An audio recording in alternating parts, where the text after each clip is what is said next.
Hello, everybody, and welcome back to another stream. It has been a while since I last streamed. Around 2 weeks, I believe. And yeah, there's been a few changes, which you might be able to see here.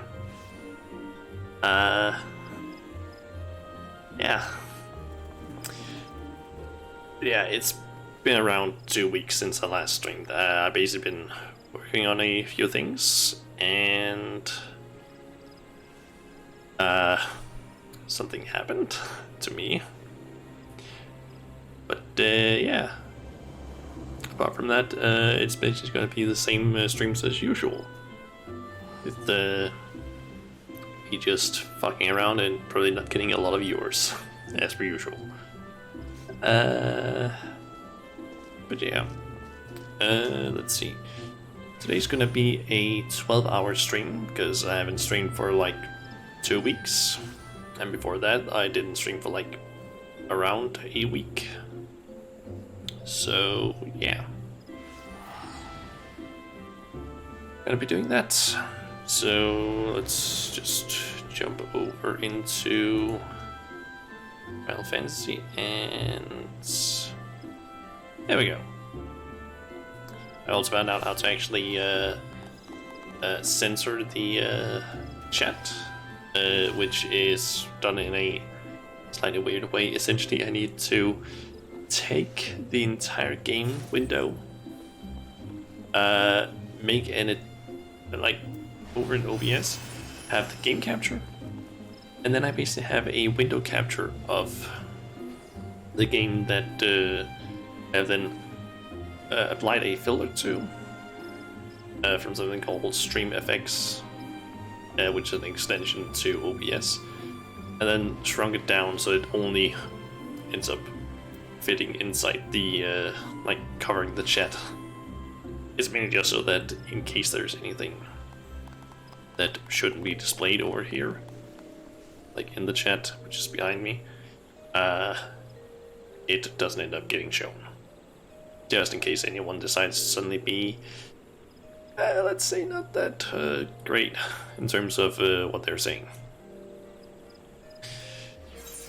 But in terms of what I've been doing in between, I've been playing a lot of Final Fantasy. I mean a lot. I don't remember what the status was in terms of jobs last time I checked, or last time I played, but I have everything at, or all of my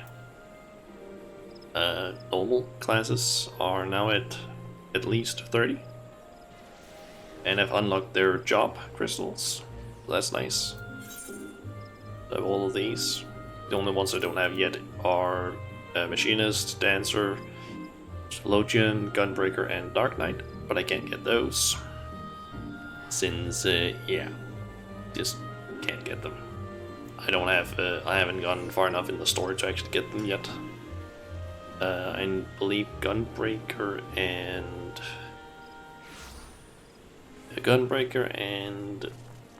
one of the others, I believe, require me to be level 60, and some of them I can't get until I get to Heaven's Ward.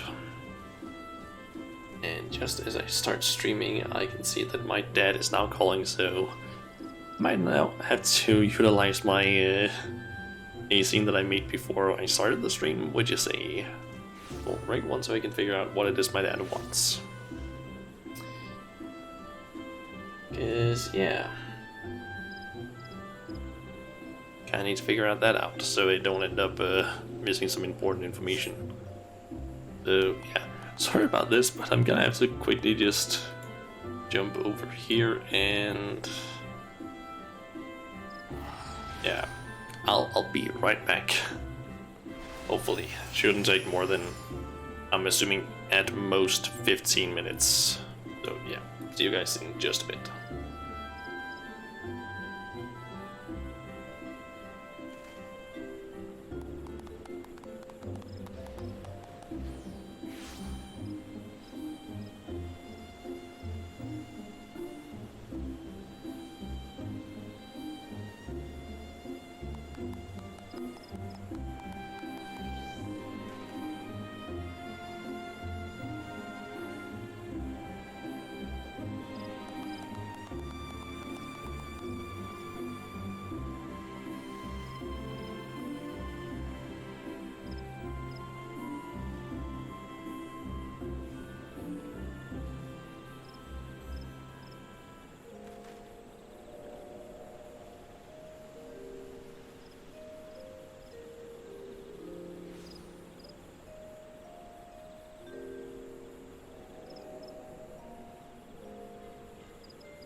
Okay, I'm back.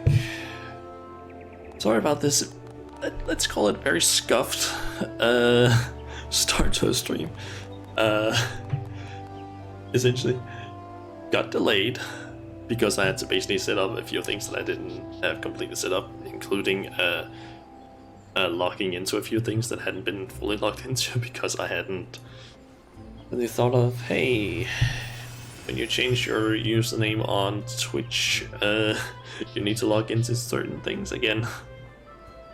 And then of course, Dad calling me just so that hear like, how's things doing? But yeah.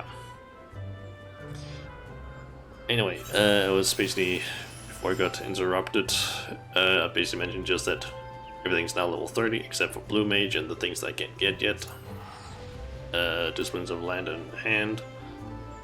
Of Land, it's the same as usual. And I think I got Alchemist, Goldsmith, and Blacksmith to 50. A little bit above. That was mainly because I needed to get. What is that called again? I wanted to get. I can find it. I wanted to make some of these.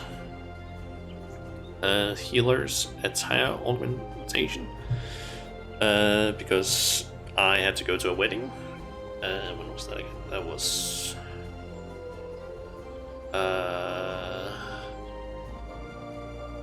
when was that wedding? That was Saturday. In game, and I wanted because the dress code was, I believe it was skimpy.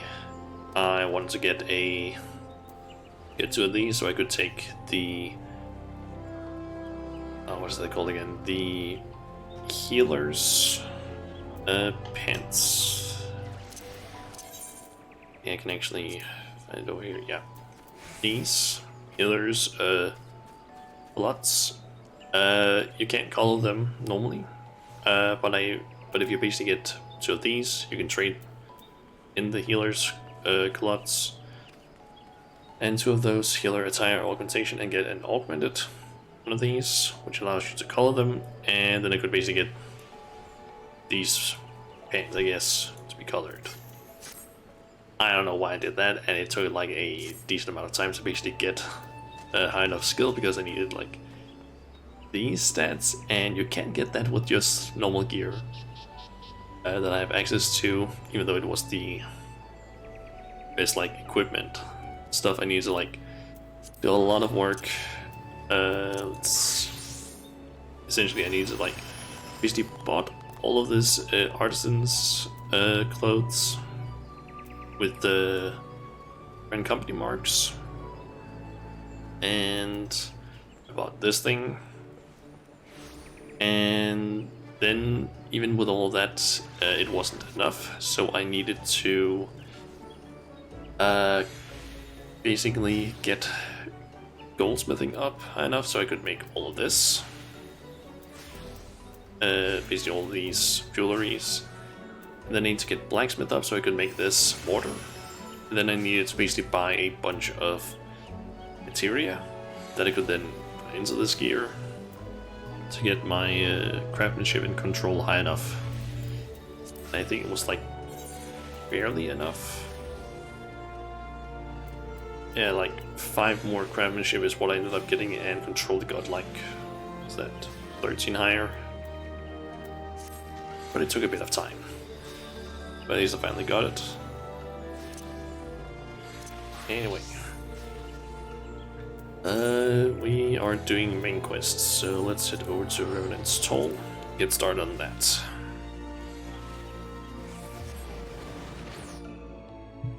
So after all, we have like around 11.5 hours basically do this, minus a few breaks in between, because I do need to like get some dinner and whatnot. I do know that at some point I need to do that guy's quests, but for now it's gonna be this.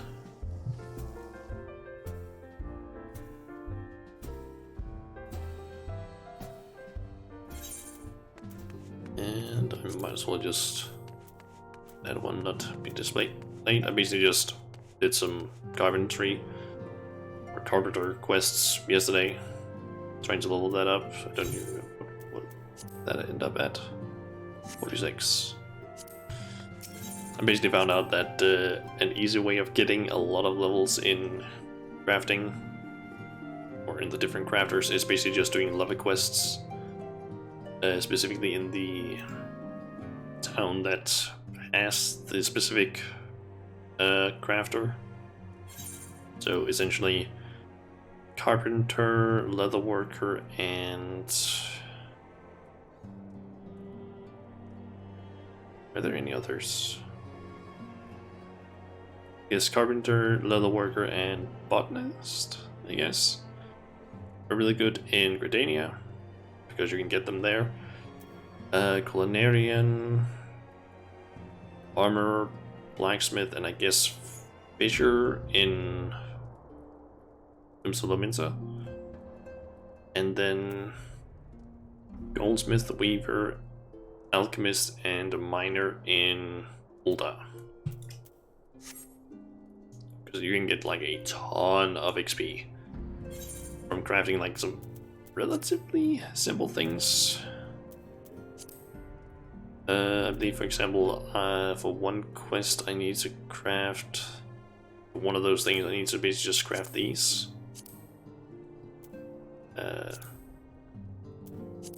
Walnut machu hilt, no, how to pronounce that, which just requires 1 walnut lumber and 2 iron obsidian.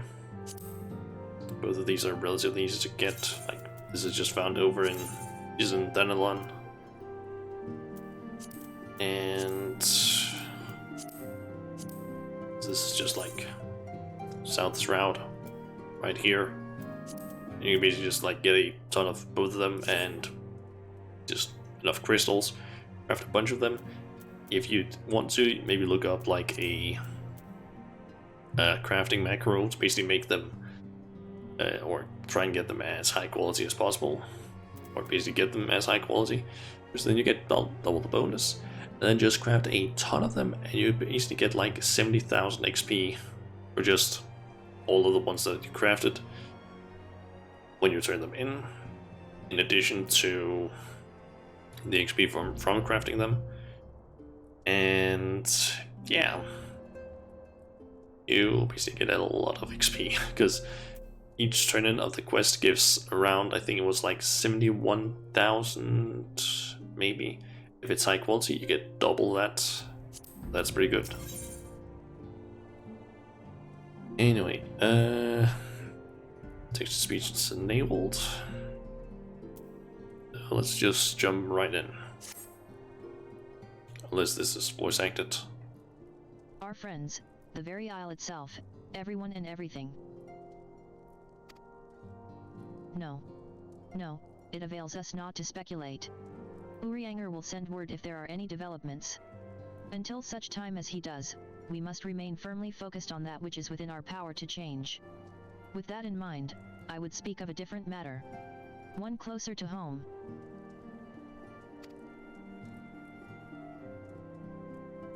It concerns etheric fluctuations which we had previously attributed to good King Moglamog XII. That the king is no more is a blessing for which we have you to thank. Yet all is not well in the XII's wood. Our latest readings reveal an ongoing etheric disturbance of considerable magnitude. They may even suggest the presence of a primal. Needless to say, the mere possibility warrants immediate investigation, and I would have you. Asalaya? I do not wish to interrupt, but we have a problem. What manner of problem? A band of refugees, hailing from Ul'dah, this time, are come to Revenant's Toll seeking asylum. It would seem they expect us to afford them the same treatment we gave the Domans. At present, they are in the 7th heaven, awaiting a formal response. I see. Mayhap this was to be expected. I shall meet with them at once. Asalaya. You know full well we haven't the resources to accommodate many more people. Consider what will happen if you do this. Word will spread, and more will follow. Your opinion is duly noted, but I will hear their suit. Shauna, I should be grateful for your presence at this meeting.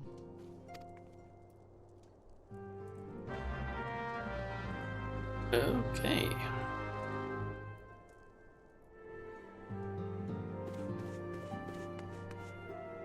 So, refugees in the 7th heaven.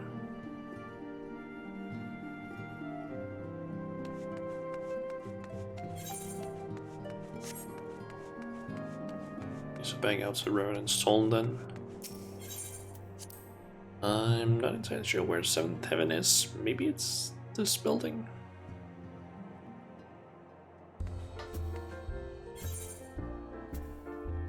God, there are so many fucking quests around here. Maybe I should do some of them at some point.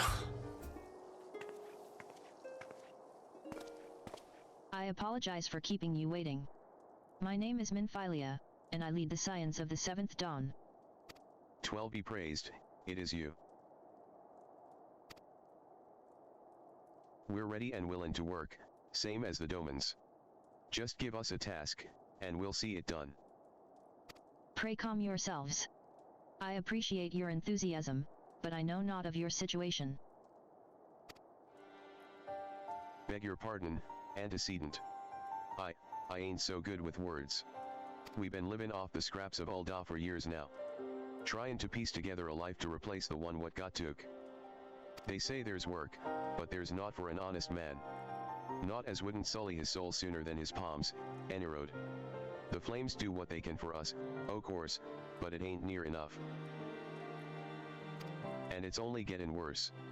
When the calamity brought us to our knees, those rich bastards in the city didn't help us up, they climbed on our backs. I don't pretend to be clever, but even I can see what's coming. I knew we had to run, the only question was where. And then it came to me, Revenant's Toll. I mean, you took them foreigners in, didn't you? So you'd surely do the same for us? I fear the situation is rather more complicated. While it is true that we accepted the Doman's petition for aid, that decision was the product of extraordinary circumstances. I sympathize deeply with your plight, but pray understand that it is not possible for an organization of our means to aid all who have been affected by the calamity. And so it is with great regret that I must deny your request. But we've nowhere else to go. You're turning your back on us? If I might have a word. Tateru? Is Autumnus? Ill tidings from Ul'dah, my lady. Alphanod has been wounded. Oh. What? How? Is it serious? I cannot say for certain, but I fear it might be. According to the Flames, the refugees started a riot. They went wild, apparently, lashing out at any and everyone. That can't be right. Why would they? They must have been provoked. The demonstration was meant to be peaceful. 7 hells. Now the Blades have an excuse, they'll round us up and kill anyone who tries to resist. Antecedent, please. If you won't help us build a new life, at least help us keep the ones we've got. My lady. We are not ones to stand idly by and watch innocents suffer. However, until we know more of the circumstances surrounding this riot, I am not certain what aid, if any, we can provide. If the authorities determine that the refugees attacked without provocation, then those responsible will have to answer for their actions. How can you be so blind? Find Alphanod, and quickly. If he is in danger, or worse, I would have you and none other by his side. Thank you. Pray do not concern yourself with the matter we were discussing earlier. Ida and Papalimo will see to it. Alphanod is being treated at the Hourglass. Hurry, Shauna. Okay.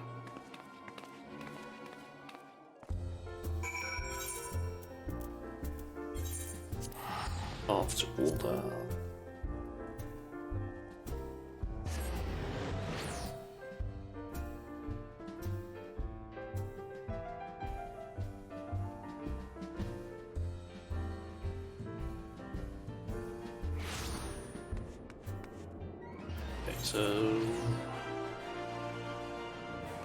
So we're at the quicksand.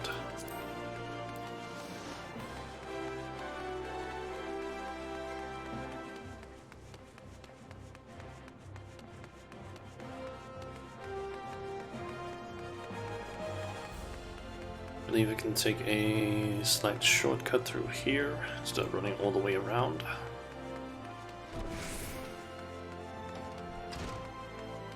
Here's Alvanod. Or Althano, I actually don't know how it's pronounced.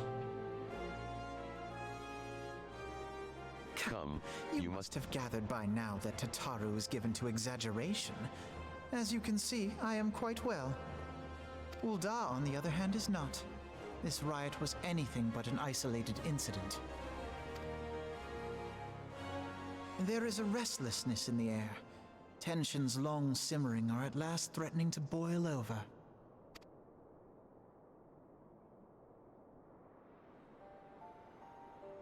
Ulda is a nation infamous for the great disparity between the wealthy and the poor. The majority of the populace accepts this state of affairs because they believe that every man bears responsibility for his own lot in life. To an Uldan, money is the foremost, and some would say the only measure of a man's worth. Small wonder that the wealthiest wield the greatest influence. So where do the refugees fit into this social hierarchy? What place is there for those who fled Alamigo and the destruction of the Calamity? Plainly, there is none. They have no wealth, no power, and no worth. To the Uldan way of thinking, they may as well not exist. Choosing to ignore their existence, however, is patently not an option. General Rauban and the Sultana understand this, which is why they ordered the Immortal Flames to provide the refugees aid and succor. Yet none would dispute that the expenses incurred by this policy grow by the day, with no end in sight.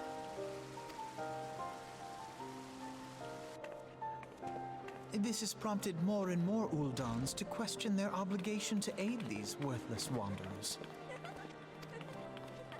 while more and more refugees have come to resent their treatment at the hands of the sneering citizenry.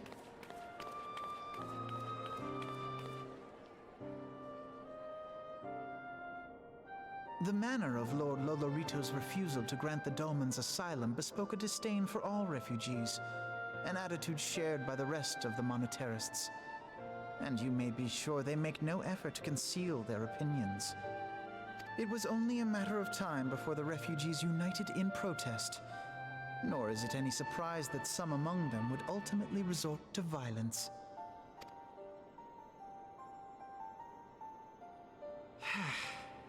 That the immortal flames should choose this of all occasions to engage in joint training exercises with the other grand companies. By the time they return, the situation may well have deteriorated beyond mending.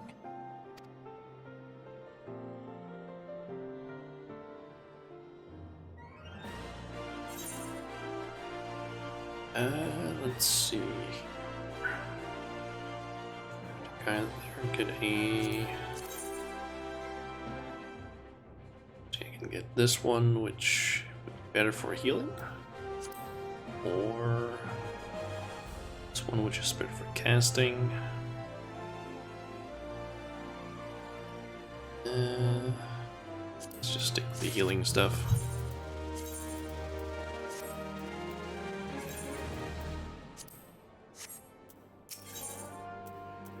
Okay, desperate times. And we basically just get melee-oriented rings. As I told you before, it was all but inevitable that an incident of this kind would eventually occur given the rising tensions within the Sultanate.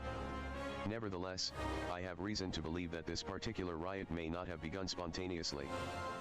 Have I piqued your curiosity? Good. Then you will accompany me to the Hall of Flames.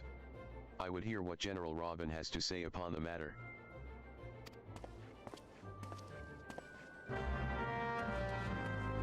Okay.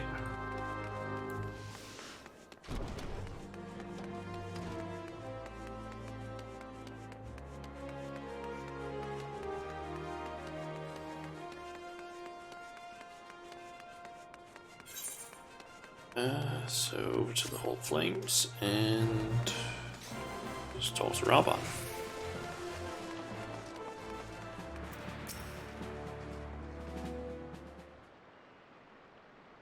Now is not a good time, Shauna. My hands are full dealing with the refugees. Precisely the matter we wish to discuss, General. Alphanod. Back on your feet already? You may credit my swift recovery to your chirurgeons. My memories of the riot are still somewhat muddled. I trust you managed to regain control of the situation? Not entirely. We secured the city soon enough, but not before the unrest had spread to the surrounding territories. Pockets of resistance remain throughout Then Allen. We have sent what forces we can spare to root out the last of the belligerents, but progress is slow. They are damnably elusive. I can well imagine. Given that the majority of refugees live outside the walls, it stands to reason that they would know the lay of the land. What I do not understand is how they came to be so well prepared. Before my little accident, I observed that several of the refugees were armed, and not with butcher's knives or pitchforks, but with martial weaponry. I need hardly add that such equipment is costly. None can deny that tensions between the Uldan citizenry and the refugee population have increased since the domans were turned away, but would that motivate a starving man to purchase arms in lieu of food? I think not. And what of those who have not even a single gil to spend, who could not survive without the aid provided by the immortal flames?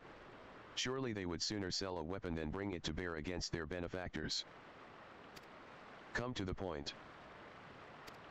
Very well. My point, General, is that this powder keg of discontent was not set alight by chance. These events were deliberately set in motion, and now order must be restored. That is my first duty. Until it is done, any investigation can wait. I do not have time to discuss this. My scouts will be returning anon.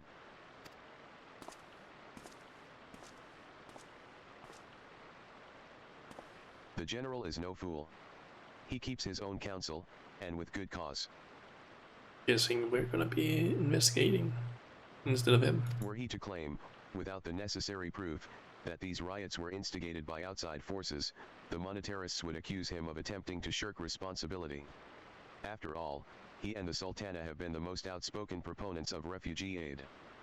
Regardless, they will face harsh criticism in the days ahead. Our allies may stumble upon the truth in time, but I have far more faith in your abilities, Shauna.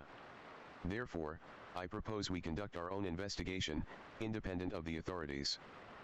To that end, I would have you make inquiries in the settlements suspected of harboring belligerents. Commander Swift will know which they are. He may balk at a request for such information, but I've no doubt that you can persuade him with your silver tongue. I, meanwhile, shall seek answers in my own way, after which we can regroup and share our findings. Well then, shall we?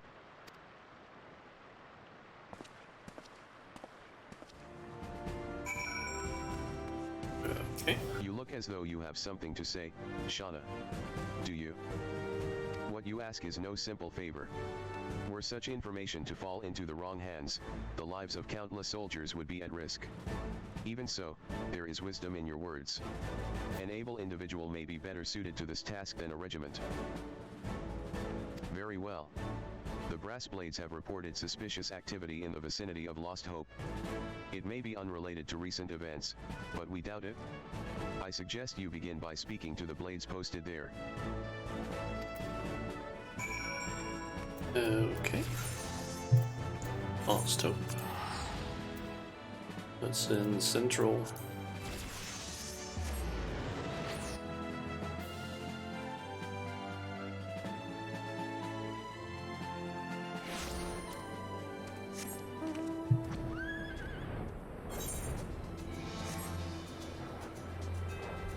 Okay, so it's you two?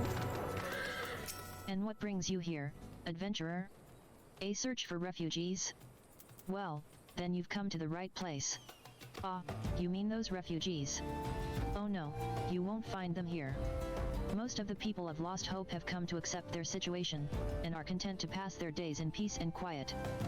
Outsiders have trouble understanding that, like that merchant who passed through recently. Gregarious fellow, but awfully opinionated. Can't say I was sad to see him go. A friend of the Sultanate, are we? I take it this means someone has read my report. The refugees who left with the merchant have yet to return, and I am increasingly concerned that Zazawaka's suspicions were correct.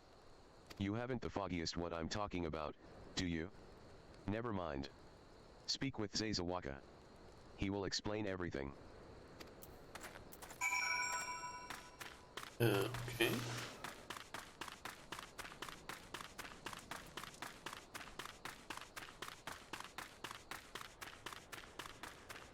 Zazawaka. Don't hurt me. I'm not one of them. I beg your pardon? You're not a flame?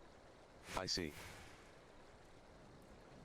If Leifric bid you speak with me, then I take it you've agreed to help. 'Twill be praised for that, because we haven't a moment to waste. Everyone knows the flames are on the march. The others have fallen under that fanatic's spell, but not I.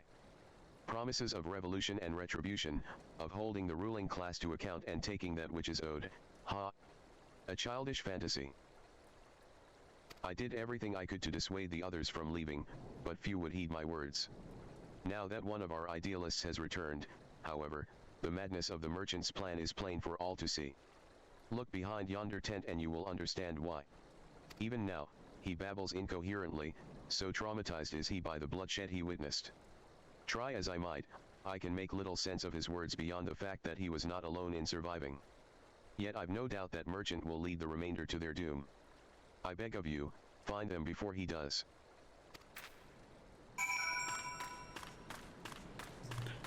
Refined refugee. What are you doing? Don't draw. Don't draw, don't draw, don't draw, don't draw. Why didn't you run away with me? We could have escaped together. Then you'd be here, with me, be here to soothe me. Why did you have to stay and leave me alone?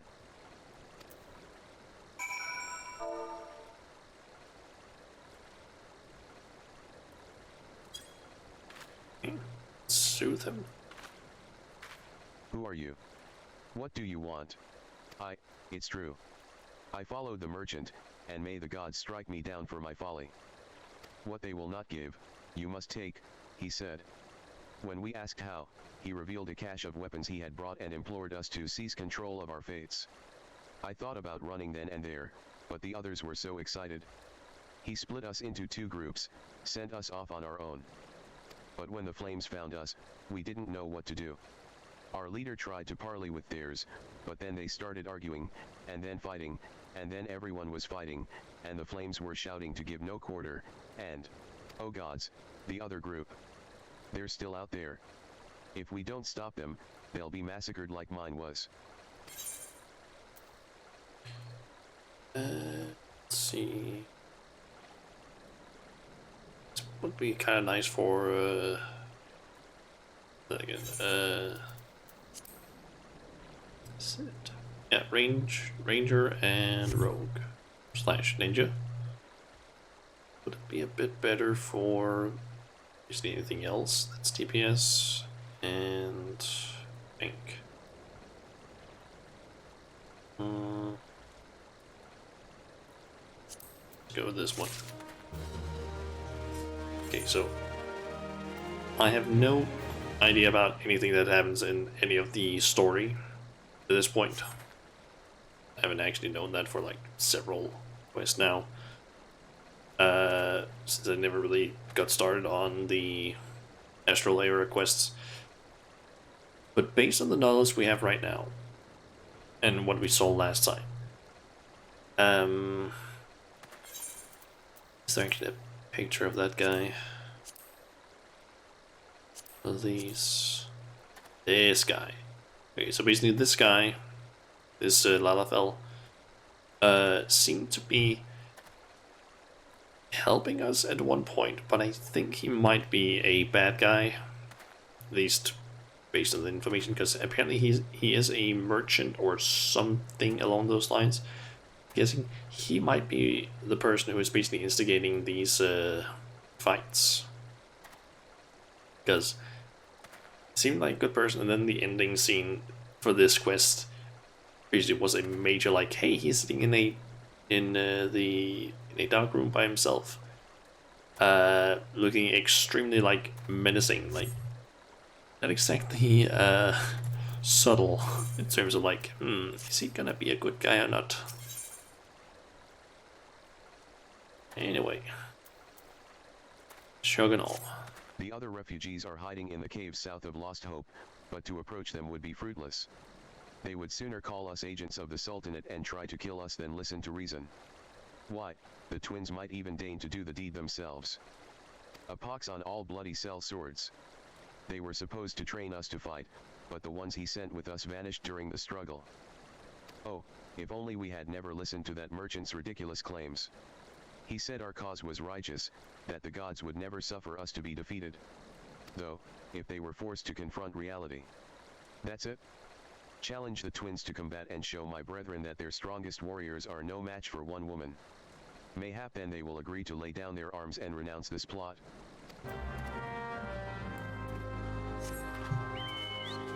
Okay. Since we're apparently gonna be doing some combat, I might as well just over here.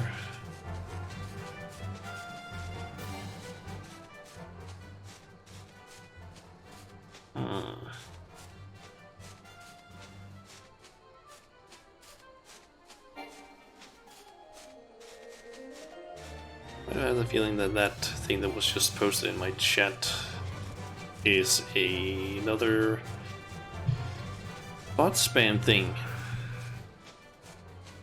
Yes, I will quickly do something over in Streamlabs, or not Streamlabs, Stream Elements. Chatbot, spam filter, banned words.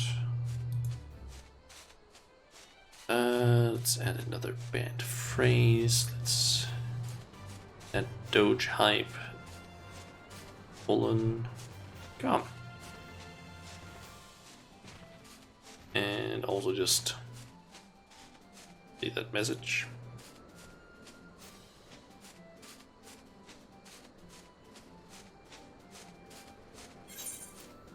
One, two. That's. How do I? You can see. Let's maybe get there.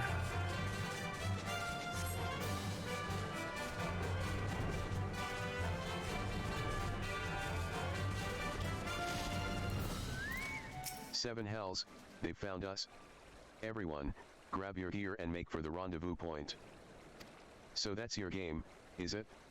Ahahaha, Sorry to disappoint ya, lass, but we're more than willing to kill ya ourselves.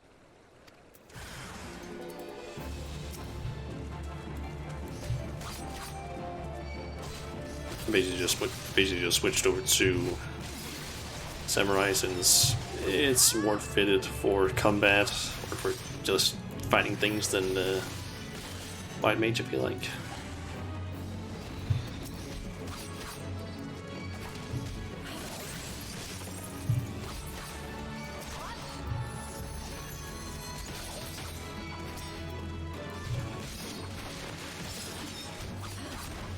Still not completely 100% used to the combos.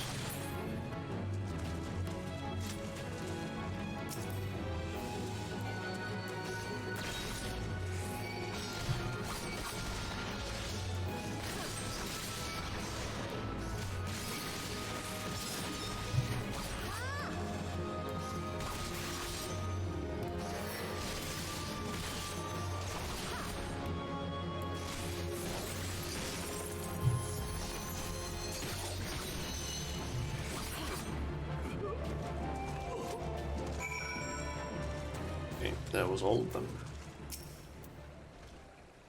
Yeah, beat em like it was nothing. Thal Almighty, what are we gonna do now?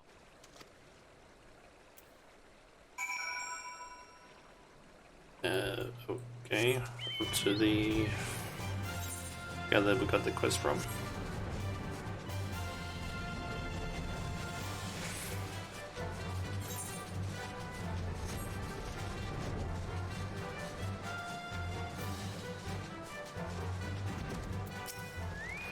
You've returned. Did you find my brethren? What of the twins? What happened? I see. Well, you had no choice. Better that a handful of them take a beating from you than the lot get butchered by the flames. Tell me, what did the merchant have to say when it was over? Huh. But where else would he be? Unless he went to Stone's Throw to recruit others. Scrap the healer ring. Oh, don't mount up yet. Reap the whirlwind. The merchant wished to approach the refugees in Stone's Throw, but was waiting until the flames withdrew their forces from the vicinity. Now that they have, there's nothing to stop him from continuing his work. How many more must perish in pursuit of this futile cause? How much more suffering must we endure before it ends? Find him. Convince him to cease his mad quest. It will surely lead us to ruin.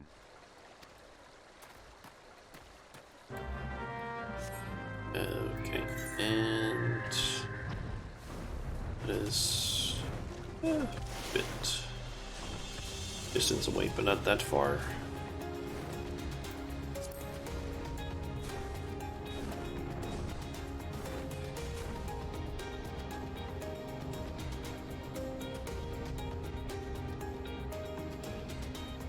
As I really love the fact that most mounts seem to have a like music theme to it when you're mounted it.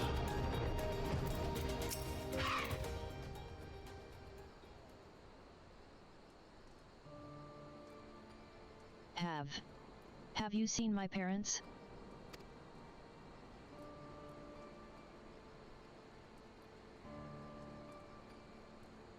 They told me to stay here with the others. They said they'd be back soon, but it's been days. They left with the man from Ul'dah. The man said they were gonna change everything, make it so we could live inside the walls with everyone else. I liked it when he said that. I didn't like it when he talked about making the rich people pay. Everyone looked so angry, and I got scared. Say, miss, are you looking for someone? I'm looking for someone stirring up trouble. I'm looking for a merchant. You mean, the man who left with my parents? But I don't know where he...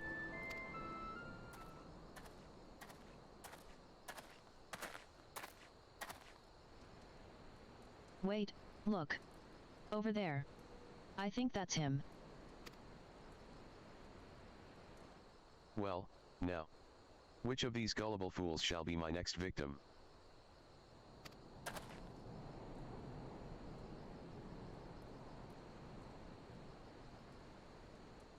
You. I.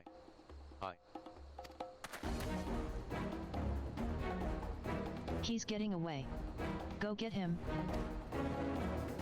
Gonna miss. I mean, he's trying to run away. I have literally... Like, I have a chocobo, I have flying car, Griffin. I have a bunch of things that are way faster than he is. You really think he could get away? That isn't the level merchant guy. Why are you pursuing me? Sedition. Treason. Revolution. That's preposterous. Who has filled your head with these lies? Refugees. The self-same refugees who terrorized the streets of Ul'dah. Ha! You have no evidence to prove your accusations. None. No, I will not accompany you to the Hall of Flames. You have no right to detain me. For the sake of argument, let us say I did do the things you claim. Surely you don't think I give a Kakirn's arse about politics? It was business, only business.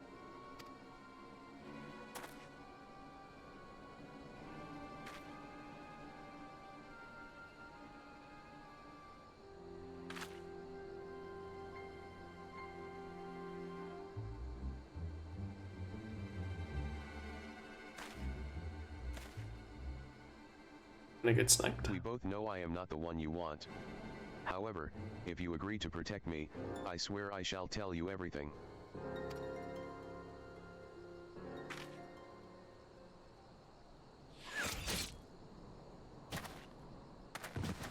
Oh shit, he did.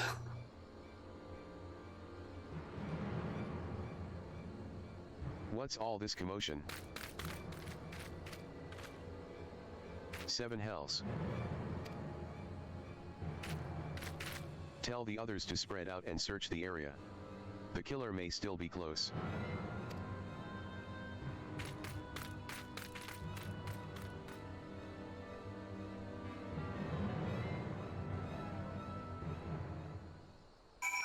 Good thing they aren't accusing me, because after all, how the hell would I, like, why would I shoot an arrow at, like, barely any distance? Hold, adventurer. I would know more about your relationship with the victim, as well as the events leading up to his death. This man was responsible for the recent riots? Mayhap we owe his murderer a debt of gratitude. In any case, it is obvious you are not the one whom we seek. You may carry on with your investigation, Scion. Okay, right to the old flame.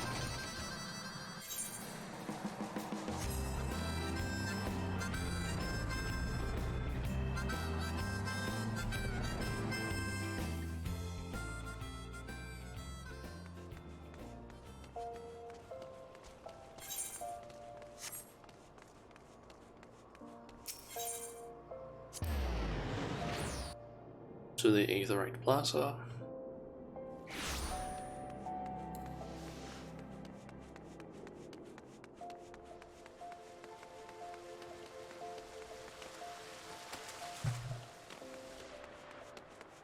Some Swift. What news, Shauna? Where is the merchant? Murdered. Damn it all to the 7th hell. He was not simply murdered, Shauna, he was silenced. Too many knew his face, and he was ready to divulge his secrets. Do not despair, though. We may be closer to identifying the true orchestrator of these riots than you realize. Let's go with this one.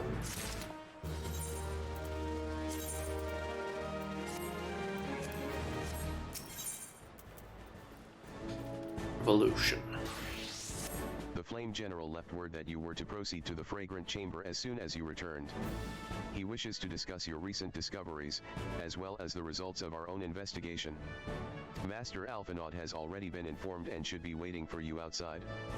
Pray proceed to the royal promenade with all haste and speak with Bartholomew. Okay.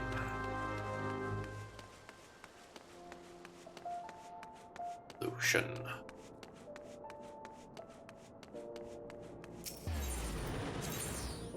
The Chamber of Fool, I believe it is.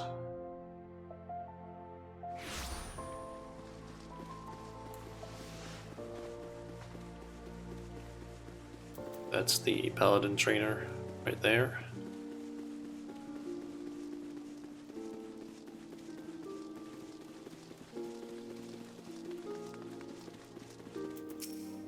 We have been expecting you, madam.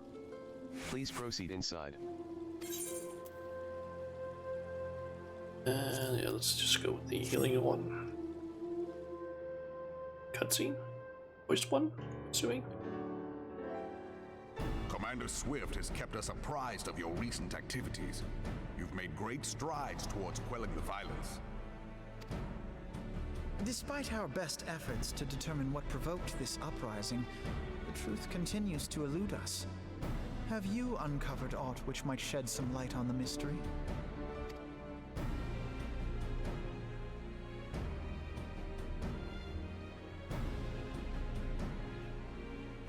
This information does not leave this room. The Syndicate's decision to reject the Doman refugees' appeal for asylum had lasting repercussions.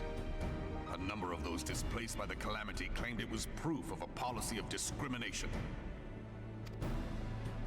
Together with a group of Alamegan refugees, they organized a series of demonstrations to protest against the Sultanate. Demonstrations which became heated, but did not descend into violence. Until a certain incident served as a call to arms. A unit of brass blades sent to supervise a demonstration loosed arrows upon unarmed protesters. It was this atrocity which prompted the refugees to take up arms. I need not tell you what followed. We assumed at first that the attack was born of a miscommunication. When emotions run high, they happen. But suspicions were raised regarding the unit's commanding officer, whom I ordered interrogated. Sure enough, our fears were soon confirmed. The dog confessed that a merchant had offered him coin to give the order. A merchant in the employ of Taleji Adeleji. Taleji Adeleji? But he spoke in favor of the Doman's cause, and has ever seemed sympathetic towards the refugees' plight. Why would he... Know you of the Cartano Reclamation Bill? It is a proposal to annex the Cartano Flats so that refugees may establish permanent settlements. When last I looked, that was disputed territory. Aye. Some might even call it a battlefield.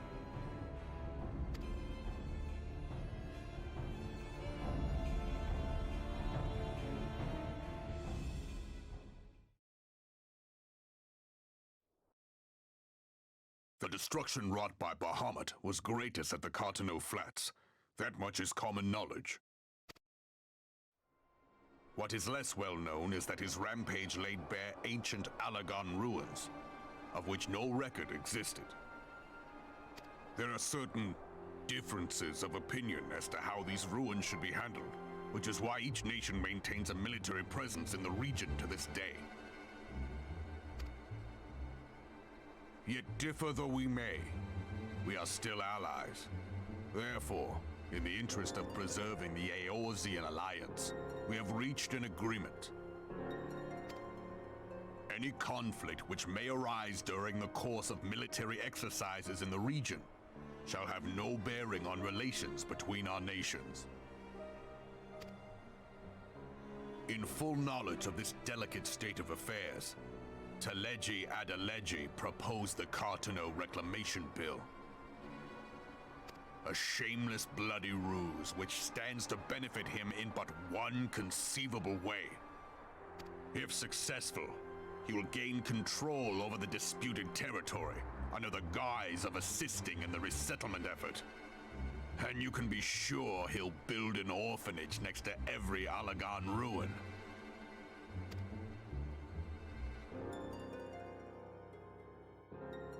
The man would threaten the unity of the Eorzean Alliance and risk countless lives for personal gain. He walks a path all his own, independent of any faction and beholden to none of his fellows on the Syndicate. By inciting the less fortunate to violence, he hopes to convince others that the Cartano Reclamation Bill is the only viable solution.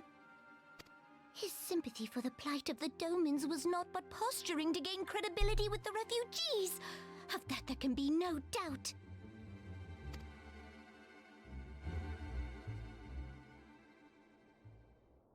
Forgive me, but what could possibly motivate Teleji Adeleji to go to such lengths? What is so special about these ruins that he would risk his position on the Syndicate, and, most likely, charges of treason against the Sultanate? Omega. Omega, what? Pardon?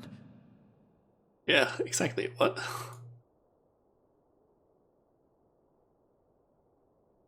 An Allagan monstrosity, not unlike the Ultima weapon. Mayhap larger, we know not. It has yet to be fully excavated. Allagan inscriptions indicate that it was created to fell Bahamut himself. Oh, that seems pretty powerful.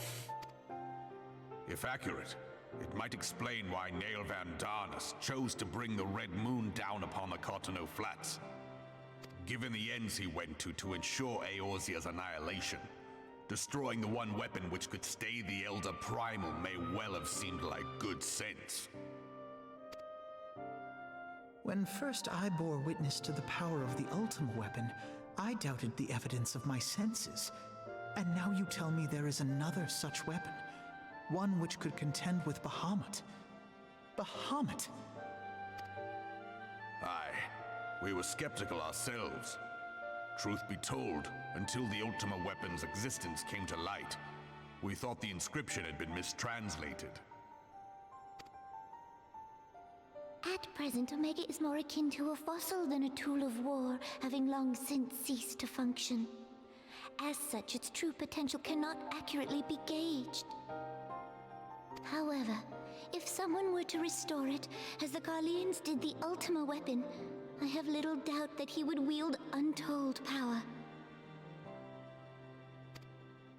Power enough to subjugate Uldar like as not, and the rest of Eorzea besides, which is doubtless why Teleji Adeleji yearns to have it. That he should aspire to world domination. He who has ever walked 2 paces behind Lord Lolorito in matters of commerce. 'Tis in acknowledgement of his own limitations that he seeks this power. Woe betide us all should we allow him to have it.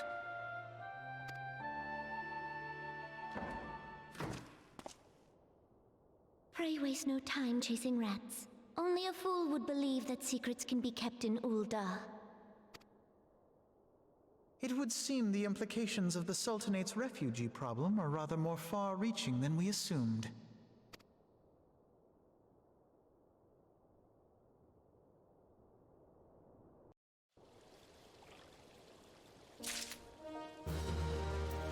Okay. Let's quickly grab that necklace. Or ring.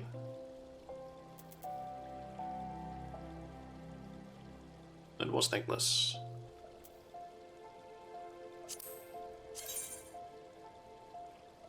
Wait, I have the augmented one. I forgot about that. I should have gone for the money instead, or the caster version. Well.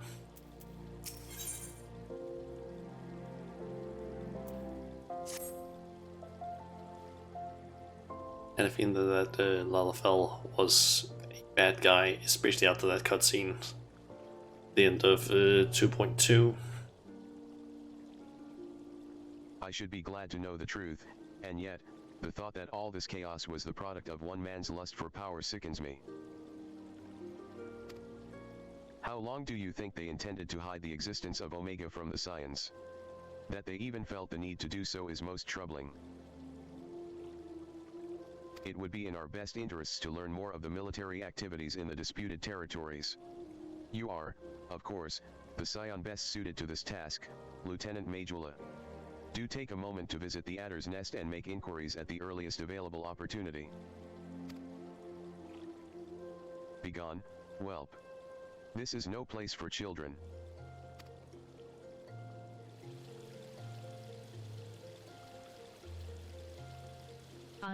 I'm sorry.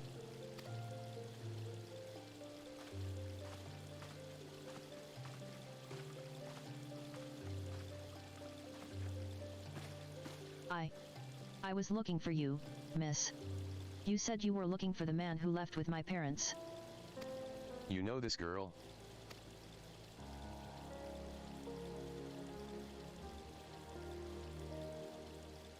So he visited Stone's Throw as well? I see. Did you find the man? Were my parents with him? They were not, I am afraid. However, I can think of several places they might be. If you like, we can go and look for them together. Really? You'll help me look, mister? Of course. But first, I must needs finish speaking with my friend. She's telling me a secret, you see, so no one else is allowed to listen. Mayhap you could wait for me by that pillar over there? We require but a moment. Okay, mister. I'll be waiting. I'll take her to the quicksand. Mayhap Mamadai will know what to do. A legion of Garleans, an ether-starved primal, even dealing with an Asian would be preferable to the charade. Sometimes I fear Minfilia is too ambitious. We rush hither and yon in response to threats as they arise, without concern for the strain it places on our limited resources, and ourselves. Mayhap the time has come for a change. Shauna, this is Minfilia. I know this is sudden, but I must ask you to return to Revenant's Toll with all due haste. Okay. The situation in the Twelveswood has taken a turn for the worse. I will explain in detail once you arrive.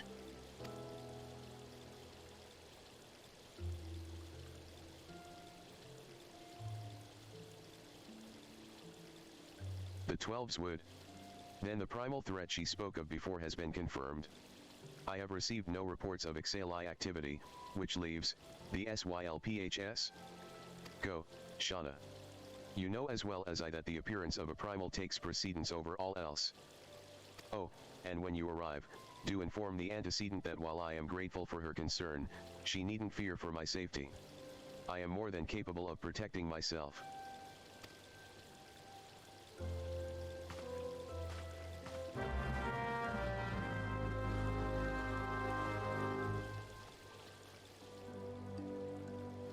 Okay.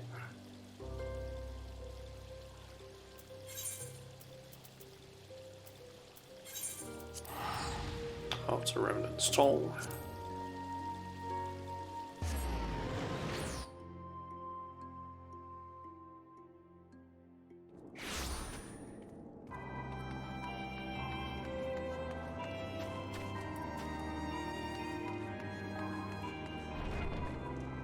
Wasn't really looking at where I was going right there. I was noticed that I got a message.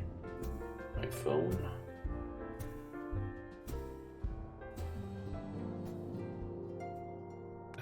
My ten says that's basically just informing me that hey, you should contact us and get a time for appointment. So I haven't been to the dentist in like a year now, so it's time for the like yearly checkup. It is a relief to see you healthy and hale, Shauna. The latest news from Ul'dah was most disturbing.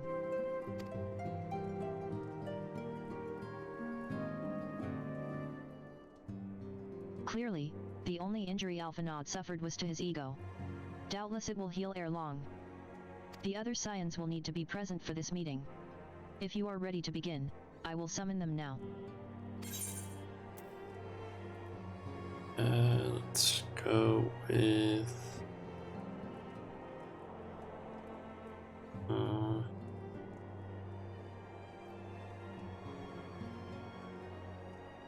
basically go for either skill speed or crit single hit.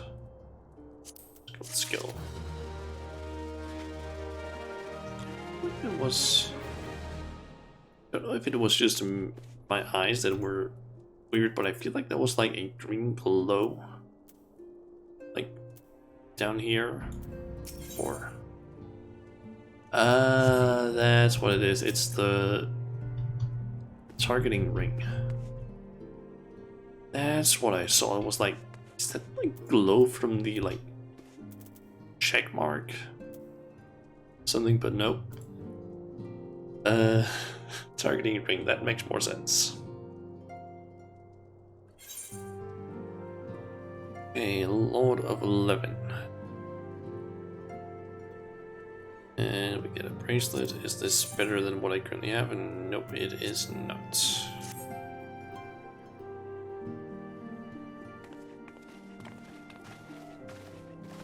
Is it voiced? Nope. Thank you for responding to my call with such haste. Rest assured, I should not have summoned you were it not urgent. To business, then. I have received some most disturbing news from the Order of the Twin Adder. They have reason to believe that the Sylphs may have called forth their revered guardian, the Primal Rama. I'm sorry, may have? Then it is not certain? The Elder Seer informs us that the elementals themselves murmur of the Lord of Levin's return to the forest. The Sylph lands, however, display no signs of undue commotion. Forgive me, antecedent, but that fact need not contradict the elemental's testimony. Unlike his more bellicose compeers, Garuda and so on, Rama is reputed to act only in the defense of his children. I imagine he would soon make his presence known if any were foolish enough to directly endanger the SYLPHS or their territory. The abruptness of this development concerns me. Were we not keeping a close watch on the touched ones and their movements? If preparations for a summoning ritual were indeed underway, 'twould surely not have escaped your notice. Oh, it didn't. I was pretty sure it was going to happen, just not this soon. I beg your pardon? You foresaw this eventuality and did not to prevent it. I told Papalimo. I suppose I could have reported things to Minfilia earlier, but there honestly wasn't much we could do except wait and see. You know how the Sylphs feel about people poking around in their territory. They already summoned Rama once right after the calamity, but that was because the Garleans came tramping through the forest. And so long as Castrum Orion stands, the SYLPHS cannot be blamed for wishing to have their guardian deity on hand. In short, Ada and I are in agreement. The actions of the forest folk were inevitable and unavoidable. And I maintain that observation would have remained the best policy had it not been for the sudden influx of strangers into the Black Shroud. That, alas, we did not foresee. By all accounts, the recent violence in Ul'dah drove a number of refugees to seek safety under the concealing canopy of the trees. 'Tis like that the SYLPHS perceived this panicked migration as yet another invasion, and quickened their efforts to summon their god. I am put in mind of Titan and the Kobolds. Once again, it is the affairs of men which have paved the way for a primal's coming. Indeed. One cannot help but wonder what manner of place Eorzea would be without the civilizing influence of mankind. Be that as it may, this regrettable development does afford us a unique opportunity. Shauna, through your dealings with the SYLPHS of Little Solace, you once succeeded in preventing an untimely conflict with Grid Aniat. I wonder, might one who has treated with the SYLPHS so fruitfully in the past not achieve similar success with their patron deity? If Rama can be convinced of our intentions, it may be the first step to breaking the cycle of primal summoning. A fond hope. Were such a thing possible, we would not have been at war with the Beastmen since time immemorial. But maybe this time we can. Let us continue this discussion anon. We must needs first consult with the nation most affected by Rayma's presence. The Elder Seed Seer has requested your personal involvement, Shauna. Pray report to Commander Huloix at the Adder's Nest as soon as you are able. Steel yourself for the worst. While I hope for a peaceful resolution to this matter, experience suggests that your meeting with the Lord of Levin will prove less than amicable. In such an event, your fellow Scions will of course lend you whatever support you require.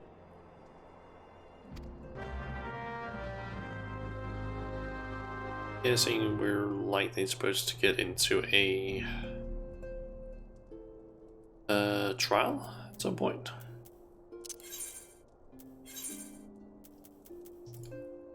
If it is Gridania I need to go to.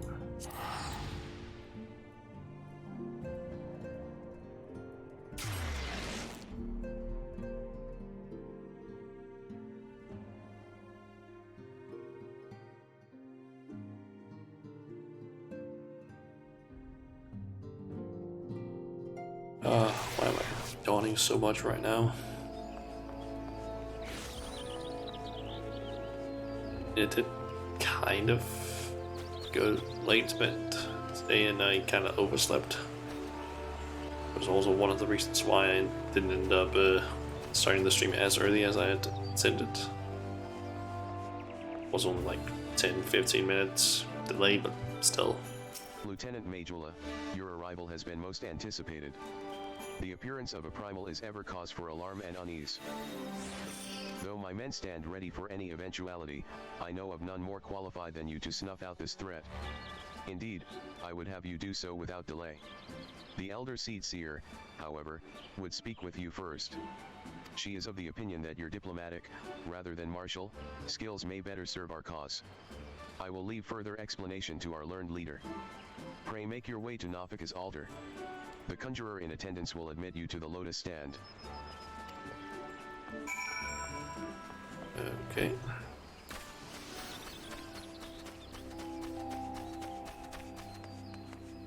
So up to the lotus stand. I believe it's the area right next to the Conjurer's Guild. Yep. The other Scions have already arrived.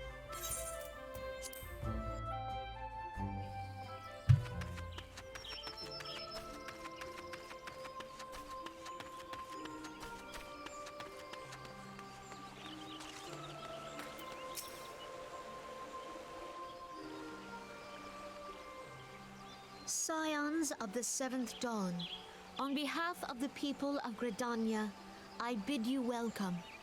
Your presence is of great comfort to us all in these days of uncertainty. I summoned you here to share tidings of a most urgent nature. But a short while ago, the great elemental spoke, and his voice was clarion in its intensity. Ramu is returned unto the forest.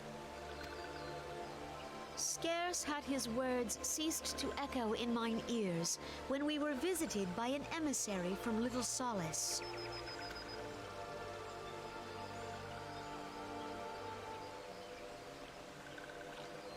Our guest informs us that the Sylphs too have sensed the presence of the Lord of Levin.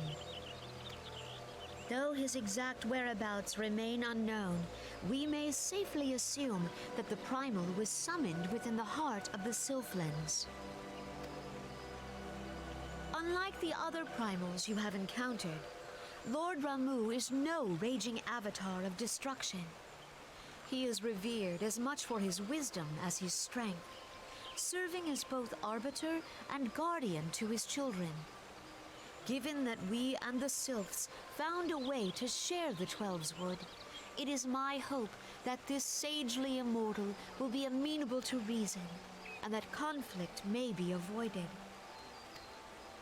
Blessed as you are with the power of the Echo, you are one of the few among us who may commune with a primal without fear of influence.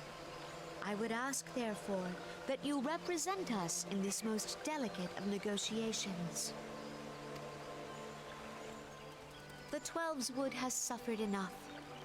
Upon this, we and the Sylphs, and I would venture Lord Ramu himself, are in perfect accord. Let us not endanger our shared home by engaging in unnecessary hostilities. Dear friend, I beseech you, safeguard the peace which exists between our peoples.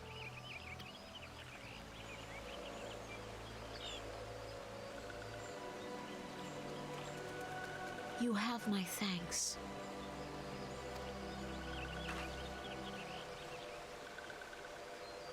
Pray make for little solace, then. A member of the Order of the Twin Adder awaits you there. He will advise you on how to find the Lord of Levin. An ill wind blows through the forest. Yet, it is not only the Twelve's Wood that flinches at its coming. All the lands of Eorzea shiver in dread anticipation. Have care.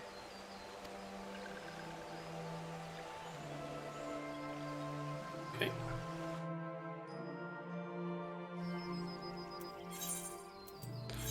Off to Little Solace.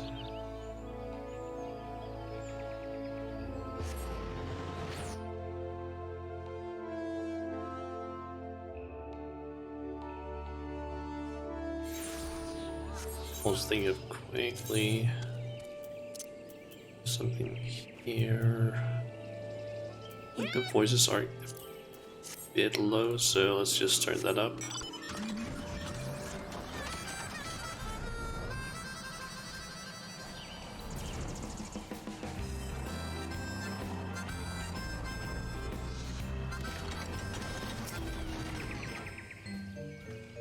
Lieutenant Majula, I was told to expect you. I understand you go to treat with the Primal Rama himself, an unenviable task, but one for which I have no doubt you are well suited. I have been told that your fellow Scions are conducting an investigation of the area as we speak, that we might ascertain the location where the Lord of Levin might be found. I would ask that you abide here until they return with their findings. You are one tall boy. Let's see, since I already have a better bracelet than this one, let's just go with this one.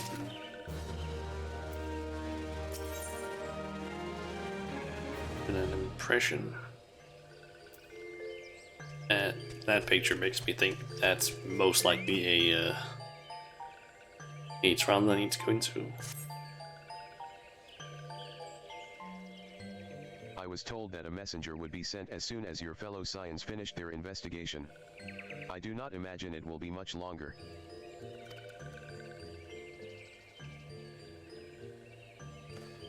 This one returns, and returns with good tidings. Wise ones have finished searching, and have wisely identified the precise location where the Touched One summoned Lord Rama. Your timing is impeccable, my fluttery friend. Might you be so kind as to escort this good woman to her fellow Scions? It would be this one's pleasure, walking one. Please, please come with this one.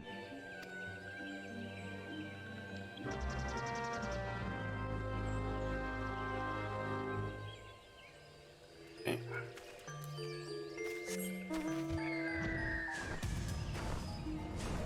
Speak with Maxio.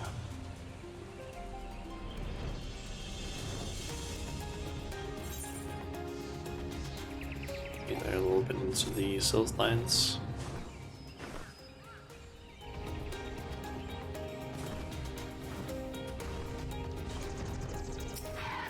Wise ones have ventured deep, deep within the Sylphlands.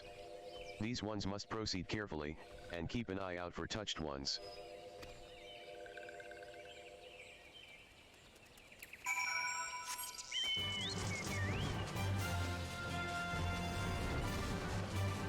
Okay. Just gonna fly directly there.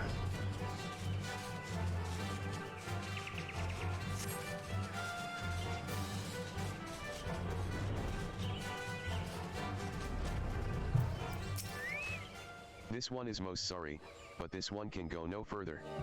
Draw too close to Lord Rama, and this one may turn mean and nasty like touched ones. And so this one must say farewell for now. Walking one will find wise ones not far from here, to the south. Go in safety, walking one. Saying that way. Here it is.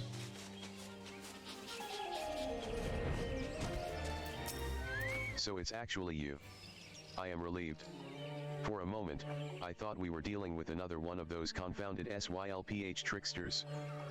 I swear, with them wreaking havoc with their skin-changing magics, it's a wonder I was able to finish taking my measurements. Yes, it was quite the ordeal. You should have seen the look on Weishtala's face when the one impersonating you suddenly showed up. That's quite enough, Papalimo. Ahem. My apologies. It's not like me to ramble so. At any rate, as I was saying, I have finished measuring etheric activity in the area, and am pleased to say I have reached an indisputable conclusion, to wit, that Rama was called forth in the vicinity of the SYLPHS etherite. Come, Shauna. The Lord of Levin awaits.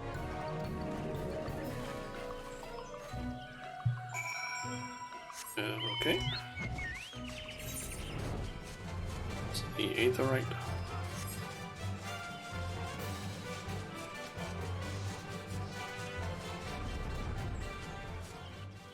Okay, cutscene. Is a voiced one?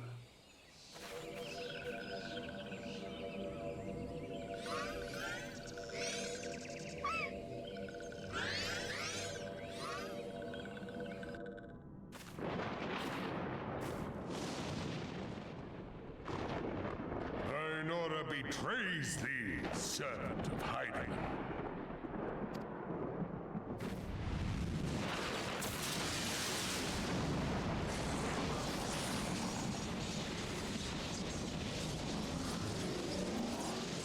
That's a big beard.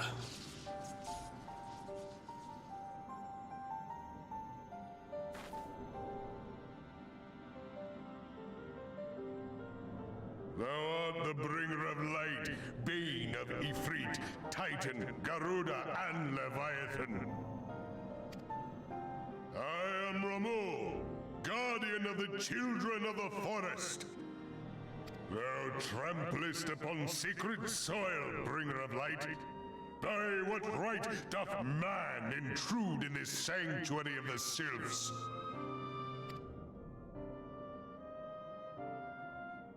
The Gridanians proffer peace? Their words are born of delusion, thine offer an insult.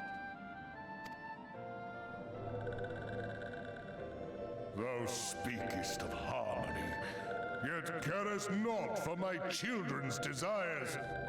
They did but wish to dwell beneath these boughs in solitude. Yet even that was too much to ask of man. Thus did they turn to me for succor. The sentence I pronounce upon thy kind is just. Redanian or Garlean, it matters not. The good intent of one excuseth not the misdeeds of the other. Yeah, I thought his beard was big. It is really fucking big. Holy shit. Thy conflicts have brought naught but anguish and misery unto the forest. All blame doth lie with the darkness that resideth in the breast of man. Whence sprung this calamitous seed? In the beginning no such duality existed. Were light and dark given form when man was born?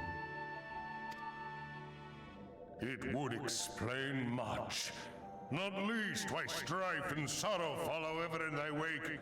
Thou canst not deny the urgings of thine own nature. Knowing that thy mere presence here portendeth tragedy, wilt thou persist in this pretense of peacemaking?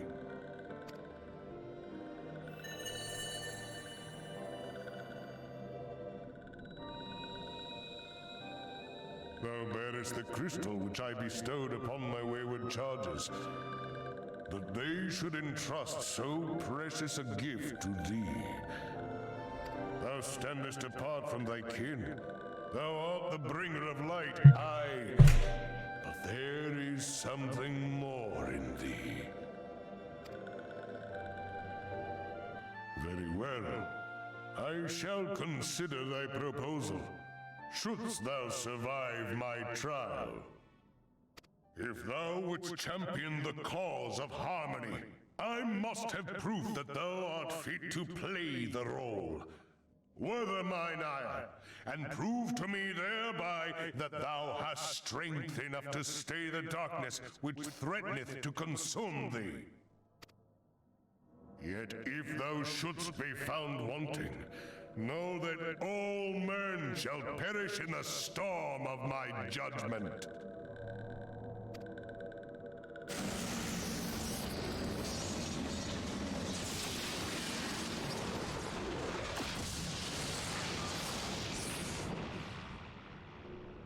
Come to me, bringer of light. I shall await thee on the field of battle. Okay.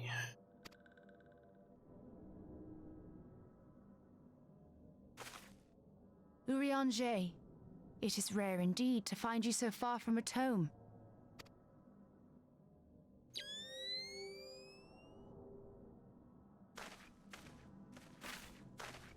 The Lord of Levin himself. Never till this day had I looked upon his visage, save in painted renderings made faint by time. Ever shall this scene remain etched in my mind's eye. Beg pardon, my lady.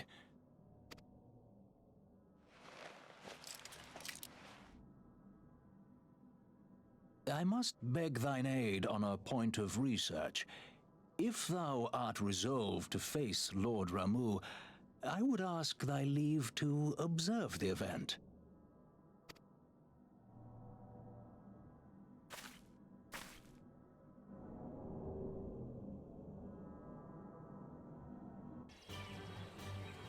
Okay. Striking tree, heart, accessible. Nice. And use the diviner to confront Ramu at the striking tree heart. Okay. Okay, before we do that, let me just quickly try and look up the striking tree so I can maybe get a idea if there's anything I need to know about it.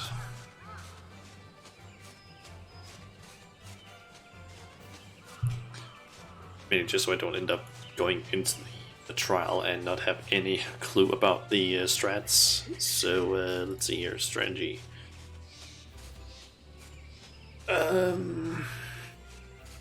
Let's see, what does it say here?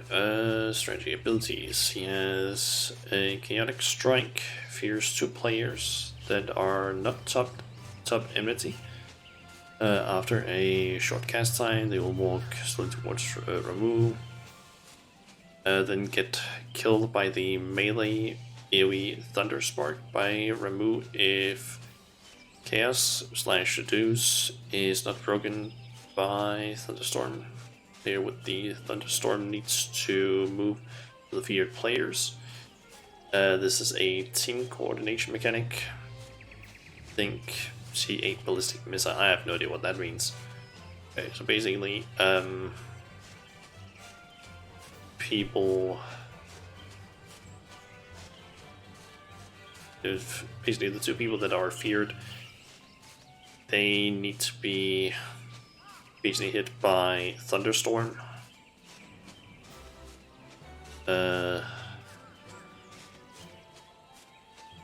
So if I get Thunderstorm, I need to basically move into the path of a feared target. Yes. So now, Grey Arbiter at that spawn. That's 85%. Just kill them all so the party does not wipe Judgment Bolt. As they fire lightning beams at random targets, these ads do not need to be tanked. They also have an ability that fires move and lowers the time left until Judgment Bolt, so kill them eventually. Melee should begin from behind the boss and ranged from the front of the boss and move clockwise. Okay, Judgment Bolt. Negligible damage if all Great Arbiter ads were killed, otherwise dealing 30,000 damage and instantly killing the player. Okay, orbs. Need 3 to give a shield for a minute that prevents you from dying to Shock Strike. Otherwise it does 17,000 damage and goes through Hallowed. Building shield also removes tether. The more orbs out, the more damage Thunderstorm deals. Managing shield duration is the tank swap mechanic. Needing more than 3 will give an overcharged shield that reduces healing per stack, but still blocks Shock Strike. Okay. So orbs, I guess, don't really be anything I need to worry about. Rolling Thunder, after the ad phase, 2 random people can get chained by a lightning. These 2 players need to stop all actions and one and only one. The chain players need to quickly gather 3 orbs to break the chain. The off tank gets the chain, he picks orbs and provokes Ramu afterwards. Okay. Shock Strike, AoE attack tanks. Tanks need to gather 3, get a debuff, Surge Protection, which makes them able to survive Shock Strike. Okay. Current off tank, it's tank mechanic, so it doesn't really matter too much with me apparently. Thunderstorm happens all throughout the fight. AoE circles are at random spots and 3 pulling random players. Some of them leave orbs behind that empower Ramu, but can be picked up. The orbs and thunderstorm circles, a staying debuff, electro conductivity on any one hit, which will be the main mechanic of the fight. The mortar in the area will also electrify after thunderstorm, dealing more damage if stood in. Then there's Thunderspark, melee AoE, moderate damage, but kills chaotic strike targets, which are the feared ones. Okay. And phases. Phase 1 is from 100 to 64% HP, which is basically just Thunderstorm and Chaotic Strike. These 40% spawns ads. Ramu will need to be rotated to phase away from the group as ads are killed. Thunderstorm and Chaotic Strike persists. Then introduces tether mechanic. Thunderstorm frequency increases. At 29% untargetable ads spawn that just deal a little extra damage. Okay. I think I have a general idea of how this one works. Let's just queue up and see if it takes... Ah, that was a quick one.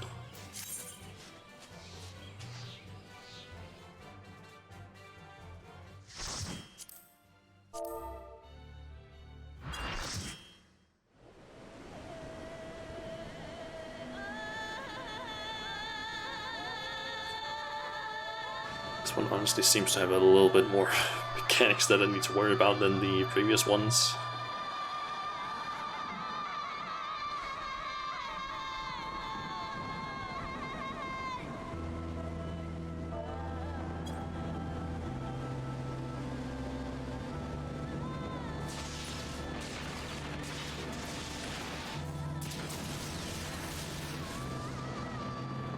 Apparently people in the party says that this is very easy. I guess.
Okay, so in chat they basically just say that the main thing we need to worry about is just killing ads when they spawn.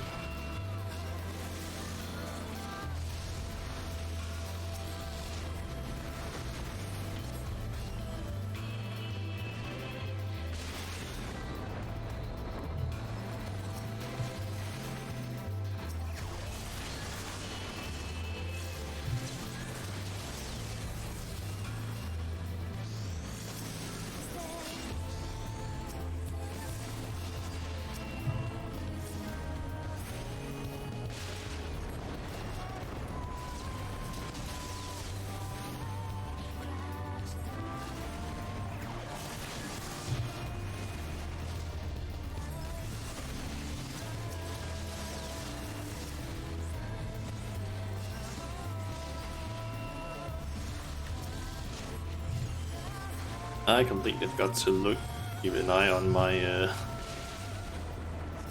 mana.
And just get one of these out.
There we go.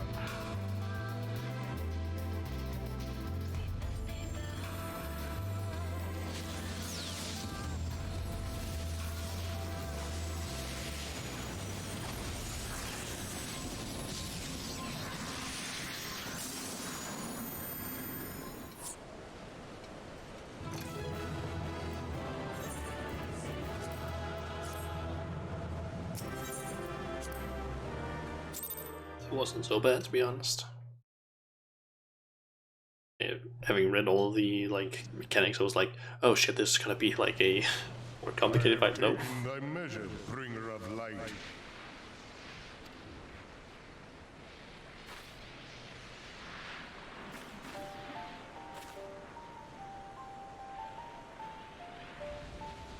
And I judge thee a worthy champion. The task of excising the sin that hath taken root in man's heart is thine. Shrink not from employing thy strength in service to the forest and the wider realm beyond. Like hungering shadows do the enemies of harmony gather, and meekness will but feed them. If man is to be delivered from the dark, it shall be by thy guiding light alone. Stray not from the path, for if thou dost, thy people shall be truly lost.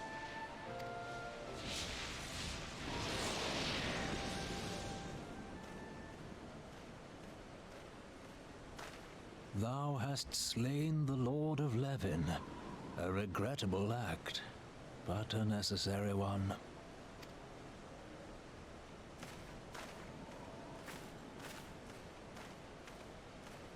In witnessing thy struggle, a truth hath been revealed unto me.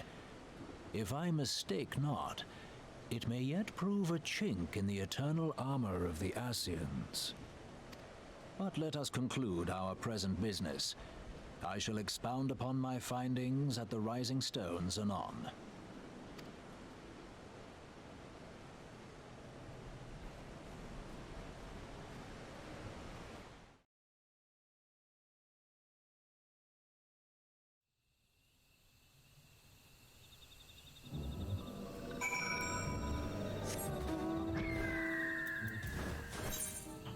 So off to Little Sons. Okay.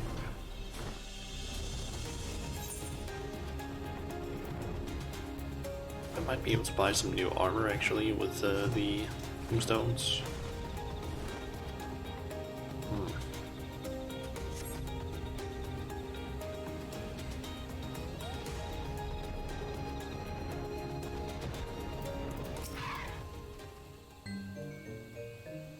Lieutenant Majula, you have returned.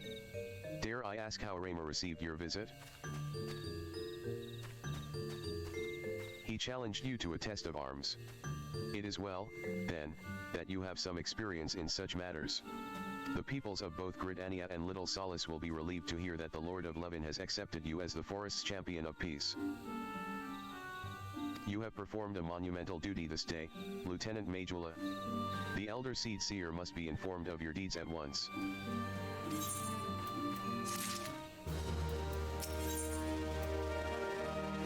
What all gods are made of? The Elder Seed Seer will wish to hear of your experiences firsthand. Pray return to Gridania and make directly for the Lotus Stand. The Conjurer at Nafika's altar will be expecting you. Fare you well, Lieutenant Majula.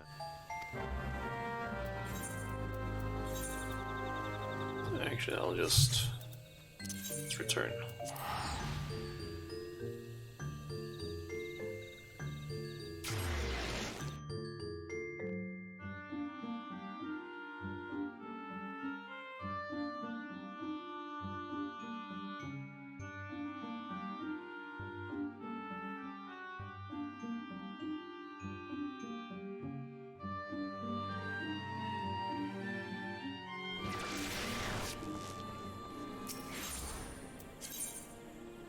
And Conqueror's Guild.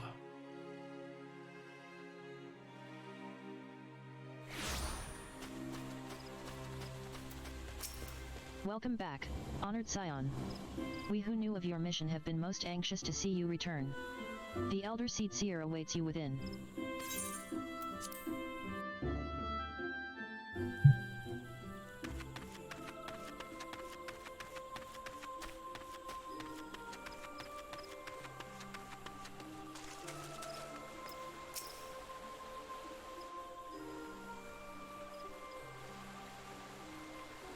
You are returned to us, dear friend, and none the worse for bearing the heavy burden which I did press upon you. Most glad am I of this.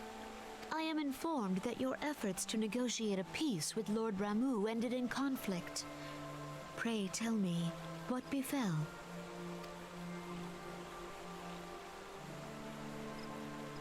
Ramuh made trial of you?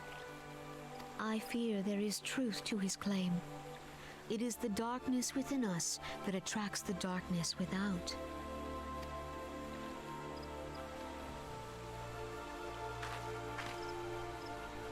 It cannot be denied that misfortune follows man.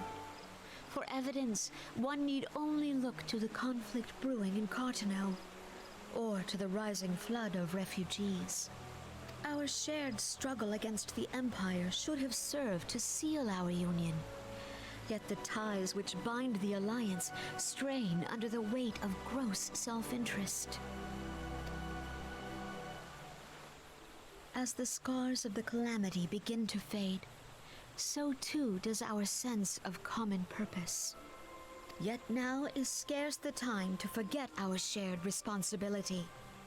If this new-sprung realm is to survive beyond its infancy, it must needs be nurtured by all. Eorzea must be as one. Yet I fear that dream is still far off.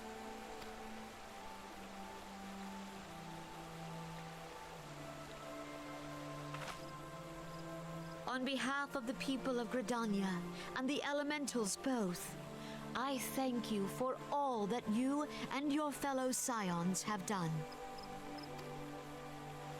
Full oft have I been compelled to look to you for aid of late, and offered all too little in return. As leader of this nation, I shall endeavor to prove a more worthy ally to your cause henceforth.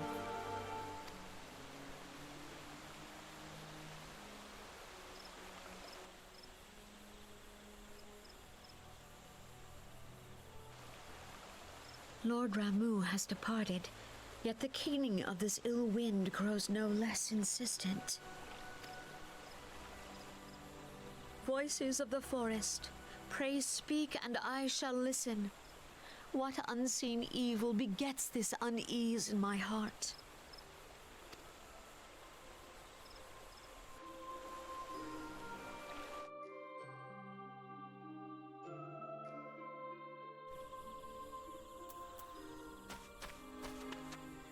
Thus ends another daunting mission, Shauna. I'd hope Lord Ramuh could be persuaded with words alone, but nonetheless, I can only admire the adroitness with which he responded to the primal sudden challenge. And it seems that Urianger, too, was pleased with the outcome. What say you, Shauna? Shall we gather back at the Rising Stones and ponder the lessons of the day? Yes, so.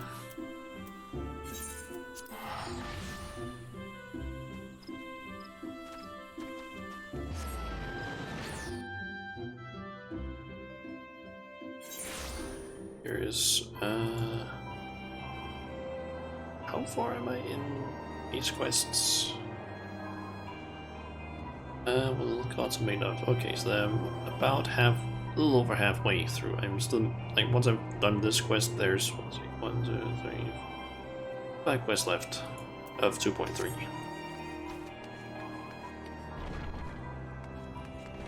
Yeah, basically just have, like, 5 quests left.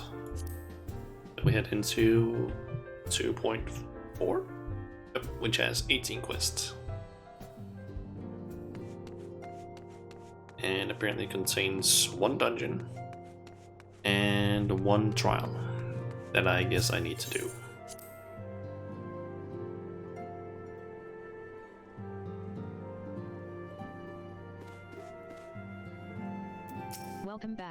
Shauna. Word of your momentous encounter with Lord Rama precedes you. I would fain share news of mine own, but Urianger's discoveries must take precedence. Upon witnessing your defeat of the Lord of Levin, our learned companion was struck with a profound insight regarding the nature of the Ascian's immortality. Let us assemble and discuss his observations together.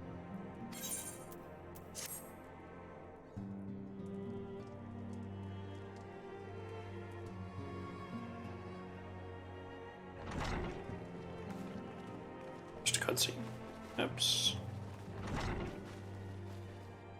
If everyone is ready, let us begin. Urianger, the floor is yours.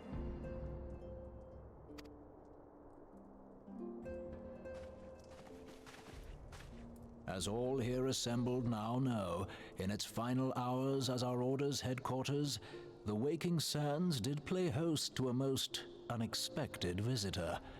I speak of the Ascian clad in white, Elidibus. Unwelcome though his presence was, his words that day did serve to confirm a truth long suspected, that the Ascians are eternal beings, to whom physical destruction is as a temporary inconvenience. In the intervening time, Urianger and I have striven to discover a means by which the Ascians might more permanently be slain. And 'tis my belief that we have found the thread that will allow us to unravel the twisted skein of their existence. In the moments prior to Leviathan's most recent manifestation, the Sahagin elder who summoned him was observed to undergo some manner of ascension. The etheric readings taken by Y'shtola at the time of this transfiguration have proven most enlightening. The disruption to the flow of ether was sudden and dramatic. So tangible was the agitation, I scarce had need of my goggles. The significance of Y'shtola's readings might better be understood in the context of mine own, taken at the instant of the Lord of Levin's demise. Unlike the Primal, the Sahagin was not subject to etheric dissipation. Before discussing our new discoveries, it may benefit us all to recall what we know of etheric behavior.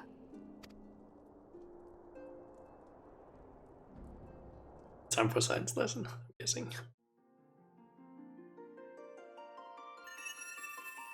Let us begin at what some might call the end. When we who dwell in the material realm die, our spirits dissolve into the flow of ether and are returned to the ethereal realm. In turn, the restless energy which suffuses that plane streams back into our world, giving rise to new life. 'Tis as the heavens did decree, the way of all mortal souls. Twixt this world and the next do the ethereal currents swirl, bearing the very essence of life. Thus doth the cycle of birth, death, and rebirth continue unabated.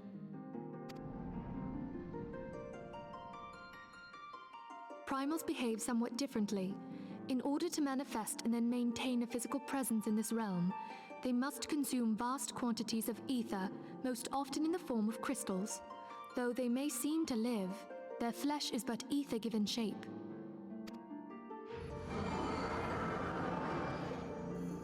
Thus, a defeated primal leaves behind no broken corpse.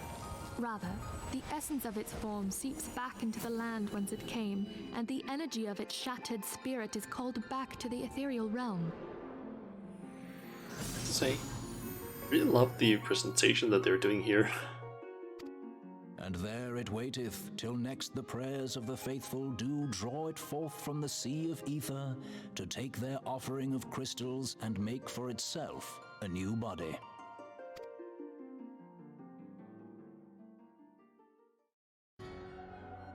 Which brings us on to the third group, the so-called immortals. They exist in a manner all their own. Quite. Even as the Sahagin elder fell to the Admiral's musket shot, I witnessed the release of an ethereal cloud, which immediately took possession of a nearby minion. a soul that dissipateth not upon the death of the flesh. The secret of life everlasting, and in the claws of a Sahagin no less. But I wonder, what would happen to one of these obstinate spirits should there be no suitable host for it to claim? If mortal death entails a return to the ethereal realm, it seems doubtful that the soul of an immortal would venture there. Nay, it merely withdraweth the distance, unto the shore of the ethereal sea, perchance, but no further. Yes, it exists in neither this realm nor the next, abiding instead in the space that lies between them. The Ascians took control of Thancred by means of a crystal of darkness, an artifact which, if our theories are correct, serves as a gateway to the place I have just described. I was hoping people had forgotten about that. I am sorry, my friend. For a mercy, the weary road of our research hath brought us unto an answer. The Sahagin ascended to an immortal state, but he did not possess a crystal of darkness through which to flee this realm. Thus was he consumed by Leviathan. If we could entrap the spirits of defeated Ascians in like manner, and thereby deny them resurrection...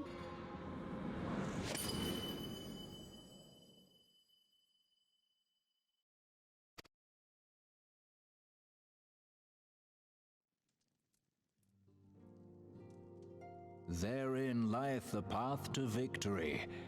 Thou art most perceptive, my lady. Only when we have trapped the bodiless soul within an ethereal prison can we hope to defeat its unnatural constancy.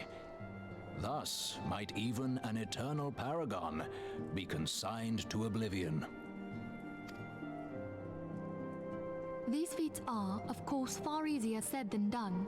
At present, we lack a viable means to entrap and extinguish an Ascian soul. Yet, I believe it to be possible. The pieces of the puzzle lie before us. We have but to put them together.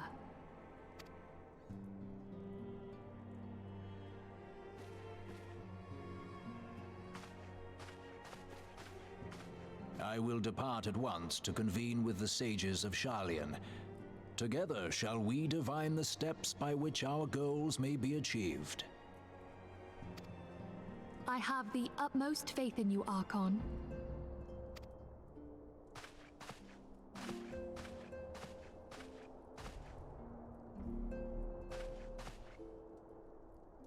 Beg pardon, antecedent, but I would raise one final matter. Even now, a Sharlayan survey party seeketh to ascertain the fate of the students of Baldessian. Their findings shall soon be known to us. Though you harbor feelings of dread, I bid you surrender not to sorrow, but abide instead in hopeful prayer. I shall, Archon. Thank you.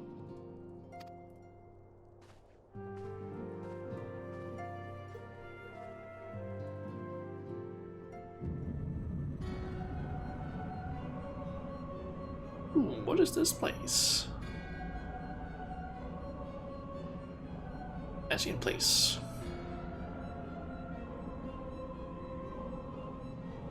The Lord of Levin is returned to the ether, as was Leviathan before him. Rama's acquiescence was most intriguing. Inferno, Vortex, Crag, Whirl, and Levin. All have now been humbled by the bringer of light. The limitless potential of man. Hydaelyn's servant grows mightier by the day. Yet she prospers at great cost to her mistress, whose strength is all too finite. 7 times have the masses survived the rejoining, but their souls are grown weak and wan. Yet even as it enervates, the ardor empowers our master. All that remains is to nurture the strength of the gifted, to forge the final key. And that is the task to which we bend our every effort.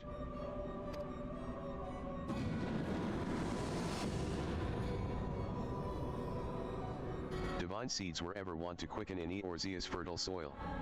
We need only lead men to the field, and by their eager hands shall a new deity arise. That which was shattered shall be made anew, and the one true God shall come again.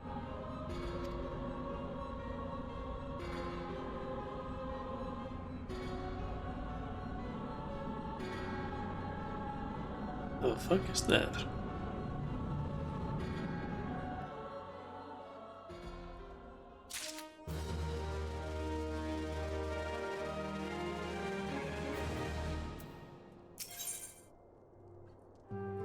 Guardian of Eorzea.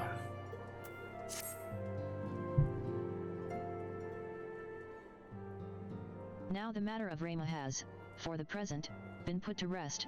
There is something I would show you, Shauna.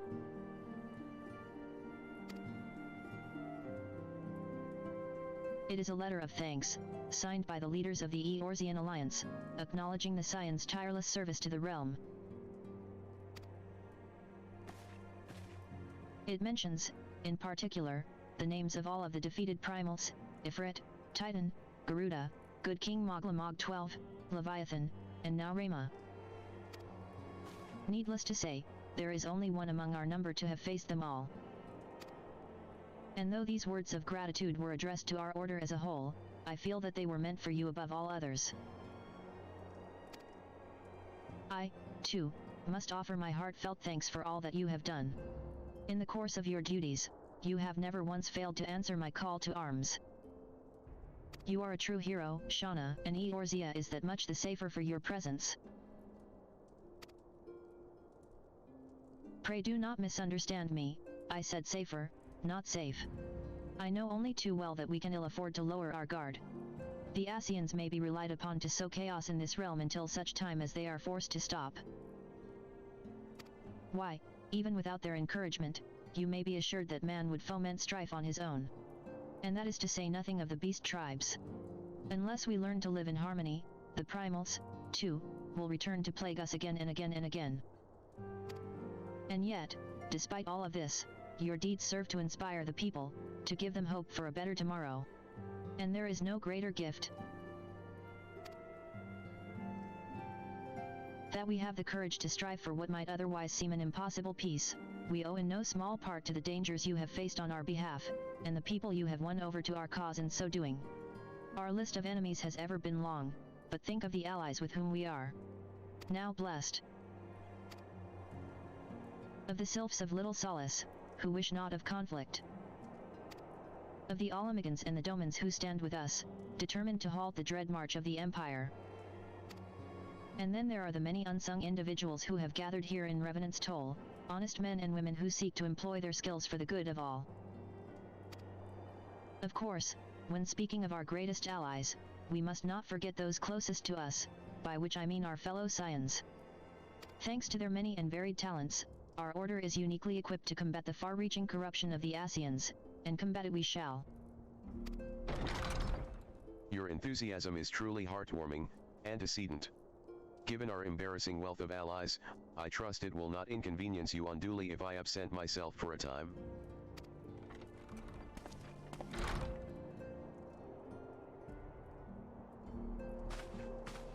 Alphanod. I take it the troubles in Ul'dah no longer require your attention? There are yet some rumblings of discontent, but the air of simmering violence is largely dissipated. 'Tis to report such that I stand before you now. That, and to speak with you concerning the new organization we discussed. Ah, I have a message for you from Ele, ahem. You recall the refugee girl? The one whose parents were missing? They were found unharmed. She wished me to pass on her thanks to you. Ah, nice. Why, Alphanod? Am I to understand that you made the effort to remember the poor girl's name? I look forward to reading all about her in your report. I do hope you left nothing out.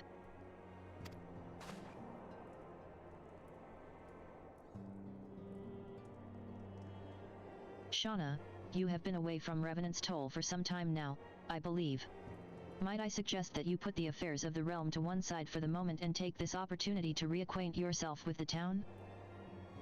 Which reminds me, one of the Doman children recently inquired as to your whereabouts. Yozan was his name. I believe he has some small matter he wishes to share with you. Why not oblige him with a visit? Alright.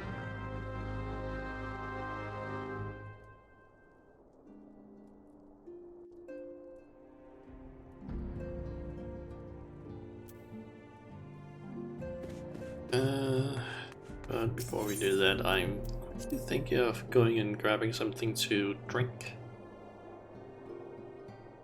Because kinda just want something to drink, so before we talk to Yosan, let me just quickly jump over to this scene. And I'll be back in like at most 5 minutes. It shouldn't take any longer than that, so see you guys in just a bit.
Okay, I'm back.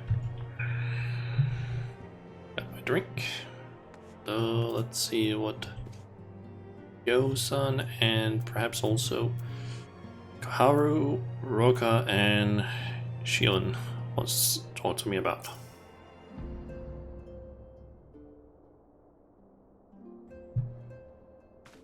Look.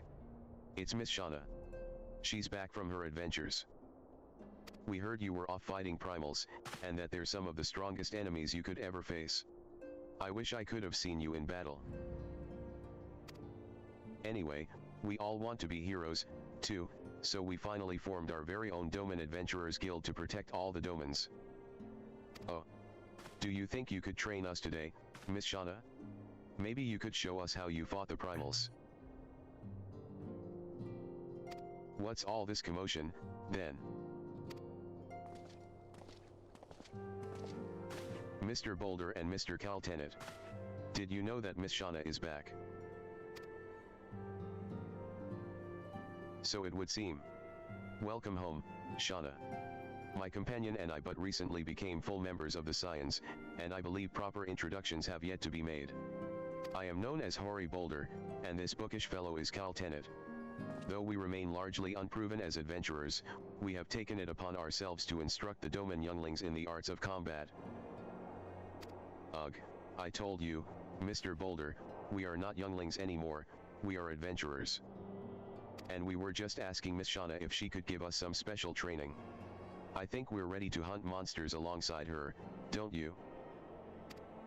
Well, you've certainly been diligent with your drills, but I'm afraid the fiends of Mordhona are still ever so slightly too dangerous for you. I have a counter-proposal. What if I were to cross swords with Shauna? A demonstration of skill at arms, if you will. Hori. If I didn't know you better, and I do, I'd say you were merely seeking to test yourself against a legend. Ahahaha. Well, mayhaps I am. But what matters the motive when the children stand to learn so much from the lesson? Hey, there's all of our. Welcome to the stream. Currently still doing a Realm Reborn main story quest. What say you, Shauna? Would you consent to spar with me?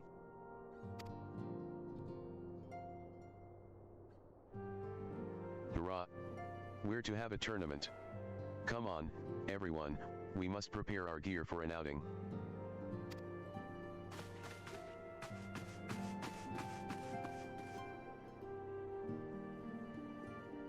Do try not to disappoint them. Have faith, Caltenet. I shall summon every last ounce of my strength to make of this a worthy contest. The fields to the east of town should prove suitable for our purpose. I very much look forward to our bout. I wouldn't be surprised if something ends up going wrong during this.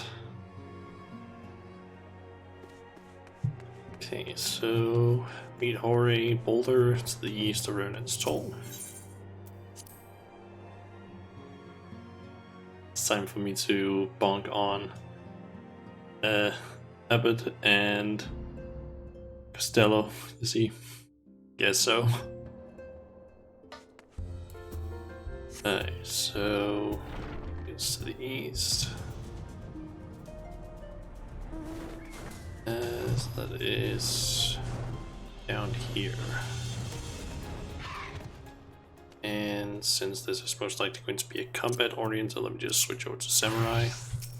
'Twas good of you to agree to this, Shauna. I trust you are ready to begin? I mean, I think it might be a little bit easier to do this if I'm actually DPS class. Very well. Taking the Gurren Gog. Let's not keep the younglings waiting any longer. Ahem. Hori. Are you certain you wish to fight her alone? That is Shauna you face. What better way to test my mettle? Pray allow me to attempt the first round unaided. Oh, am I? I'm good. After all, 'twas this hero's legend that led me to join the Scions to begin with. Without Shauna to inspire my efforts, I would not be half the warrior I am today. Haven't really been streaming a lot for like the last 2 weeks because I've been working on some things, but apart from that, it's been okay, I guess. Nothing major has happened to me, I would say. What about you? How's things been going for you? I saw on Twitter that you mentioned that you ended up finishing Dark Souls 2's achievements. So that's nice. Guess you're gonna be starting on Dark Souls 3 then, or are you gonna wait that for a bit? Your point is well made. But remember, this is for the children's sake as well as your own. Should it appear the contest will end too swiftly, I shall add my spells to your blade work. Hello. You haven't begun yet, have you?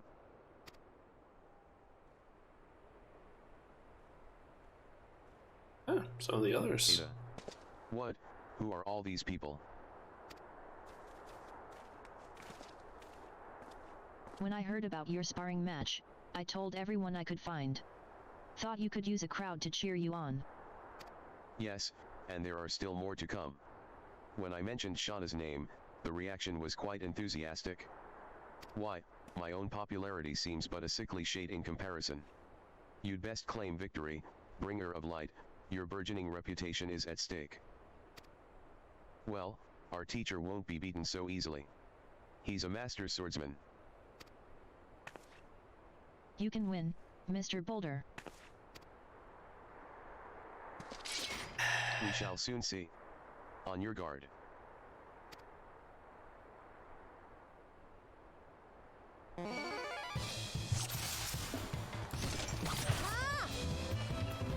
Yes, nothing new major has happened to me, nothing at all. Yeah.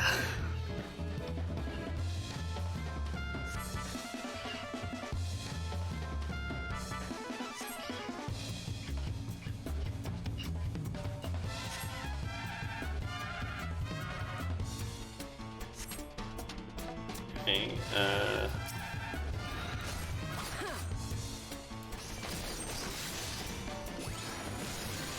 guessing I should probably focus on this guy first.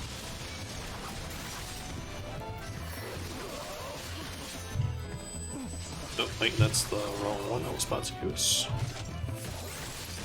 There we go.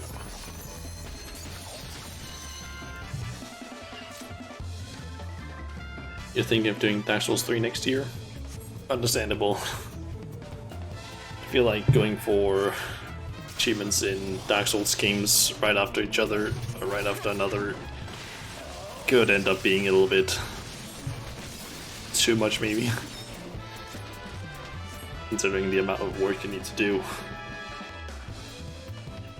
It's like every single one of them basically requires you to do multiple playthroughs worth. You have bested me. I yield.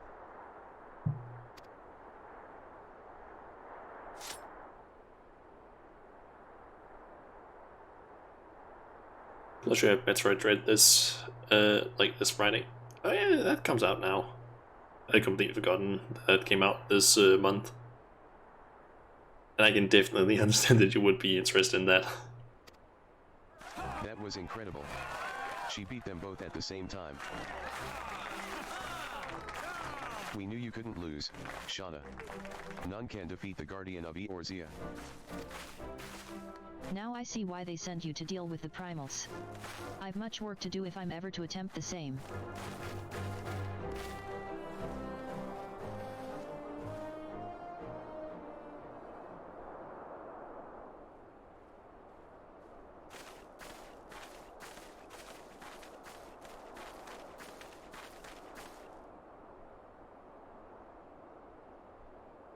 Impressive as always, Shauna. 'Tis ever a pleasure to witness the spectacle of your martial prowess. It's Metroid 5, man.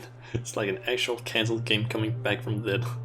I mean, wasn't it technically, to an extent, cancelled? Like, there was Metroid Dread originally, like, a long time ago. They cancelled it and then it came back. Like, that is still, like, kind of insane that they actually brought back a game that was technically dead, or is presumed dead. Let's just hope that it actually lives up to people's expectations.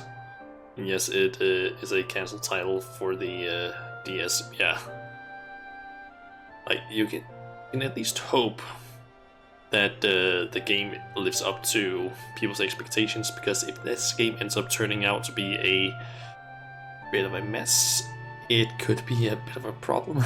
I feel like, because I feel like people would be kind of disappointed then. So let's hope it's good. And Which judging by most the likely it smiles will on these be. many faces, they, too, appreciate the hard-won strength that keeps the perils of the realm at bay. Especially considering it is a like Nintendo franchise, most of those games tend to be of at least acceptable quality, so we can assume that it's going to be at least a good game. Guardian of Eorzea. Yes, that is a most fitting title.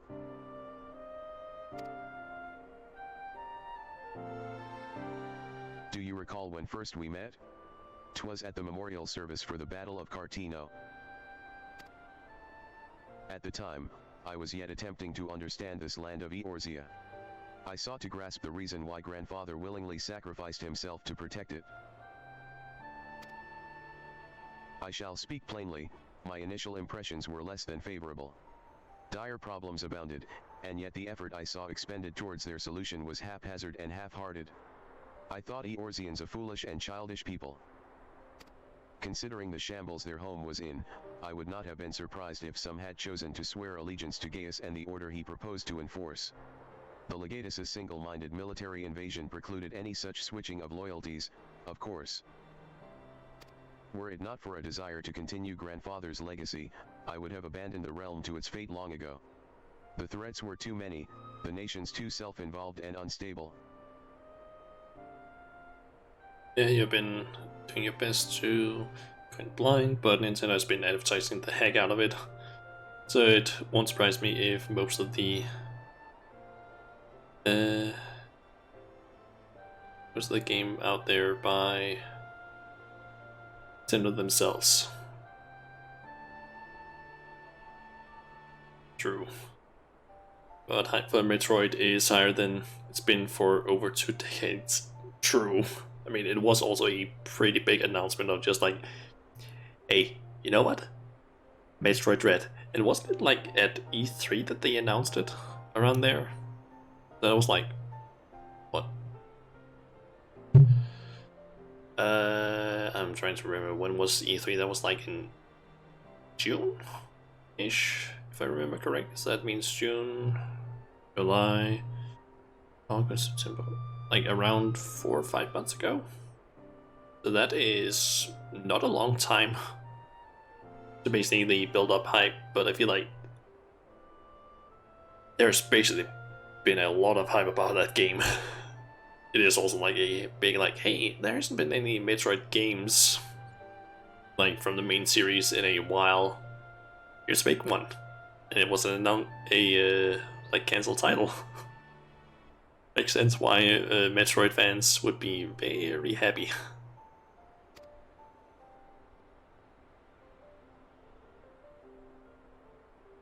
'Twas you who convinced me the salvation of Eorzea was possible.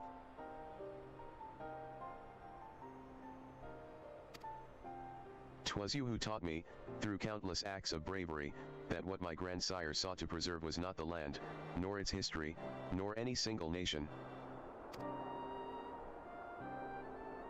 It was the people. These wonderful, oft infuriating, stubborn people that suffer blow after terrible blow only to drag themselves back to their feet to face another day. Though he never put such feelings into words, I believe grandfather's admiration for this inextinguishable courage grew into a fervent wish, a wish to aid Eorzea and its inhabitants in charting a course for the future. A wish that has now become my own. I, too, will endeavor to take up the mantle of Guardian of Eorzea, and champion these people who toil towards a better world. Also, I'm getting close to hope to Heaven's Ward. Yep. Let's see. I believe I was looking at the. I basically have the list of quests open right now. I'm almost done with patch 2.3. Then I have 2.4, which has 18 quests. 2.5, which has 8 quests. Also, 2.4 has a dungeon and a trial. The same goes for 2.5.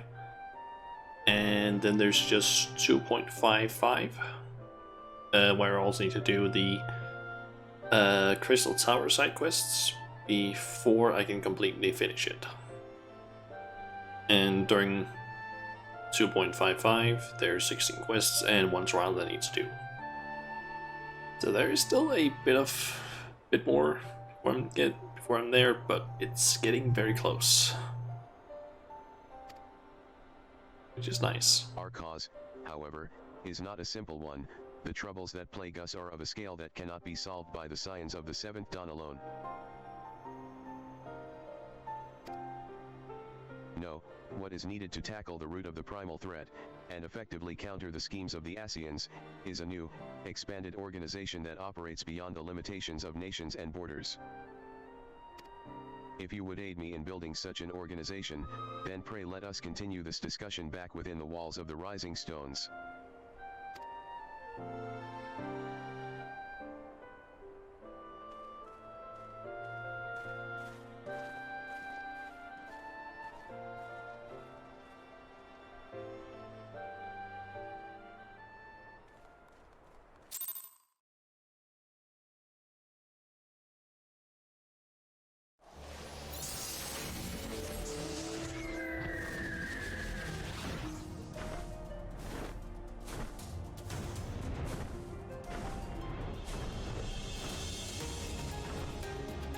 So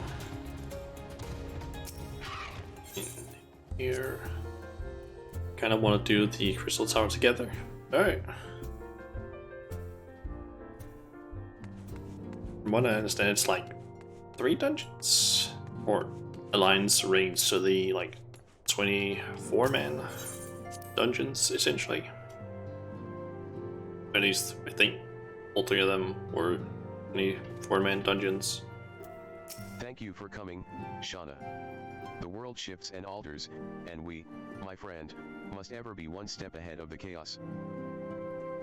What I propose is the formation of a new organization, a group that shall pave the way for a truly united Eorzea.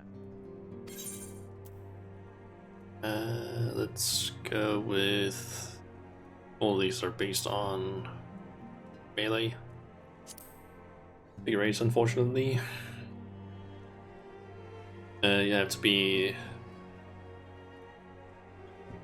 Fortunately, you have to be somewhere soon. But it's gonna be a while before I also do the Crystal Tower stuff, because I think I'm gonna wait with it until I get to the point, because at some point during 2.8 or 2.55,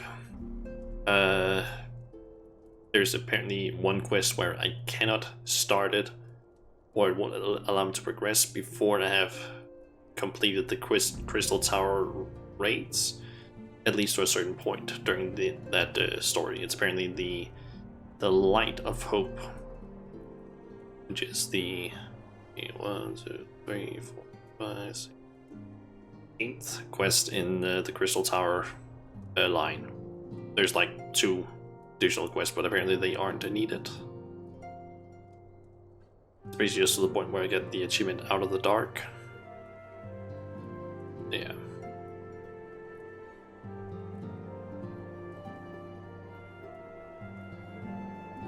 It was more like, if you're not here to do it with you, don't wait. Alright.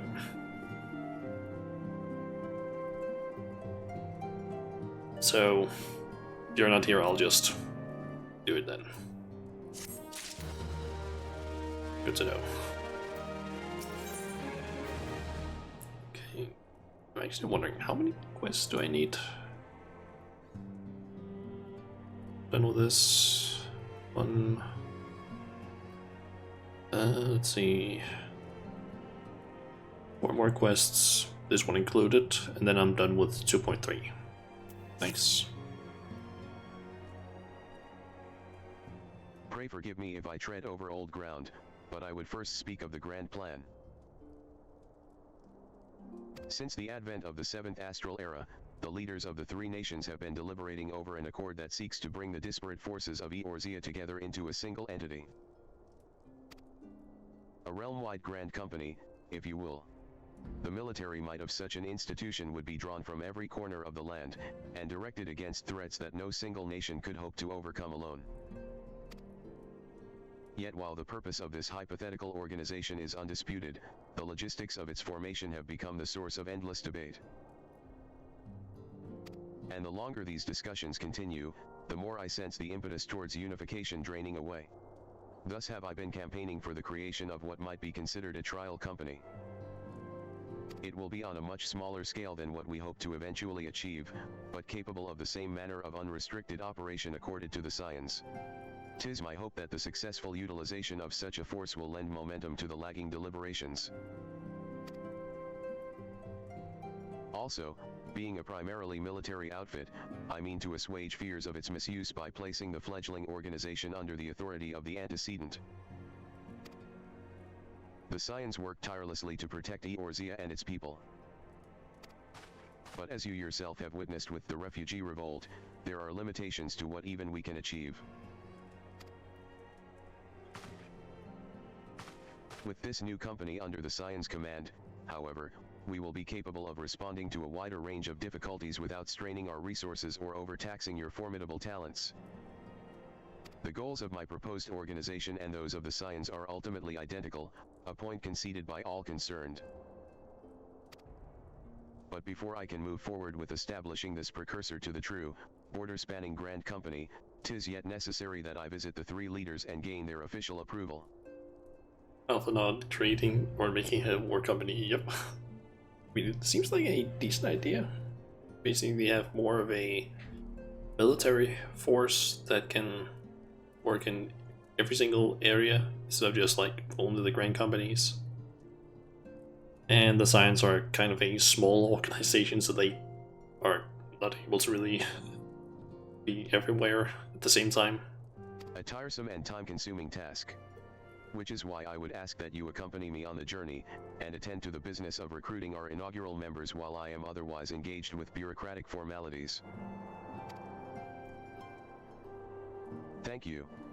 'Tis reassuring indeed to know that the bringer of light and her discerning eye will be selecting our future allies.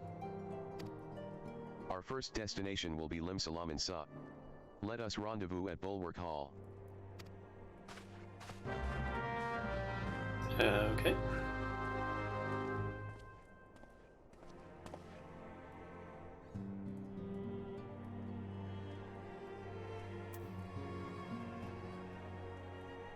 Let's see, teleport. Limbs up.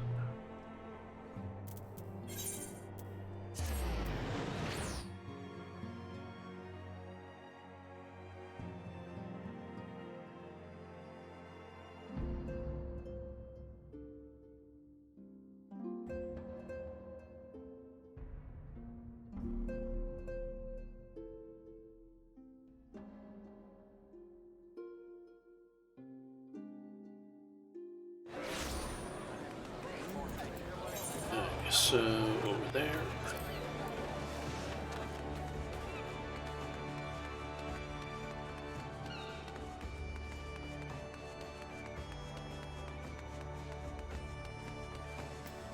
Ah, there you are. I am ready to ascend to the bridge and speak with Admiral Blaifeaswin. While the Admiral and I are finalizing permissary boundaries and signing parchments, I would have you begin the recruitment process in earnest. I have, of course, endeavored to spread the word of our organization through various channels, but I believe a personal approach will reach many who may otherwise remain ignorant of the opportunity. As for potential members, 'tis of no matter should they already be pledged to another institution, only that they are willing to lend their strength when the situation demands it. And you needn't range into the countryside, the upper decks alone are populated with sufficient candidates to suit our purpose. By the way, have I noticed the crowded noises where there are a lot of players around?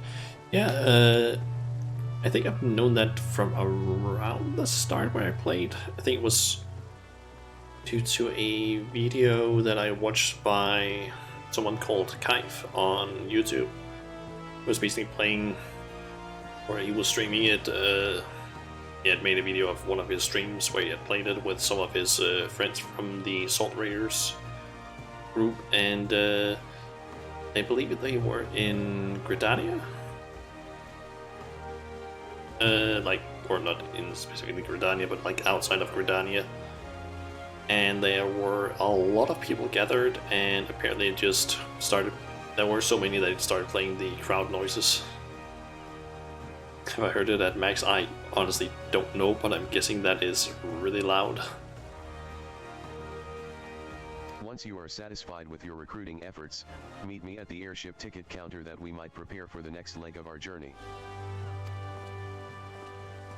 I'm thinking of one place that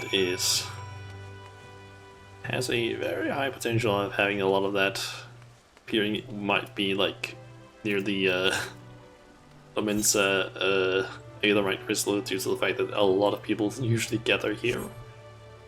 Either that or at a... I'm forgetting what they're called right now. Let's see. This way. There might also be some of the like RP venues that people have around the place, like in their houses and so on. Those places might also have a lot of that noise, but I'm not sure if they can actually play inside player houses. Okay, let's see, I need 2 up there, so let up to the Marauders Guild, get these 2 on the way, basically get those 2, then just go down to the Aft Castle.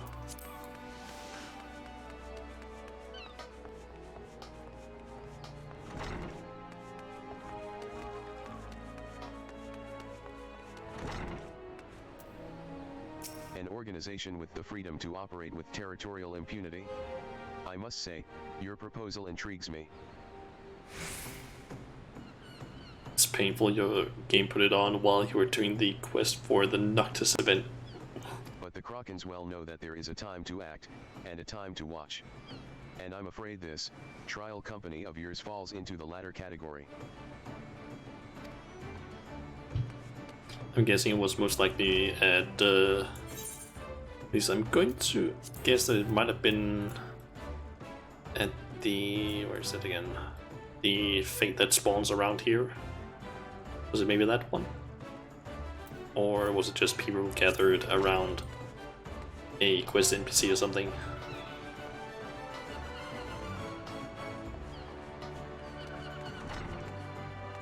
It's like that is the 2 most likely cases where Tarek's shouting from several angles.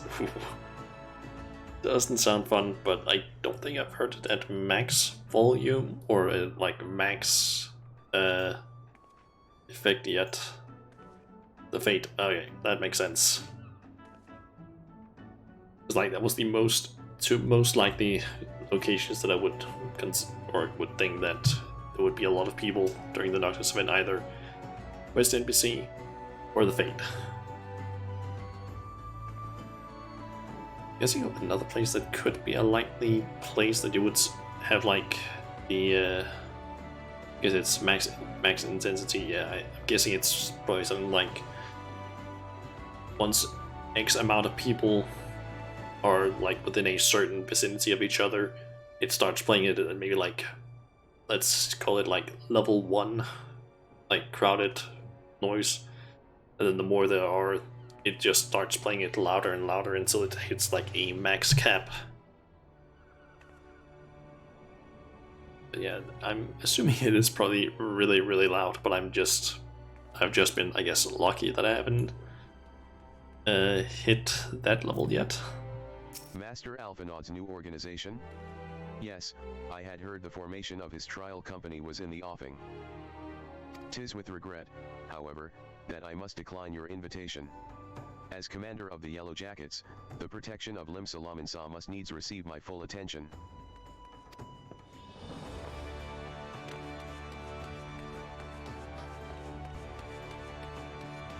guessing another place that you would probably find the like find a lot of people to get the that like crowd noise could be maybe at the Gold Saucer, if that can also play it.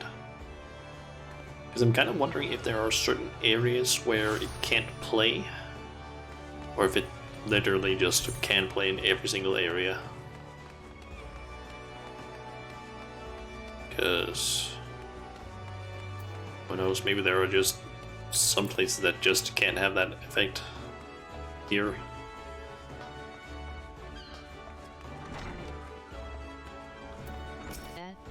Who in the bloody elves do ya think you're talking to, Drylander? I'm a pirate, not some sodden knight in shinin' plate. If you're looking for a self-righteous fop, try knocking on that dandy Carvelin's door. Hey, they weren't much help. I'll say Stellafella's pretty cute. Staying there in her maid outfit with Coco. Alright, let's see. Over to the Blacksmith and Armorers Guild.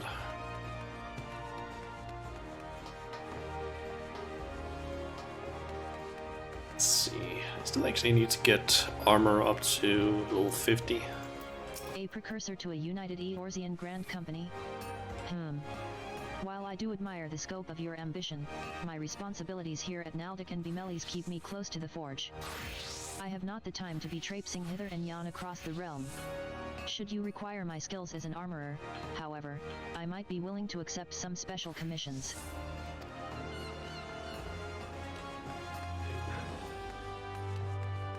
Let's see, I need to get over there.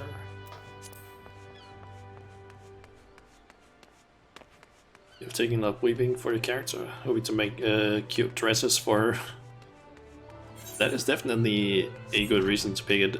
I will warn you though, if you're trying to make, like, at least in my case, I ended up getting, what was it again?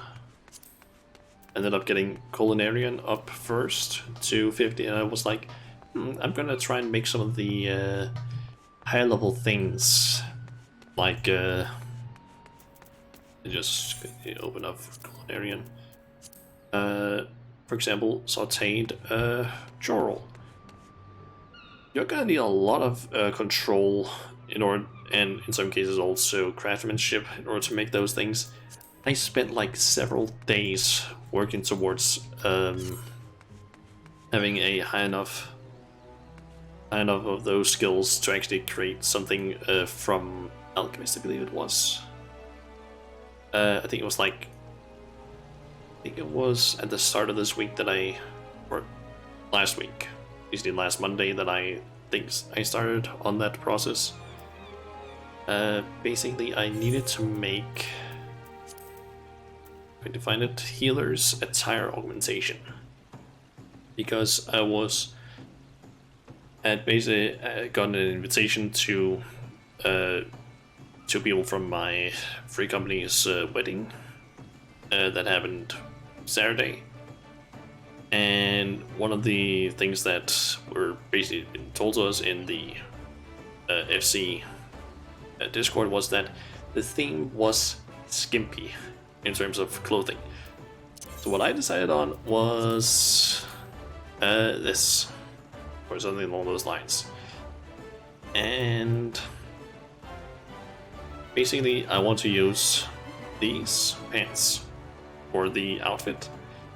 The problem is just that, or basically I want to use the healer's culottes for it. The problem is just that you can't color those. But if you make the augmented healer's culottes, you can color them, which I wanted. The problem is just that you need 2 healer's attire augmentation in order to make those, or in order to get that. You can buy these, but they are really expensive. I think they were like 90,000-ish for just 1 crate. And I didn't have a lot of gil at that time, so I decided I'm going to craft them. I ended up buying the materials that I needed for this. but I didn't have high enough crafting at that time. So what I had to do was try and figure out how to get a high enough crafting to actually make this. And that basically meant getting a lot of gear. Basically, my main hand or primary tool had body, hands, legs, and feet are basically the best items that I can get, as far as I know. Because these, the artisans armor pieces are basically normally bought using high crafting materials that you can create in order to basically buy them at Revenant's Toll from some guy. But apparently in some patch they changed it so that you can buy them for like, I think it was 5,000 like company seals. You can buy each of these items. I think one of them costs like 7,500 or something. You can also buy the primary tools for each crafting class. But that still wasn't enough. So I ended up going for basically deciding I'm going to make, because that still didn't give me enough craftsmanship and control. Because if you look at my stats, it's just barely above the requirements. And that was even after equipping this thing without any materia. And I basically had to create this thing with blacksmithing, which meant I needed to get blacksmithing up to 50, so I could actually make that. Where is it? This thing. And then after that, or basically at the same time I leveled up smithing, I also leveled up goldsmithing, so I could make I guess they don't show up here. Basically I need to make all of this. So not because of the stats that the items themselves gain, because it's just CP, which I didn't really care about. I need basically material slots, so I could basically buy the highest level material that I could put in, which is level 4, I believe, because of the item level, and just each of these things basically have one material slot. So basically I had to like special infuse it. Really have to run now though. Alright. But yeah, basically just had to like essentially mash in more material than the item can normally hold, which finally got me high enough. So it took some time, but it finally worked. Plus this outfit actually looks pretty decent. And I can use it for all of the crafters, and that's nice. Only thing I really need to replace is just this one and this one for each of them. Switch over to this again. Well, if it ain't Shauna, I'd not forget a venturer brave enough, or daft enough, to seek the shortcut into Titan's bedchamber. Gonna leave a lurk. See you later. Okay, see you later, Solar, and thanks for dropping by. You remember Ol Ryal, don't yet? Formerly the company of heroes. 3 whistles at Bronze Lake? It ain't often I drag me arse out to Limsa for a drink, but I'm right glad I did. How fare ya these days? You're looking to put together a new crew? Top tier work? Ha, sounds like a right lark, it does. Alrighty, lass, count me in. The heroes may be gone their separate ways, but I ain't ready to climb into me grave just yet. Okay, go down to Alphanod then. Or down to him, I actually need to go to... what is it called again? The Crow's Lift? Airship place, basically.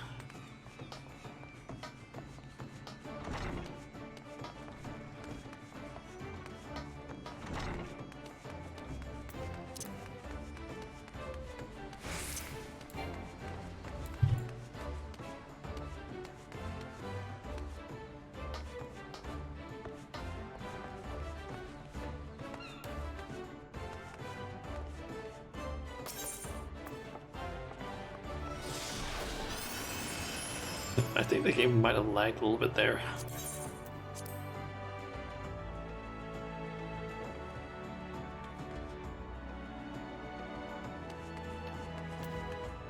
Alright, let's just switch back to Samurai.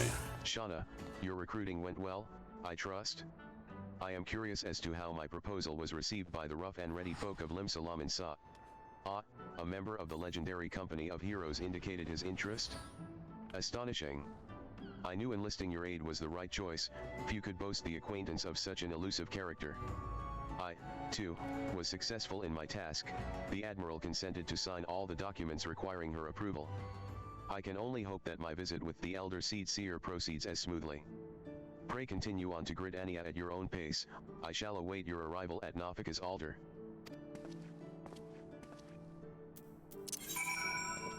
Okay, off to Britannia.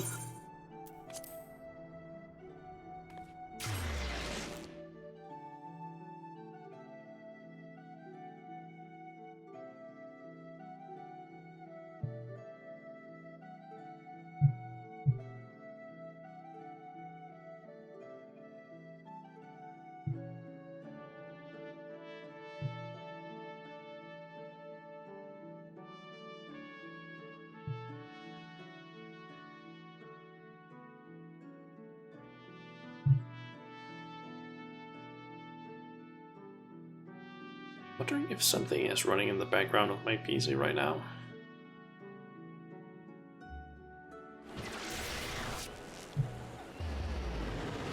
Give me a second. Antivirus, are you running a scan by any chance? Oh.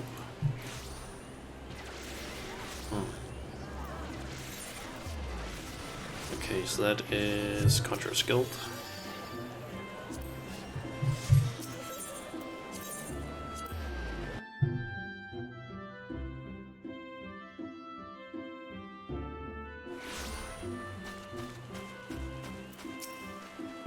With the Elder Seed Seer is due to commence momentarily. I would be grateful if you would once more see to the task of recruitment here in Gridania.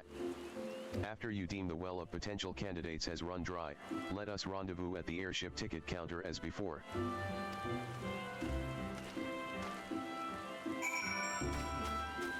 Okay, so there are 4 people. Apparently 2 here in... no wait, 3?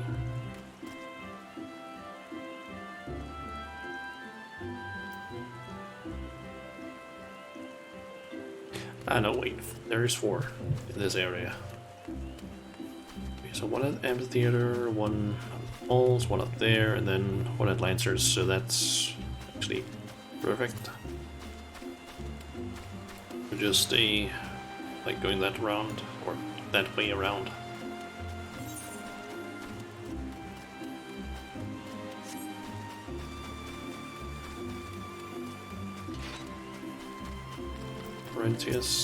Oh gods, can it truly be you? By what fickle fortune must the first face I see upon my release be yours? But yeah, that was the guy that we ended up dealing with down in South Route, I believe. Could it be that you don't remember me? It is I, Laurentius, the man whose crimes you exposed. I was a whaler, and a regular patron at Buscaron's. Well, of course you do. I was beginning to wonder if jail had changed me more than I realized. Not that I have any particular wish to be recognized after my shameful conduct. The less said of my past, the better, I suppose. And what of you, adventurer? What business brings you to this part of Gridania? Recruiting, eh? And what is your policy on reformed convicts? As matters stand, the Wood Whalers will have naught more to do with me. This may be just the second chance I was looking for. Revenant's toll, you say? I shall leave at once. You shall not regret this, I promise you. I am a changed man.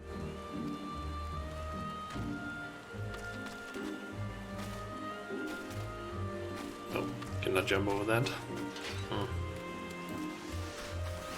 Okay, then it's up to the falls, and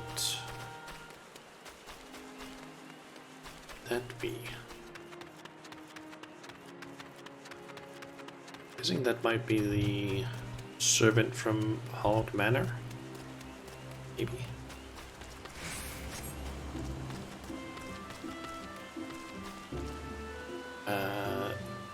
Lane? Grandfather, you must call it a day. Let us return to the guild and rest ere your tormented back gives up on you for good. I'm terribly sorry, we were just... Oh, Shauna, isn't it? It has been some time since our paths crossed outside of Copperbell Mines. Don't really remember you, to be honest. Why, you were barely more than a novice adventurer then, but look how far you've come. Mother Mayun tells me 'twas you who felled the fearsome Black Wolf. And now you seek stout-hearted souls to fill the ranks of a new order?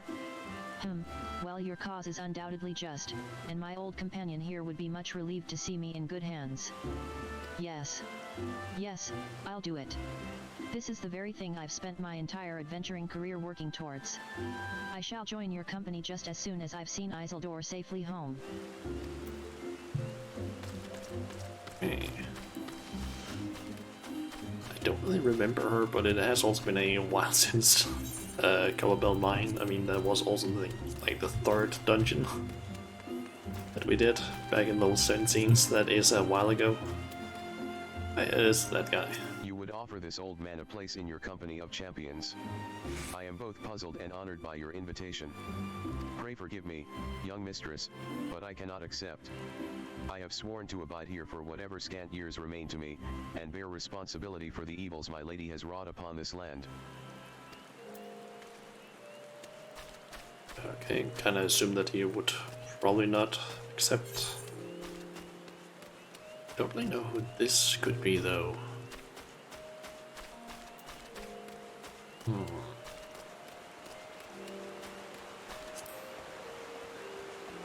In front of the Lancers.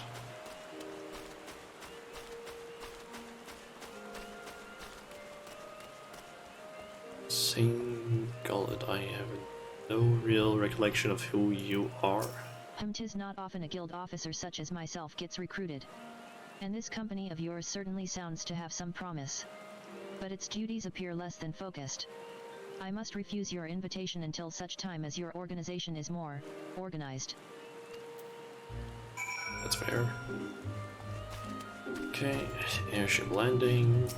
Don't remember, can I just... yeah, airship landing.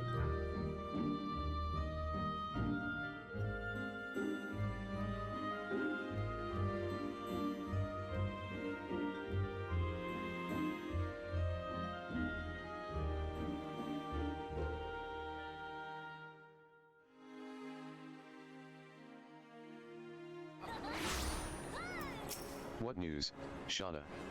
For my part, the Elder Seed Seer was most amenable to our requirements.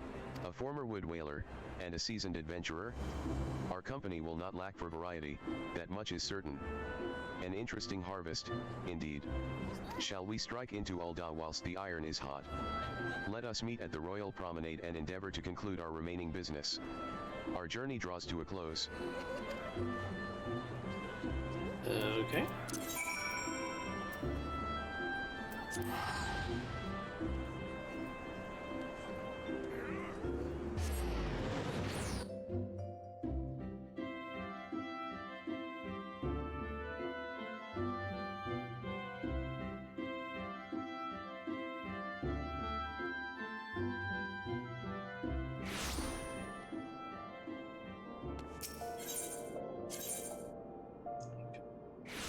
Chamber rule.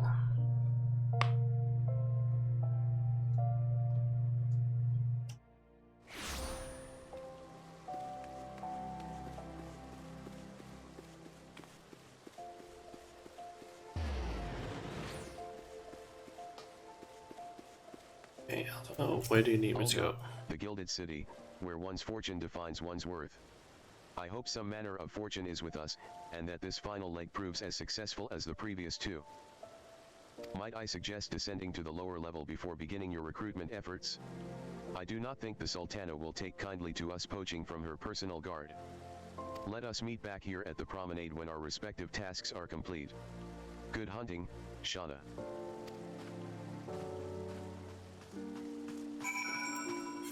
Steps of Thal, so this area. Okay, so we'll jump down here towards Colosseum, then I guess I can go to Onyx Lane, then go there, and then up this way. Wait, you're the lady who came to Little Alamigo looking for that masked devil? Who knows what might have happened if you hadn't? I'd probably be dead, and a whole lot more of my friends besides. We were such fools. Enerode, that disaster really got me to thinking about our homeland, and about the outsider who saved us from ourselves. I realized how easily I'd been manipulated, and vowed to make of myself a more worldly man. So here I am. A new company of champions. And you say it will take me to all corners of the realm? That sounds exactly like the kind of opportunity one need. And don't worry, I'm not the same stripling you met in Little Alamigo. I've prepared myself to fight the evil I now know is out there. Okay. And I want to go to a Miner's Guild.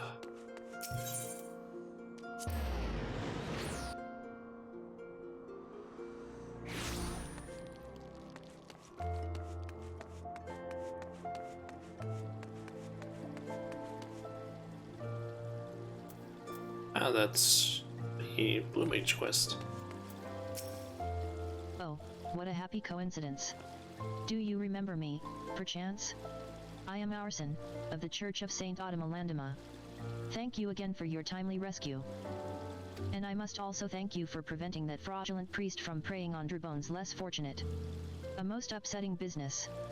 Are you here with your companion, then Cred, wasn't it? Ah, 'tis new companions you seek, then. Your proposed organization sounds a powerful force for good, but my place is at the church with the children. Nevertheless, I wish you well in this undertaking. Okay. So the Weavers, I wonder who we're gonna try and recruit down there.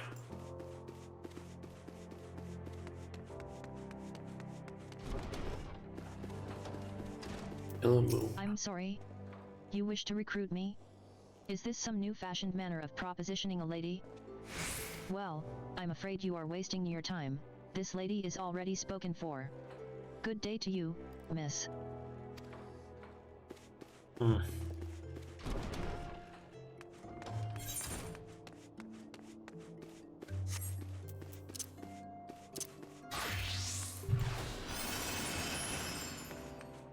Okay, so up there and then over to that person, then I can just fast travel afterwards.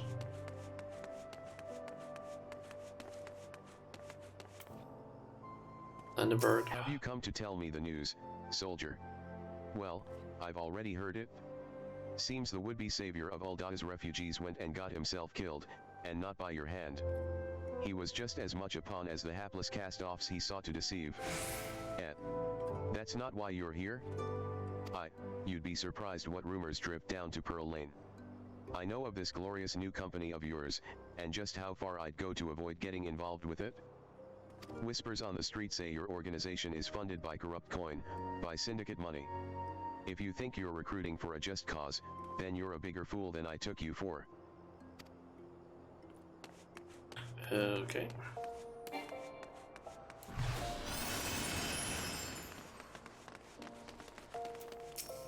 A company that looks to cure the ills of the realm entire? Listen, friend, I can scarce bear the complaints of the next stall over, let alone the conundrums of a neighboring nation. Okay, back to the Royal Promenade.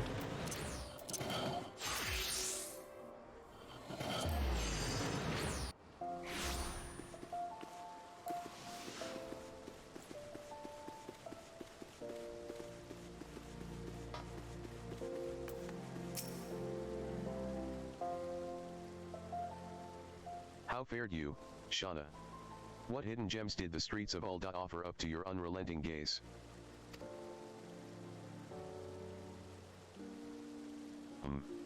A single Alamigan youth? Well, you've certainly given us an admirable start, even if our ranks are yet somewhat thin. In these troubled years following the calamity, talk of Eorzea's salvation must seem akin to grasping at clouds. But there are those who have risen to the challenge, nonetheless. And the hope that inspires these people was born in no small part from the victories you yourself have won. Thank you, Shauna. I will not squander the precious gift you have placed into my keeping. These recruits will become the foundation of a new beginning. And yes, we are free to begin. As you have no doubt surmised, the Sultana also graced my trial company with her blessings. Our first wave of recruitment is over, the documents signed, and the finances secure. There is naught to prevent me from taking the next step. You are concerned by the syndicate's involvement? As was I. Thus was the origin of every coin of their contribution carefully scrutinized and recorded. This organization will not be built on corruption. Naturally, I would prefer not to rely upon outside sources at all, but even my family's substantial coffers could not sustain a venture of this magnitude. And as for the rumors and doubts surrounding this enterprise, well, such things shall plague us until the company has had a chance to prove its worth. It will not be an easy process, but we will earn people's trust one success at a time. Speaking of time, we should waste no more of it. Let us return to the Rising Stones, and lay the first stone for a united Eorzea.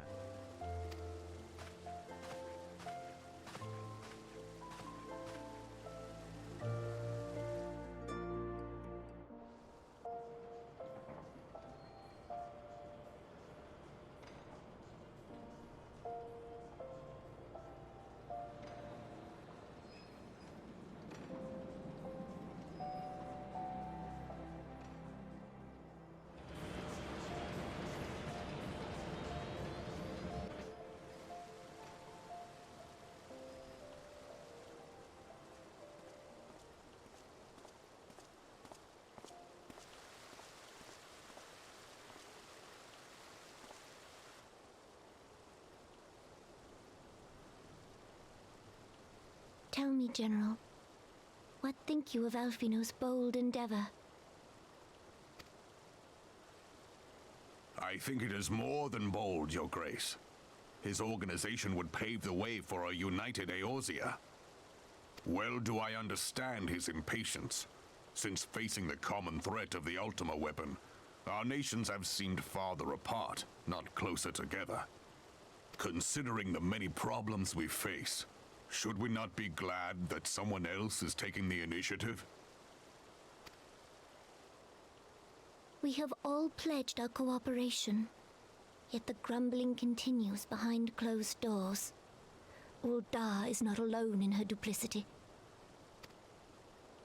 I myself have doubts as to the good this organization will achieve.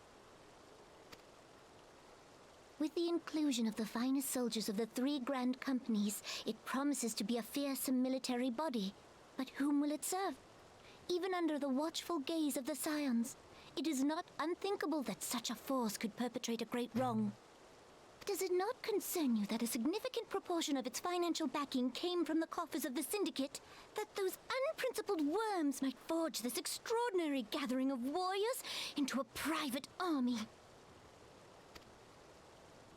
I have trust in the Scions, Your Grace. They have spared us no end of trouble at the hands of the Primals. If they seek reinforcements, I deem it unwise to deny them. As for their finances, full many gave generously. And though our nobles proffered a sizable sum, their coin did not spill from the pockets of Lolorito and his cronies. And what of the presence of our stalwart adventurer friend in this endeavor? I doubt the Warrior of Light would betray our cause.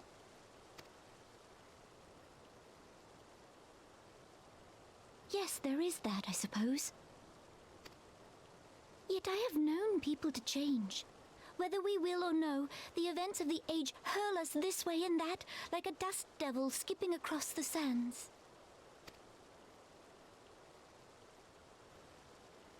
Cannot be done about Telechi? I have explored all avenues available to us, Your Grace. But as Ul'dah law now stands, We lack the evidence to convict him of any crime. To arrest him on spurious grounds would only play into his hands.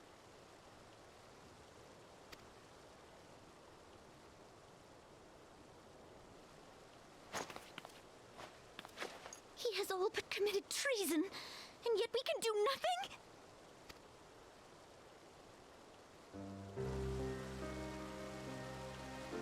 Then what good our government? What worth the royal house?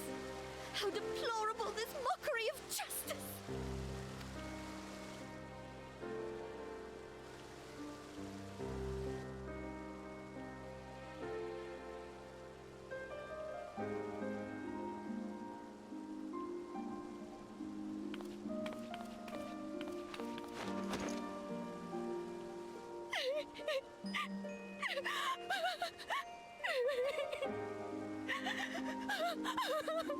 Have faith, Your Grace.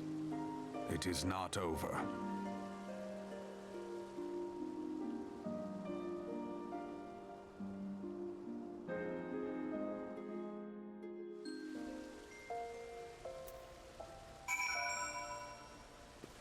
Alright, off to the Rising Stone then.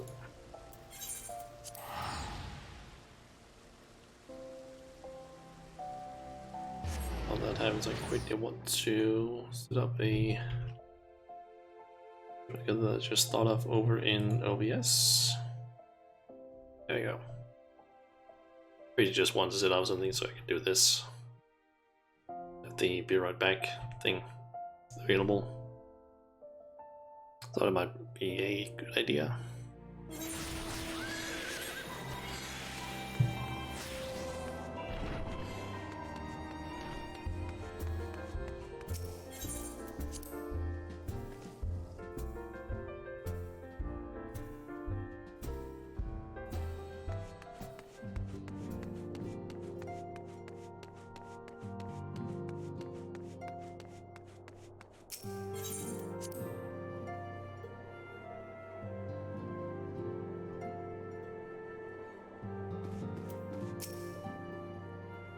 That is not a journey I soon wish to repeat.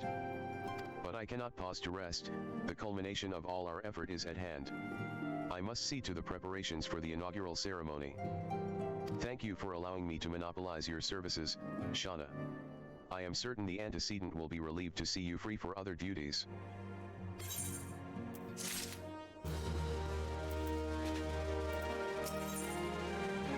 Okay, heretical harassment. Greetings, Shauna. Alphanod tells me all is in place to begin his trial company. The Scions shall certainly be grateful to have the support of such an organization. The inaugural ceremony is set to take place here at the Rising Stones.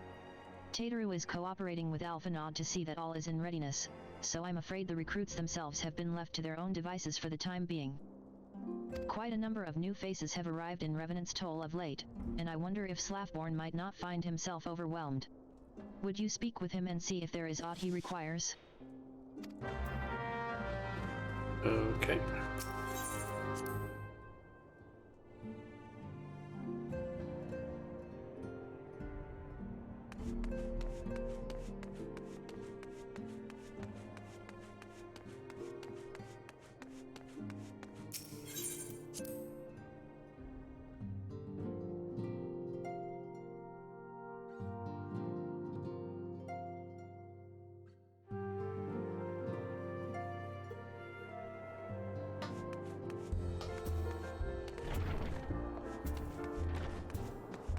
So that's one.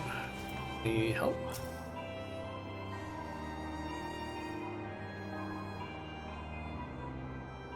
What can I do for you, Shauna? I thought you'd have your hands full helping out with this new arm of the Scions. I barely noticed your recruits arrive. 'Twas barely a trickle compared to the flood of treasure hunters we have passed through here every day. While I appreciate your offer of aid, 'tis more your burden that concerns me. I'm told this trial company will answer directly to the antecedent, so I trust that means less work for you in the long run. Slafborn. The shipment. We couldn't.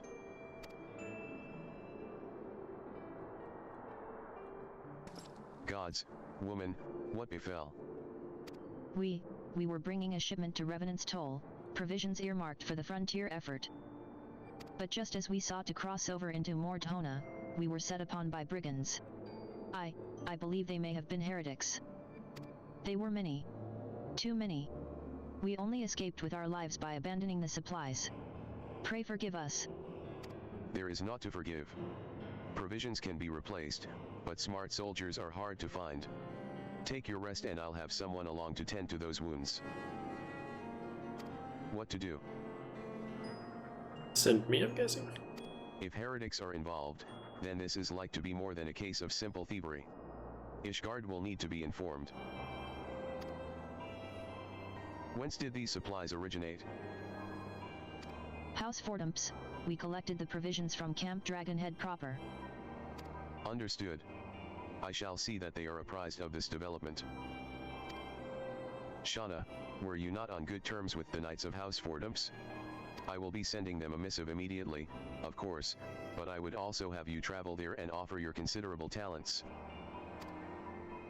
Yes, I realize I contradict my earlier hopes to lighten your load, but I need someone who can help bring this incident to a satisfactory conclusion. Our favorable relations with Ishgard are far too important to risk half measures. Thank you for your understanding.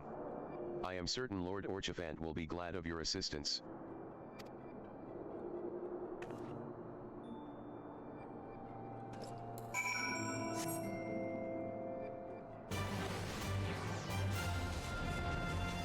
Okay.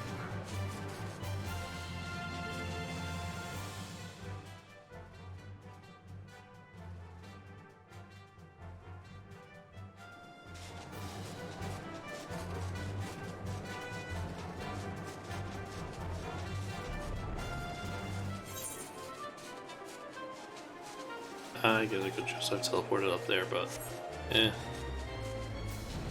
kinda expected it to actually be this one, but I guess not.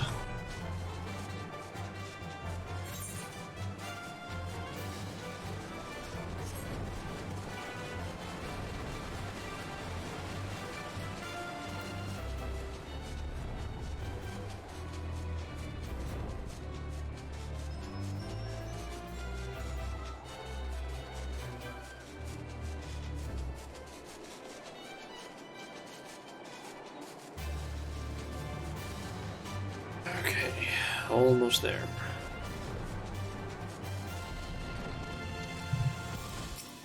Well, if it isn't my fine friend, Shauna Majula.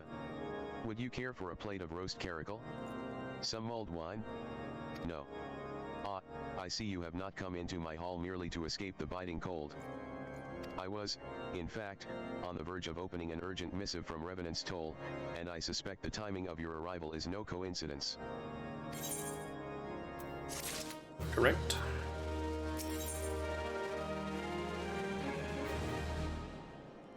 Wait. Elements, what?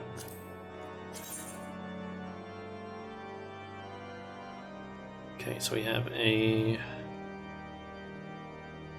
tank. Tank one. Okay.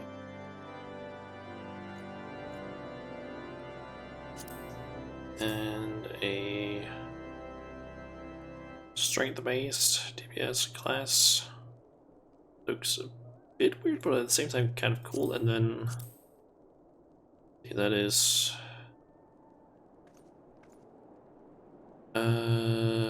monk, ninja, and samurai. Lance and dragoon.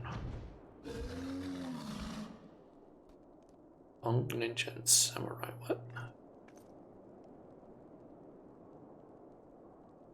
This is just tank one. Elden, warrior, Dark Knight, and gunblade.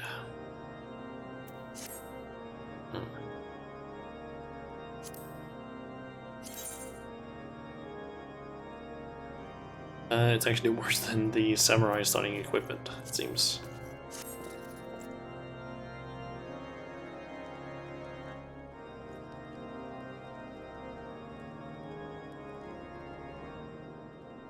The incident with the new frontier hands?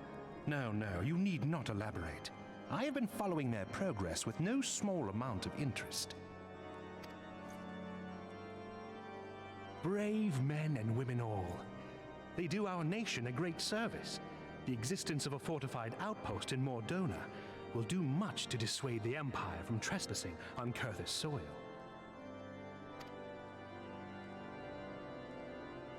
Right glad am I that you have chosen to lend your support to this endeavor. Never let it be said that House Fortom does not acknowledge the efforts of her allies, or her debts. 'Twas in the spirit of gratitude that I arranged for sundry supplies to be delivered to Revenant's Toll. That the shipment should chance to be waylaid by heretics is poor fortune indeed. Poor fortune, I say, yet not without precedent. If you would know the truth of it, these incorrigible villains grow more organized with each passing day. This new unity of purpose we attribute to their leader, the Lady Iceheart. But though I have devoted significant resources to the task of identifying this woman, we have yet to learn so much as her birth name. What we do know is that the heretics speak of Iceheart in reverent tones, and would gladly embrace death rather than betray her. Such loyalty is rare indeed, and I fear to imagine what so committed a collective might achieve. The brigands have not yet been so brazen as to risk direct confrontation here in Dragonhead. Some few of their number have, however, been sighted not far to the west of here, and with ever-increasing regularity. A visit to Whitebrim Front may bring you the answers you seek. Will you brave the snows, knowing what implacable foes may lie in wait? Halone's blessings be upon you! Though I take no pride in the admission, many of mine own countrymen are not so well suited as you adventurers to dealing with such foes. Were they dragons, it might be otherwise. But truly, I could not wish for a finer ally. You have done much for my house in the past, and I have no doubt but that I shall have cause to celebrate your deeds again ere long. Should you learn aught of value, pray return to me forthwith. A warm hearth and a warmer welcome shall be waiting for you.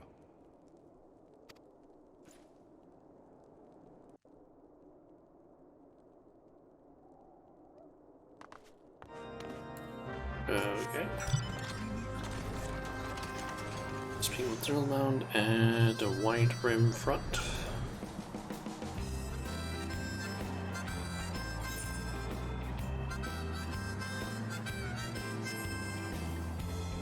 It's gonna be so nice once I can actually get in there. Just want to be able to enter Ish. What is that place called again? Is it Ishgard? Ishgard.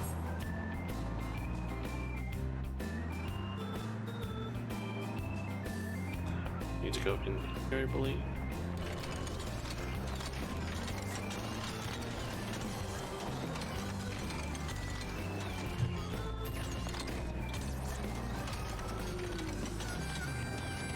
There we go. Shauna, is there aught you would ask of me? Pray speak plainly. I am a man of action and need no honeyed words. On the trail of a band of thieving heretics, you say? By the Fury, but you do seem destined to cross paths with those villains. I must confess, then, 'tis a sad truth that the wilds hereabouts have indeed grown thick with their number. They strike swiftly, without warning, and are canny enough to evade our most able trackers. But 'tis not merely their newfound organization that confounds us, the heretics themselves seem somehow changed.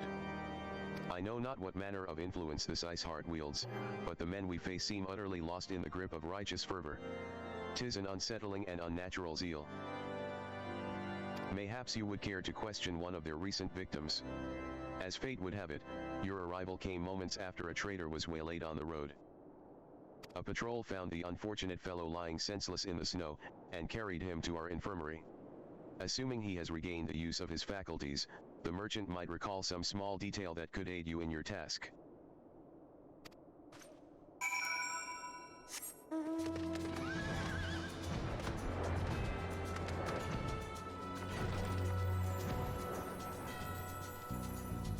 I believe it's up here.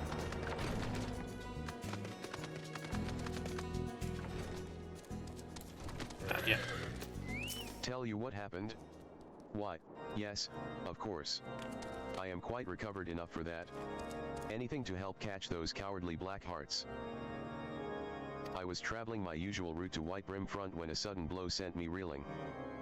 The next thing I knew, I was on the ground, and several heretics were rifling through my cargo, arms, armor, crystals. They were taking everything. 'Twas then that one of them noticed my bleary gaze, and stalked over to better acquaint my head with his mace. Before darkness claimed me, however, I distinctly heard the words, "Return to Snowcloak." I dare say that is where they were hauling my goods, but you'll not catch me rushing off in pursuit. They tell me 'twas a miracle I survived at all, and I'll not trust my thick skull to save me a second time. Okay. Search the wilds of Snowcloak and defeat any heretics you encounter, of which there are apparently 2.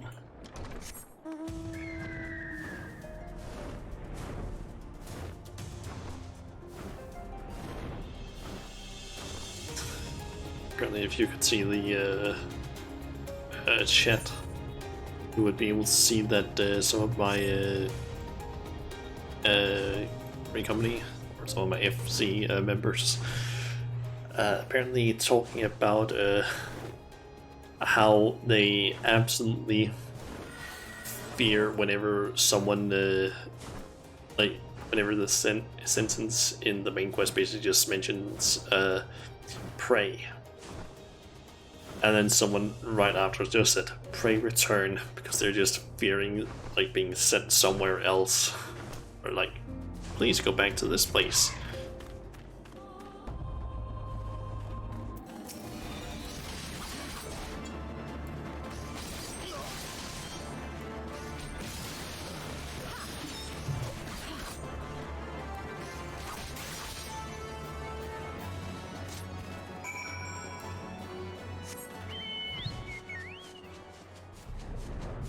And there was also someone who basically just wrote, "Right needs be hath, thou returns doesn't," or something like that. And then someone just said right after, "Don't, dude, don't speak in Uringer."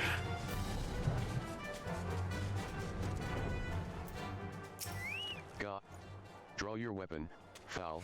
Wait, I recognize you, adventurer. You are come seeking heretics? Then we share a common purpose. We were on patrol when we chanced across one of their raiding parties, and pursued them here.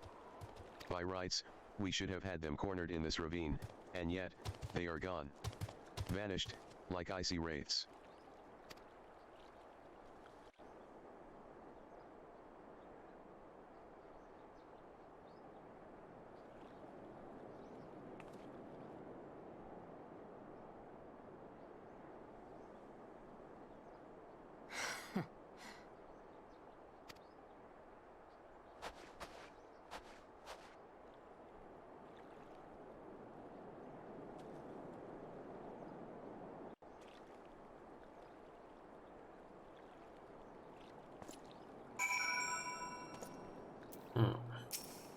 You glimpsed a woman atop the cliff? Could it be Iceheart herself come to sneer at our folly? And to where did she disappear? The heretics must have discovered a passage through the frozen wall, some hidden tunnel that escaped our notice. We have not the men to risk further investigation. 'Twould be best were we to return to White Brim Front, and lay our suspicions before Lord Drillamont.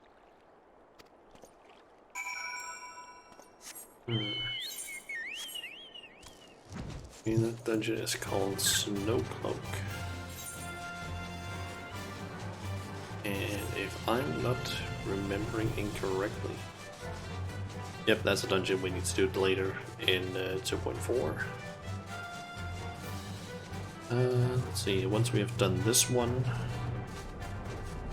like once we're done when the cold sets in, just need one more dungeon, or one more quest. And then we'll be done. Also, is there another? Ah, there it is.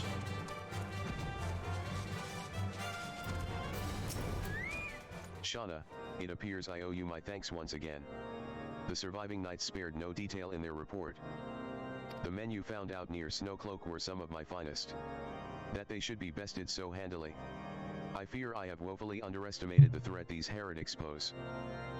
While I understand you might balk at the notion, I must ask that you put aside your mission and consider the stolen provisions lost to us for now.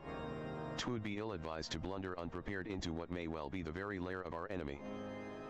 Pray return to Dragonhead and inform Lord Orchifant of your discoveries. He will wish to plan contingencies of his own. As for Iceheart and her fanatics, the freezing heights of Snowcloak will not shield them from our justice for long. Okay, I'll just teleport over here.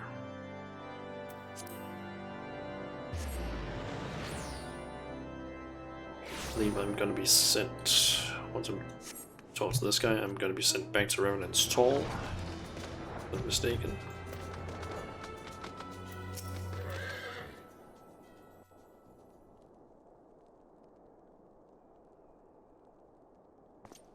Your return is most timely. Of their own accord, my thoughts had turned to your task and the progress thereof. I confess, my imaginings tended toward the grim and bloody.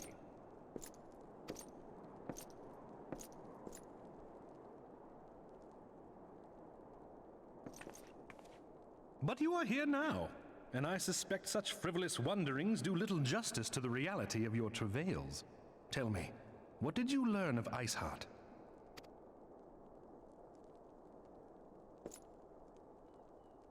Indeed, and this transpired at Snowcloak? Of all the highlands, that towering wall has borne the worst of the region's brutal shift in climate. So inhospitable has Snowcloak become that we have still to survey the area in its entirety. Could its frozen heights conceal the heretics' hideaway? Mayhap a more robust reconnaissance effort is in order. Putting such considerations aside for the moment, we still know far too little of this Iceheart. That she is capable of commanding such a band of fanatics bespeaks natural authority, and no small measure of charisma. As much as I would like to fathom this mystery with you, the situation has grown beyond my personal purview. I am bound by duty to inform the Temple Knights and request that they bring this matter to its conclusion. Given the glowing reports the new commander has garnered thus far, I am certain that they can be relied upon to take appropriate action. Though Iceheart's true identity yet eludes us, you have provided us with a point from which to begin. Sometimes it takes but a single stone to prompt an avalanche. On the matter of the stolen provisions, I have already made arrangements for a second shipment to be sent to Revenant's Toll.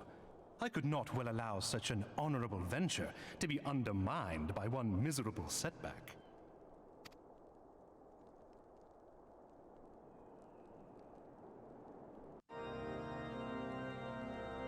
Okay.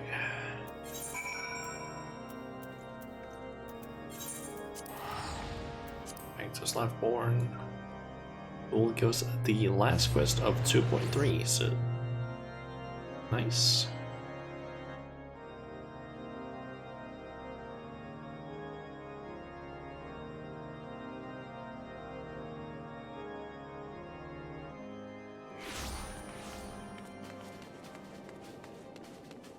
And Shauna, 'tis good to see you return to the toll.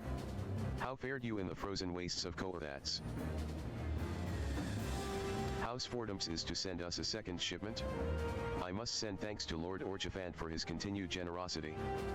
Yet even as our town grows in prosperity, I fear it will attract ever greater numbers of those who would do us harm in the name of greed or power. All of us, Alphanod's new recruits included, must remain vigilant against such threats. Let's see here.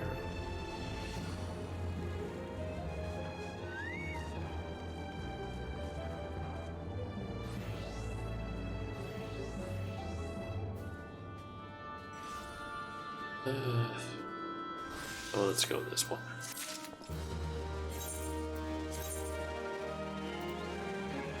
And yep, it doesn't get equipped because it's lower.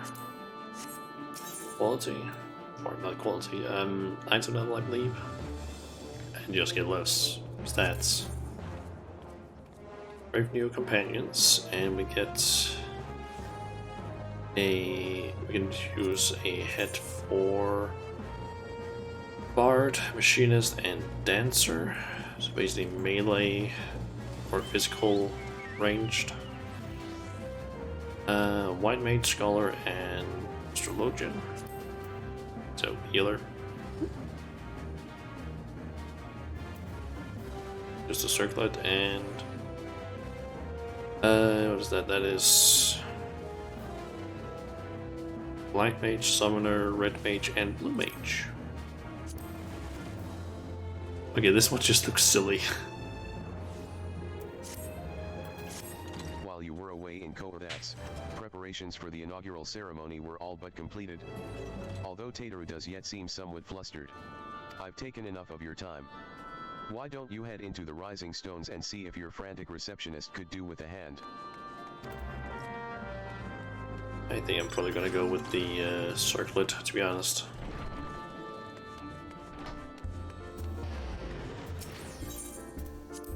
Okay, let's go and check on Tateru.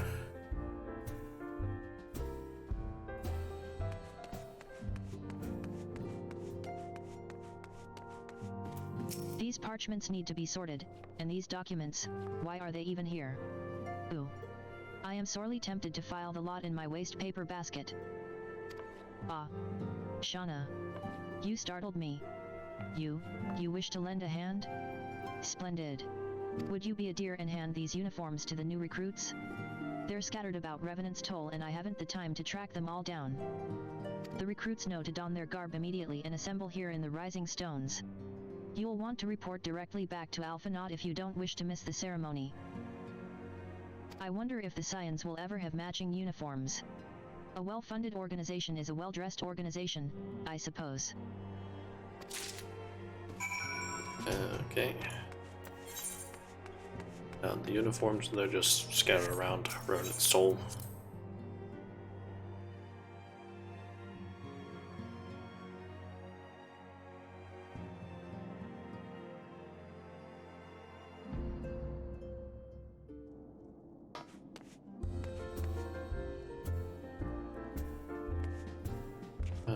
No one is in here.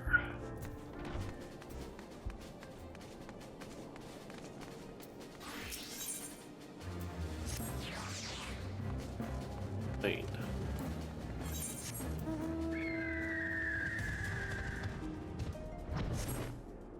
Ah, there.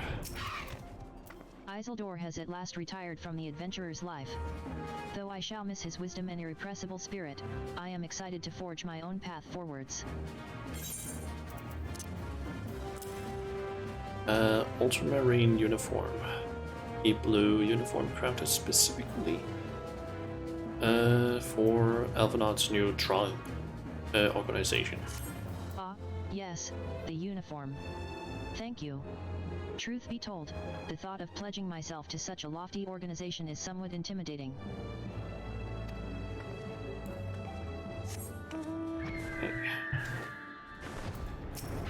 Hello there, lass. Looking for me, was yet?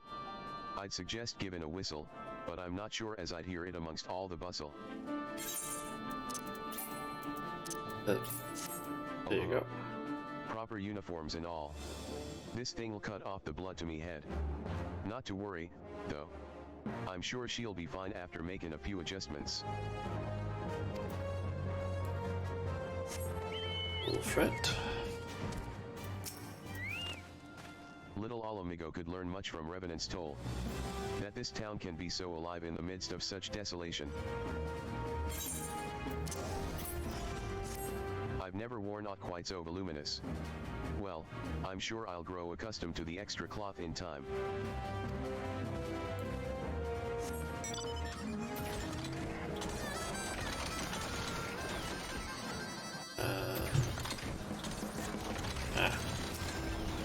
Shauna Majula? Gods, I did not expect to meet you strolling about town. The tales of your primal battles were what inspired me to come to Revenant's Toll. 'Tis an honor to receive this uniform from your hands. I shall wear it with pride. I'm not sure I know who you are, to be honest. This scarlet garb marks me as a proud member of the Maelstrom, and a hardy defender of Lim Salam and Sa. Yet in truth, I stand for the betterment of the realm, and thought this new company a fine opportunity to contribute on a grander scale. I'm gonna find like one from each of the grand companies. They're just like some random person that we don't really know about, I guess. Oh ho, now that's a striking shade of blue. Put alongside my Maelstrom uniform, my wardrobe will certainly not lack for color.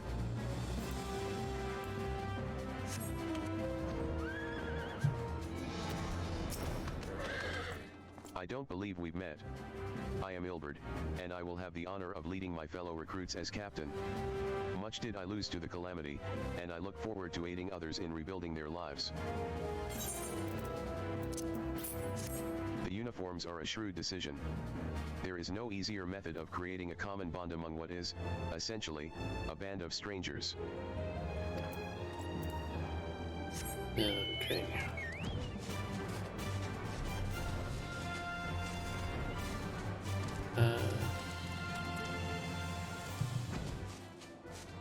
There you are. I thought it best to mimic my fellows here, but I admit that I have no idea what we're supposed to be doing.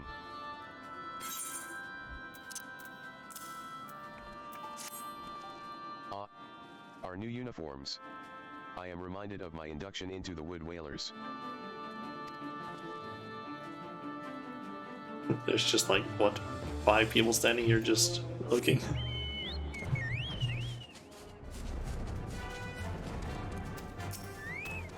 Those who believe this company will see no riches are short-sighted fools. The giving of oneself 'tis an investment in the future, thus did I sign my name to the cause. These uniforms were a splendid idea. Once our organization has made a name for itself, there shall be wealth aplenty in selling replica costumes to the adoring masses. I'm pretty sure he's from Ulda. Just based on his a money-centered mindset, I guess.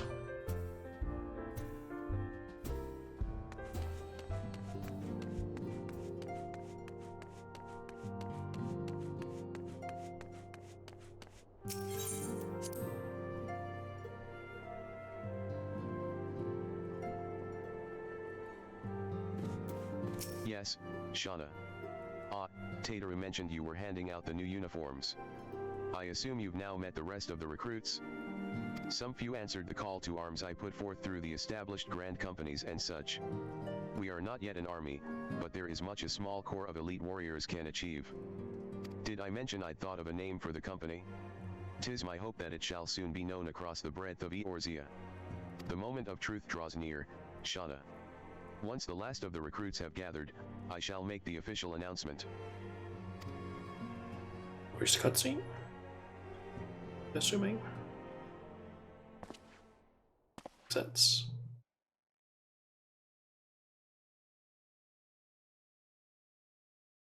Comrades, your presence here this day signifies the momentous choice that each of you has made. With your strength now pledged to the scions of the Seventh Dawn, you are beholden to no single nation. You stand as the vanguard for a united Eorzea.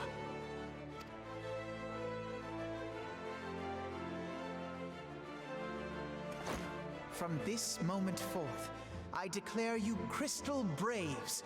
Let us mend this fractured realm and face our enemies as one.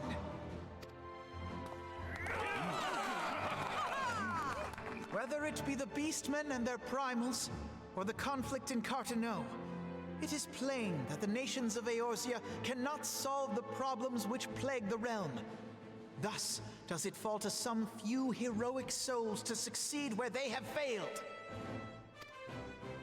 Come, take your place at the Scion's side as guardians of Eorzea, and together we shall fight for the freedom of all!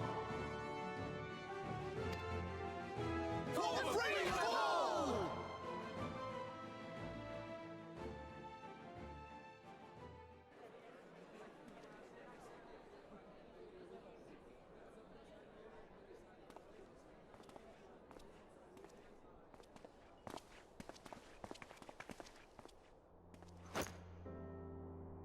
A rousing speech, Alphino. Or should I say, Crystal Brave Commander Leveilleur? Please, Antecedent. The title is honorary. I shall not be leading the troops into battle, as it were. We are of the same purpose. Let us join hands and do what must be done to save this land. The Scions stand ready.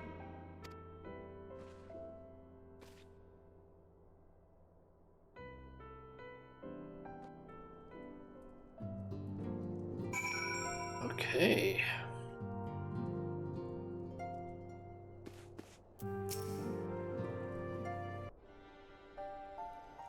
I'm eager to see what the Crystal Braves might accomplish. This shall prove an interesting time indeed for the Scions. Yes, I'm listening. Arnger, or I still don't know how to actually pronounce his name, but basically the guy who speaks a little bit weird. Since I'm the book nerd. So our worst fears are confirmed. The entire Isle. Such power defies comprehension. Truly?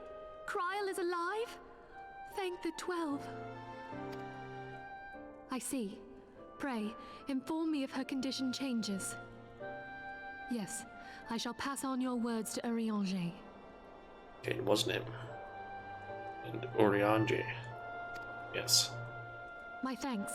I shall contact you anon. When I learned of the loss of the Isle of Val, I dared not hope that my friend had survived. Yet, by some miracle, it would seem she has. She's still to regain consciousness, it is true, but better that than death. Putting this happy news to one side, we must now endeavor to make sense of the readings taken by the survey party. It appears the etheric disturbance which accompanied the Isle's destruction is of a magnitude alarmingly close to that of Ultima. Could the Ascians be responsible for this devastation as well? I wonder, have you heard aught from the Mother Crystal since the battle with the Garleans? Then she speaks to neither one of us. Heidelin silence portends naught but ill, I fear. Louisoix, I pray you yet watch over us.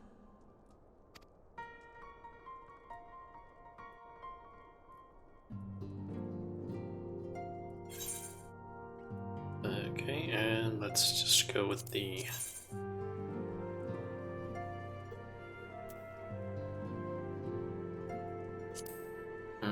Can I open? Nope, I cannot. Damn it. Let me just...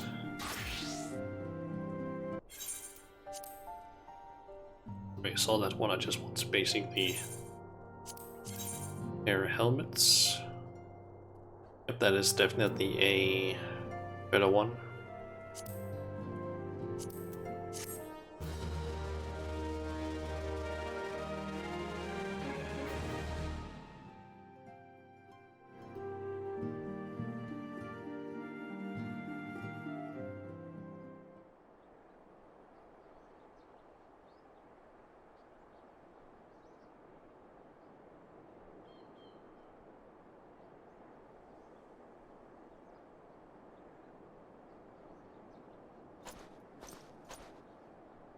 Very good.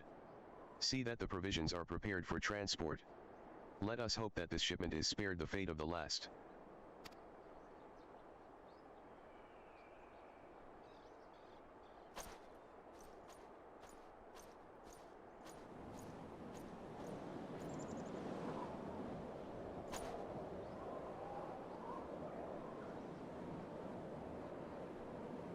The winds are uncommon fierce this day.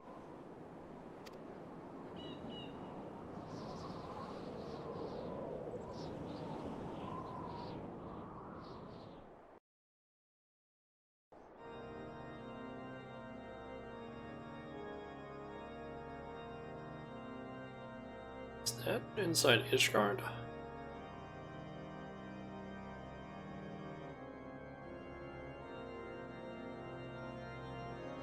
It might be. I think that's my first look actually inside town.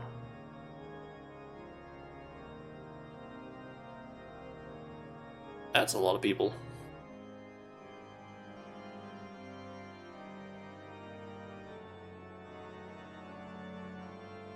That is a lot of knights. Oh. Oh no.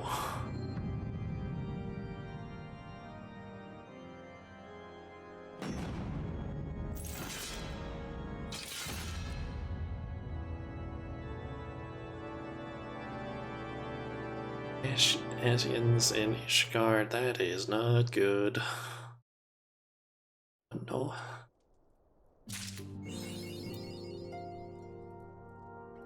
But now we have a Warsian Defender achievement.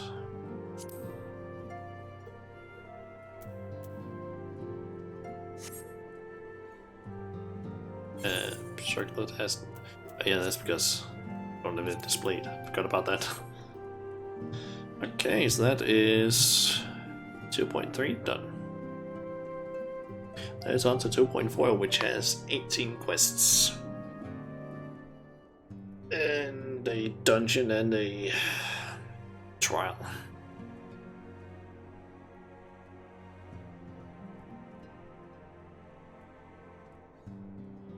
Oh, might as well just get started on that, because I still have like around 8 more hours left of this stream. Although maybe in like an hour 2 I might take a like 30-minute break so I can get some dinner, because it's after all like almost 4:30 in the afternoon, so even like 5:30, 6:30 I might eat. I don't know yet. Okay, trader in the midst.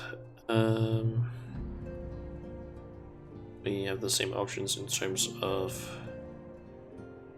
here, but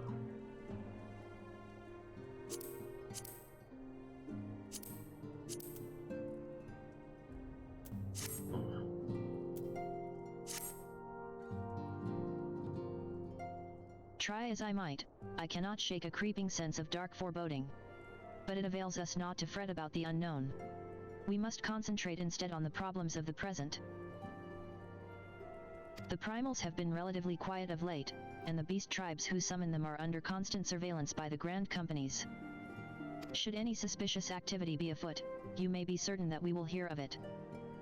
And until such time as a permanent solution to the primal problem has been found, we can do little but wait and observe. As for the Asians, Urianger is wholly dedicated to finding the means by which we may defeat the dark beings. Let us pray for good tidings on that front. But all of this you knew already. Let us speak then of more current matters, in particular, the state of the Crystal Braves. Alphanod did well to found the organization, but ensuring its smooth operation is another matter entirely. Though I doubt not that he is doing his best, I felt that a helping hand or two would not go astray. To this end, I offered to send one of the Archons to assist him, but he declined. You know how he can be, independent to a fault, and singularly loath to accept help. Save, of course, when that help comes from you. Alphanod has entrusted countless matters of import to your care in the past, and I believe he would not hesitate to do so again, were you to offer. I should be most grateful if you would go to him, and support him in whatever manner you are able.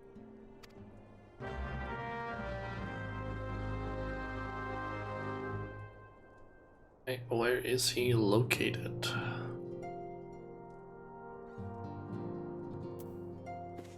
Ah, in here.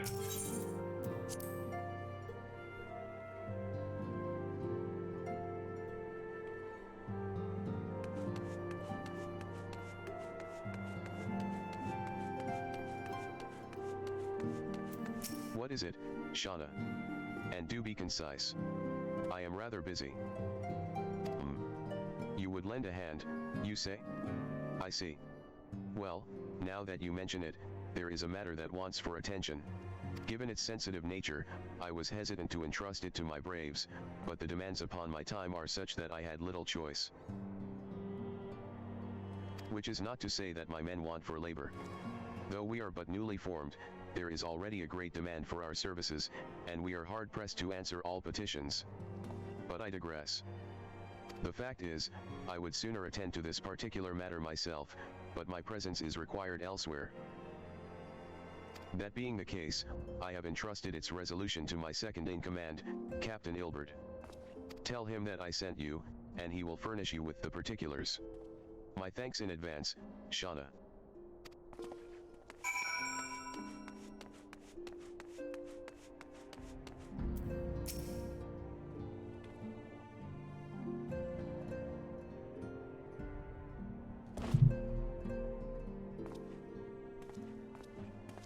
Hail to you, Scion. How might we serve you? It's voice now. Commander Leveilleur bade you serve us? These are welcome tidings indeed. Given the sensitive nature of the task, I could not rely on one of my own.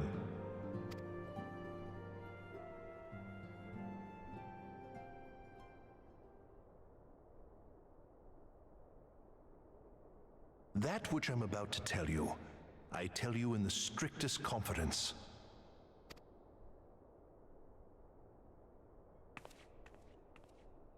Some days ago, we received certain documents from an anonymous source. They notified us of the presence of a Garlean agent within the ranks of one of the Grand Companies. Following some discreet inquiries, we identified a suspect among the Immortal Flames, whom we detained for questioning. Alas, the man was not our agent. He was but one of many men in the agent's employ. We pressed the traitor for a name, but he had none to give. He claims never to have met his master, whom he knows only as the Ivy. He was, however, certain that this Ivy had coiled itself around every part of the Immortal Flames. It would seem our quarry joined the company some time ago, and gradually recruited others to his cause. These conspirators are the vines by which he learns our secrets, all without exposing himself.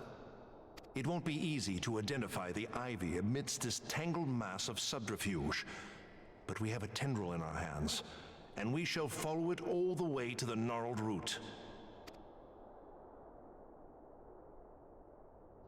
Now, much as I would prefer to proceed with due discretion, circumstances demand that this matter be settled post-haste.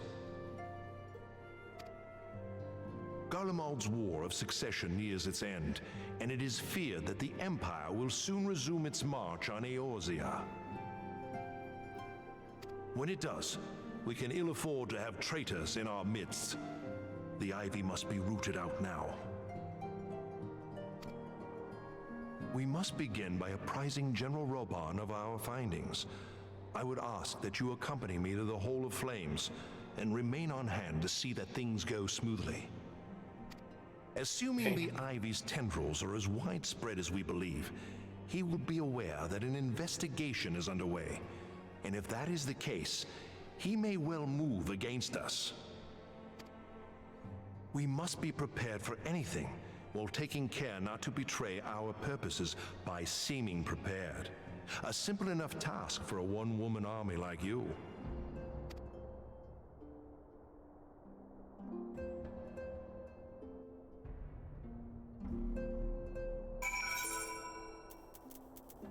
Okay, alltså vänta.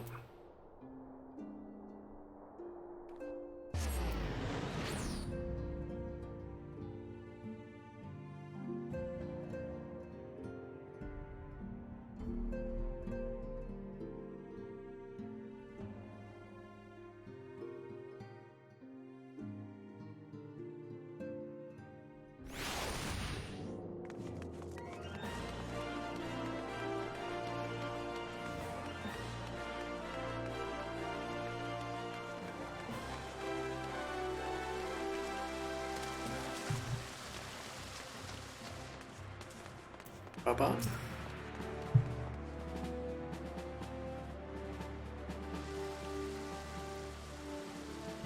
Rejected one, perhaps.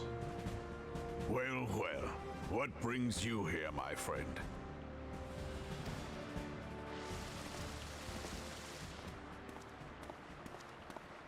She is here at my behest. Greetings, Roban. It has been a while. Hilbert, you old scoundrel. When they told me you'd be visiting, I scarce believed my ears.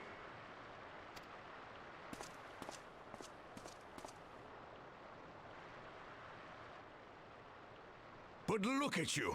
The honored captain of the Crystal Bloody Braves. Who'd have imagined, eh? Not many, but fewer still would have imagined your destiny lay in politics, old friend. Aye, we've both come far, have we not? Are they perhaps brothers? Lest you wonder, Hilbert and I go back a long way. We've been friends and rivals since we were lads. It's just childhood friends then. The last time we saw each other, Alamigo had just fallen, so you can guess how many summers it's been. And in all that time, not a word from the fool. Ah, well, my dealings tended toward the modest and mundane, unlike some I could mention. As I hear it, no sooner did you reach Thanalan than the brass blades clapped you in irons and dragged you off to die on the blood sands. Being a stubborn sort, you won 1,000 matches and earned yourself a place in the people's hearts while you were about it. Then, with your mountain of prize money, you bought the Colosseum and secured a seat on the Syndicate. Those balls, brother! Rags to riches does not do it justice. You're a hero to the common man. That's impressive. Spare me. I am no hero. If anyone is worthy of that title, it's our friend here. Next to her, I'm little more than a glorified butcher. But you, Wilbert, you sell yourself short. By all accounts, you are an adventurer of some standing. I like to think that I did my part for the greater good. But if you're no hero, then I'm no adventurer, not in this company. Anyway.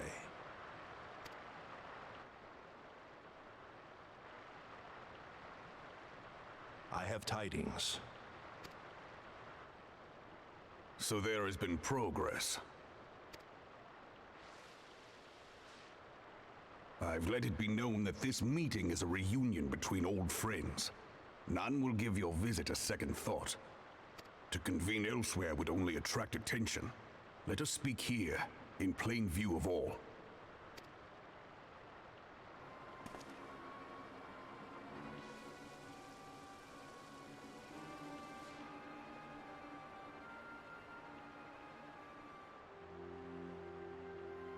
So it is we who have been compromised.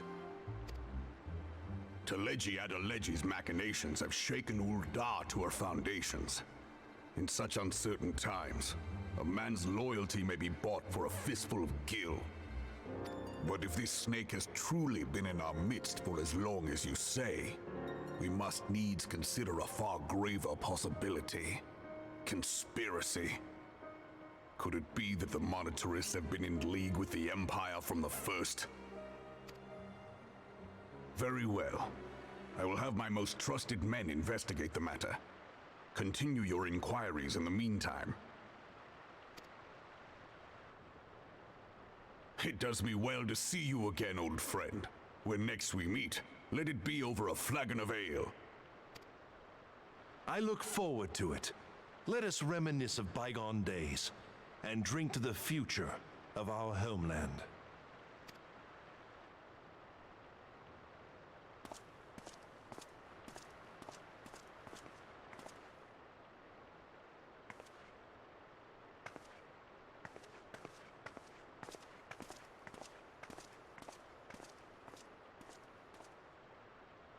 Flame General, you wear the mantle well, old friend. I must work hard if I'm to keep up. Well, it would seem your services were not required after all. I dare say we have Roban's prudence to thank for that. Still, I was glad of your presence. My thanks, Scion.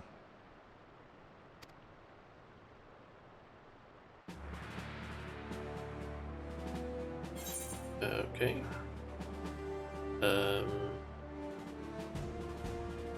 Let's go with, I guess.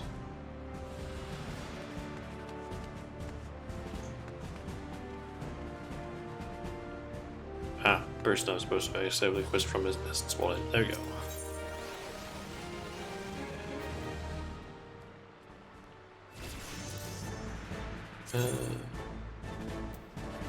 Yep, those are better than what I currently have.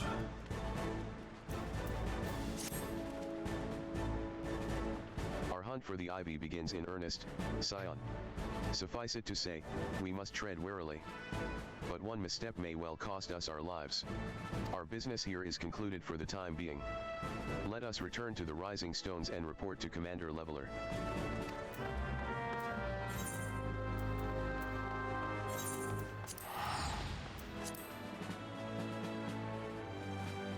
Okay.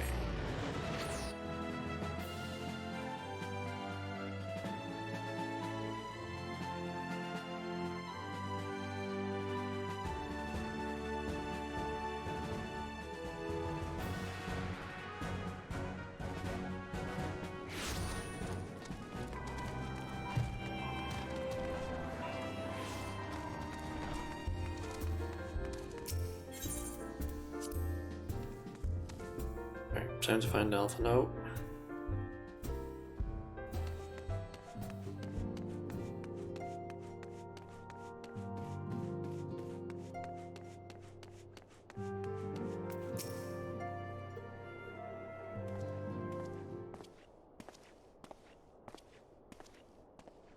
We are returned from Uldot, Commander. And not a moment too soon. Something has happened. Trouble. You will recall that the Fourth was tasked with reconnoitering the rendezvous site used by the Ivy's minion and his Imperial contacts. Soon after you left, we received word that the unit was ambushed en route to its destination. Gods damn it. According to the report, one of ours has been taken captive. The Garleans are not wont to treat their foemen with dignity, and I have grave fears for her safety. We must dispatch a rescue party at once. Recall those braves who are afield. Begging your pardons, Commander, but we have not the time. I'm afraid I must ask for your aid once more, Scion. An ill-prepared rescue party will only serve to provide the Garleans with more captives, yet time is of the essence. Simply put, you are the best chance we have.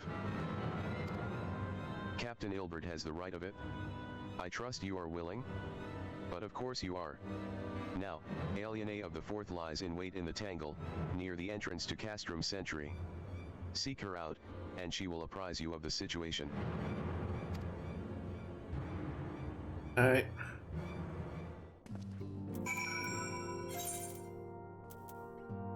Ah. It's in here.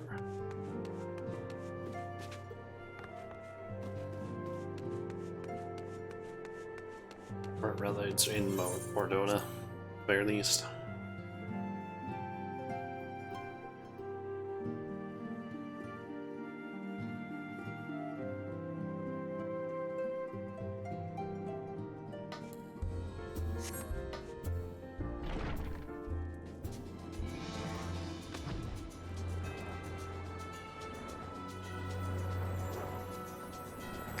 Down to the Tangle.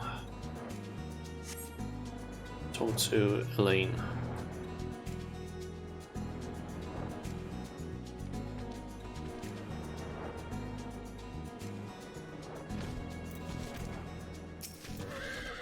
You would aid us in the rescue mission? We are in your debt, Warrior of Light. Now, time is against us, so allow me to brief you on the situation. The Garleans fell upon us without warning, wounding Porish and hauling her away to the castrum yonder. Outnumbered as we were, it was all we could do to flee and regroup. Even as we speak, the Garleans may be interrogating Rush, or worse. With her hurts, I fear that she will not long survive their attentions. We must rescue her without delay. Our order may yet be in its infancy, but the bond that binds us is strong as mithril. None of us will stand by while a comrade suffers. We, the remnants of the 4th, will infiltrate Castrom's sentry. Please help us find Rish before it is too late. Alright.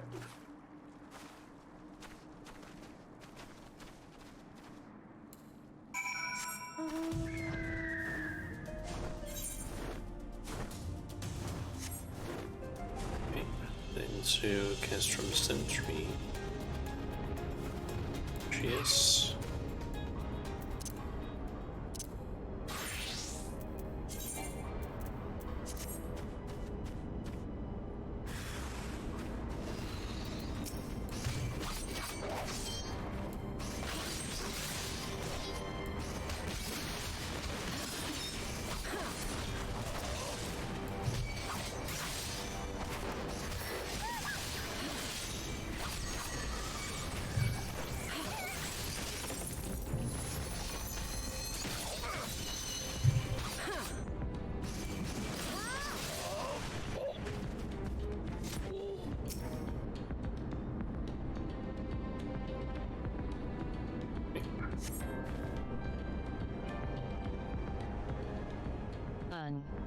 Where am I?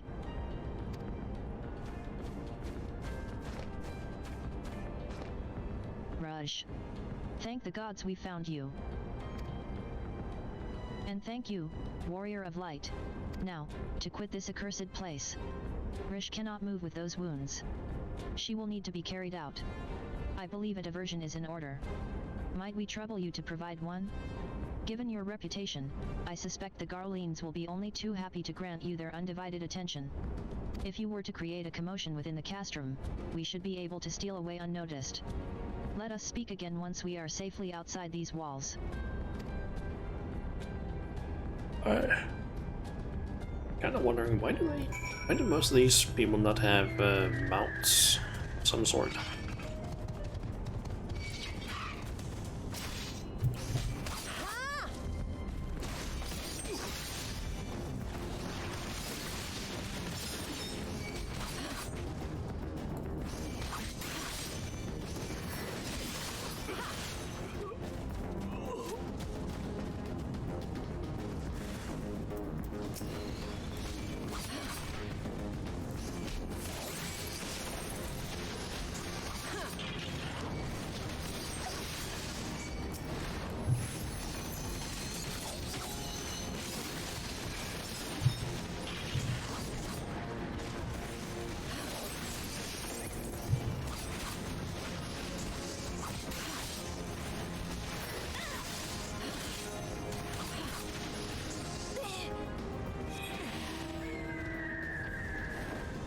Over to spot.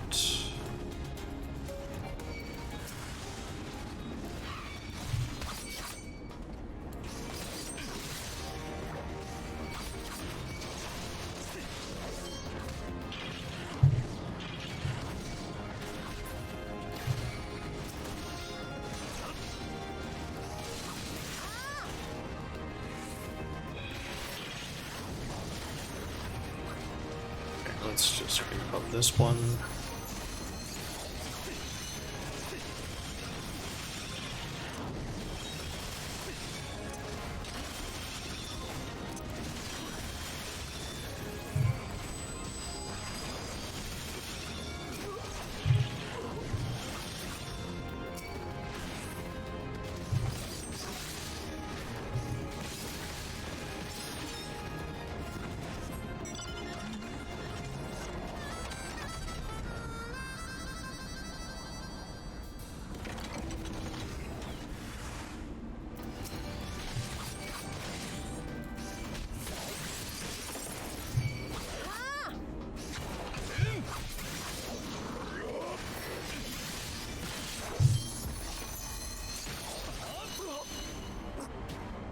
Okay, that should do it. Or not.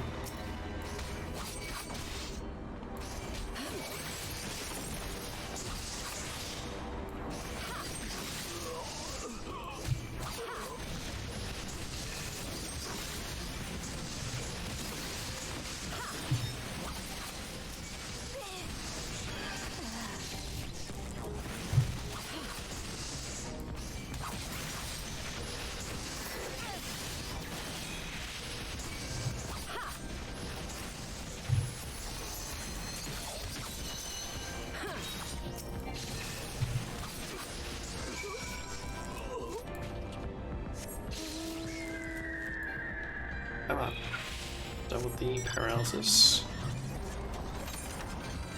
Okay, out to the rendezvous point. And talk to Elaine.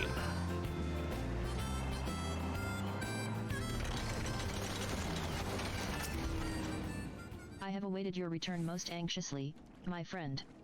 You have done us a great service indeed. Thanks to your aid, our comrade Rish is safe, and we suffered no further casualties. Words cannot well express my gratitude. All that is left is to report the mission's success to Commander Leveler. I shall go on ahead to the Rising Stones.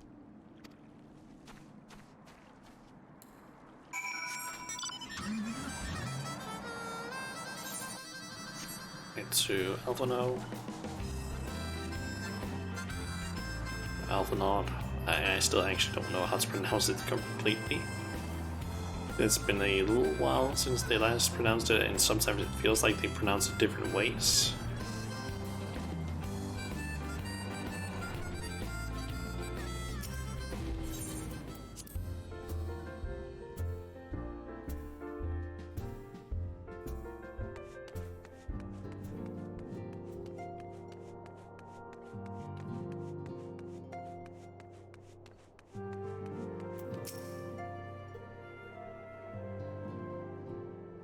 It does me well to see you thus returned. Though I doubt not your prowess, entering an enemy stronghold is generally considered to be a risky venture, and I must confess to having been a trifle anxious. But here you are, hale and whole, having succeeded in your mission as is your wont. Lest you wonder, the woman you rescued is being cared for by the Domans. Thanks to their expert ministrations, the danger is past. You have my gratitude, Shauna.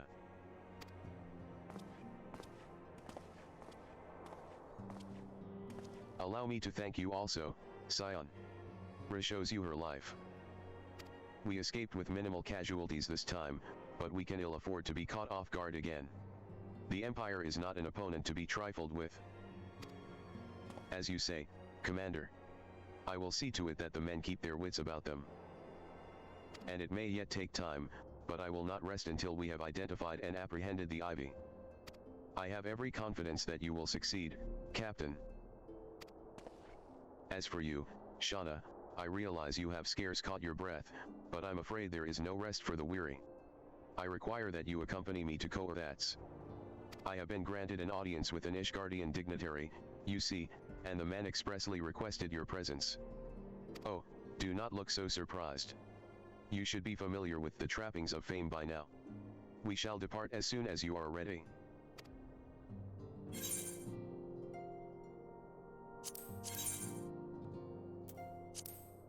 I believe these work better for White Mage.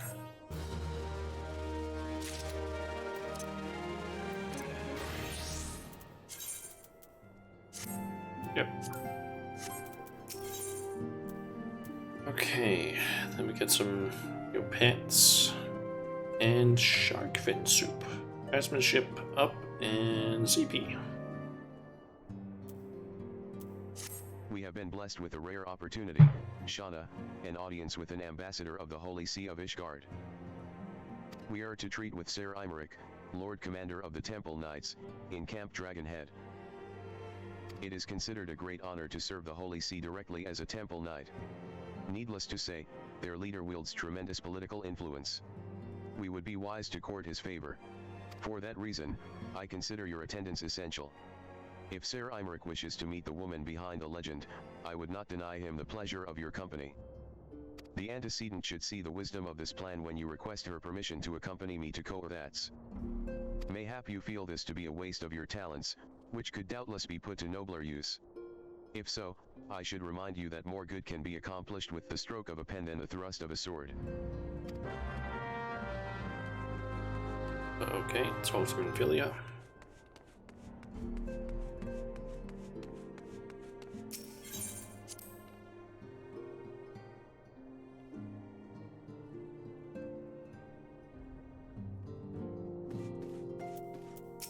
A meeting with an Ishgardian ambassador? By all means, I think it a wonderful idea. We have received no reports of etheric disturbances or unusual beast tribe activity of late. If Alphanod believes your presence may help him to secure more favorable terms, I see no reason to deny him.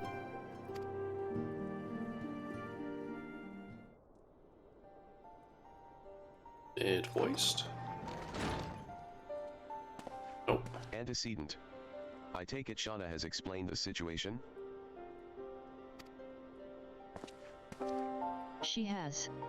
Yet welcome though these overtures are, I cannot help but wonder what prompted them. The Ishgardians have spurned all contact with the other city-states for decades. Why reach out now? Would that I knew. The question of their motives is one to which I have given no small amount of thought. Alas, I know no more than is generally known. The notoriously reclusive nation of Ishgard, situated at the center of Abalathia's spine.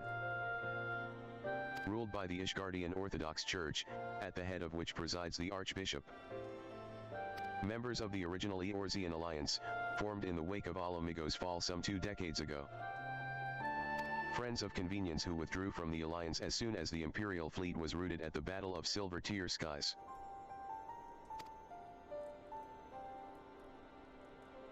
Since which time, their borders have remained closed to all outsiders. They have rejected every one of their former allies' calls to reopen dialogue, turning a deaf ear to their neighbors' pleas even when the calamity loomed large. And on the fields of Cartino, where brave men and women laid down their lives in defense of the realm, their banners were conspicuously absent. I have tried to convince Ishgard to rejoin the alliance at every opportunity. I have explained over and over again that unless Eorzea stands united, we cannot hope to preserve our freedom. One by one, our nations will fall, as once fell Alamigo.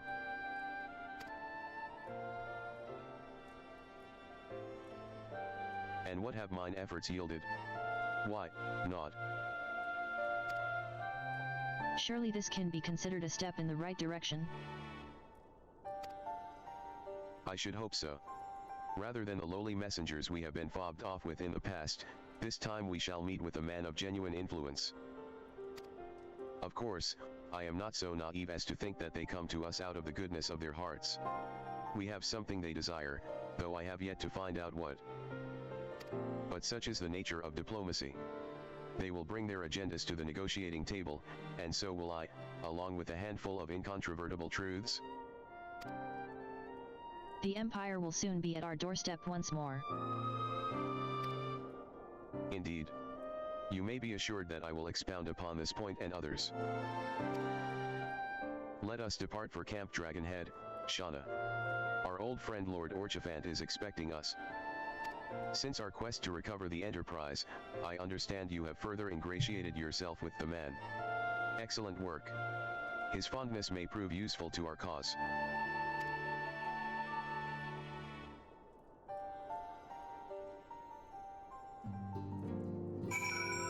Okay.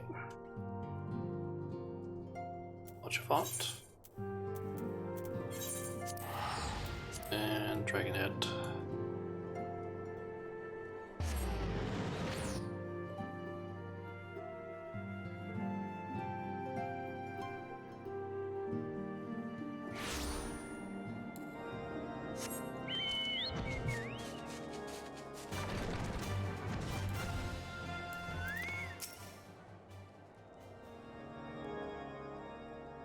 Shauna.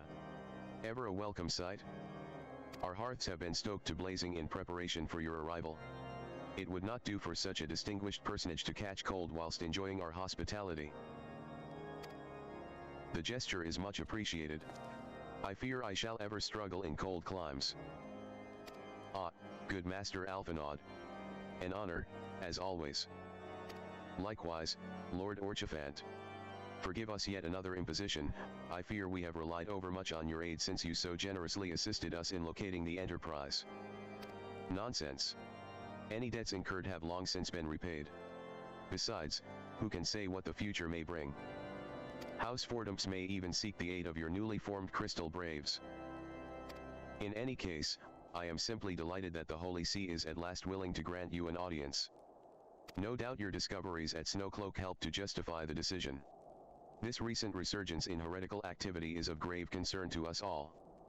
But to the matter at hand, Sir Imeric arrived in Camp Dragonhead earlier, and I am told he is eager to meet with you at your first convenience. You are doubtless weary from your journey and desirous to rest a while by the warmth of our hearth. But if you are willing to forego such comforts, pray inform the knight stationed outside the intercessory. He will grant you entrance and send word to the other attendees. As inviting as your hearth sounds, I think it best we proceed to the intercessory forthwith.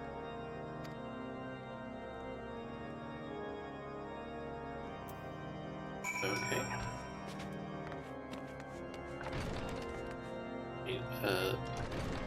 Next door, I think.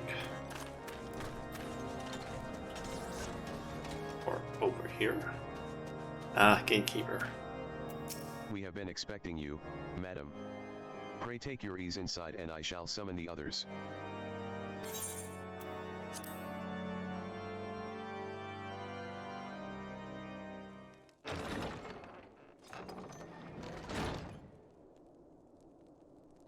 Is gonna be voiced. Kind of assume so.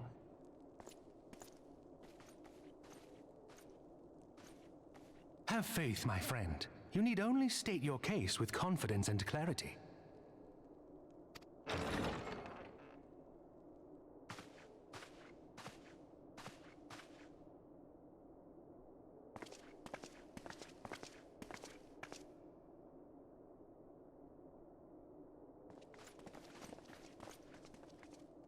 Commander Leveilleur, it is both an honor and a pleasure to meet you. I am Emeric, Lord Commander of the Temple Knights. Alphino Leveilleur, at your service. Your reputation precedes you, Sir Emeric. I think we will find that we have much in common.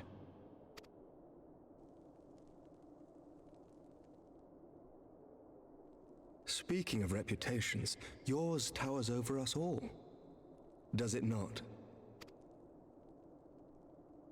It does indeed, Lord Commander.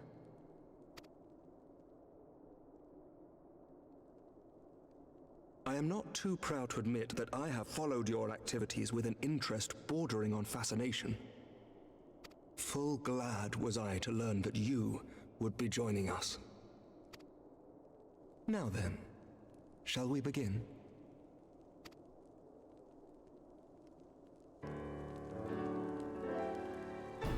We know full well that the Garleans will return in force ere long.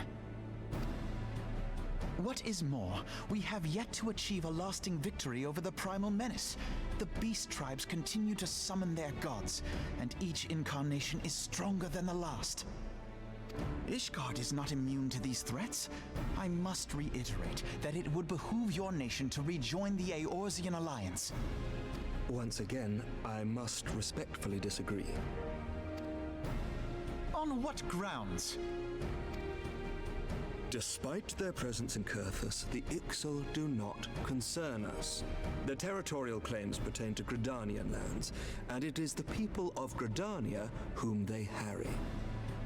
Consequently, the Holy See judges this to be a Gridanian affair, and Ishgard does not intervene in the internal affairs of other nations. Even were that not the case, our forces are wholly committed to the Dravanian conflict. We have not the knights to spare. As for the Garleans, we are not ignorant of history. We have observed the rise and expansion of the Empire, and we agree that it is only a matter of time before they resume their campaign in Eorzea. Then surely it would be in our best interests to present a united front. Mayhap one day, but not yet. Gaius van Belsar is dead, and the legion of conscripts he left behind lacks the will to fight. We think it highly unlikely that they will emerge from behind the walls of their castra for some time. Forgive me, but if Ishgard's position has not changed, why did you agree to this meeting?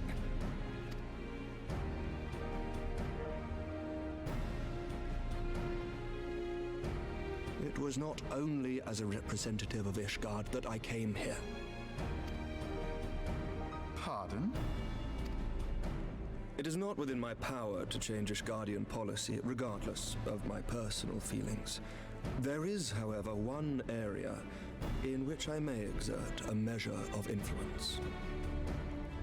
Concerns have been raised over the supplies House Fortin has offered to Revenant's Toll. These have led to calls for restrictions on the provision of aid to foreign powers. I can ensure that the shipments continue unabated.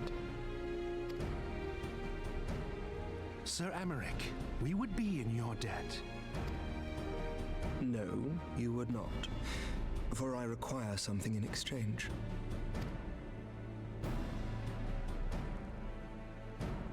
Of late, there has been a flurry of Dravanian activity, the purpose of which was not immediately clear. However, our astrologians have since observed alarming changes in the heavens. The dragon star waxes unnaturally bright, and there are whispers that it portends the resurrection of Midgard-Sorma.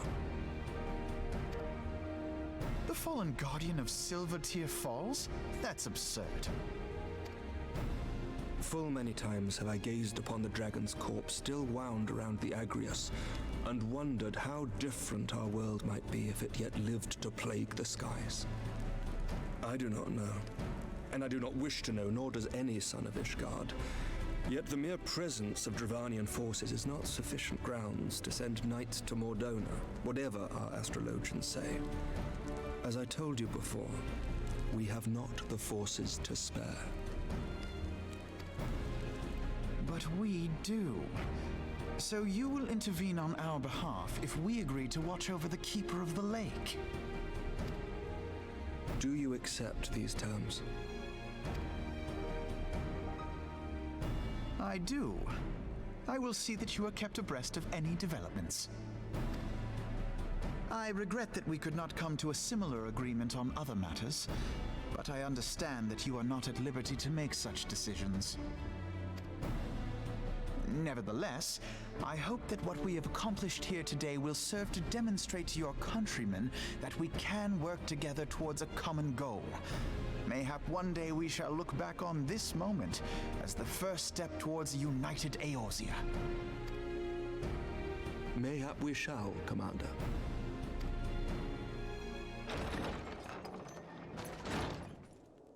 What is the meaning of this?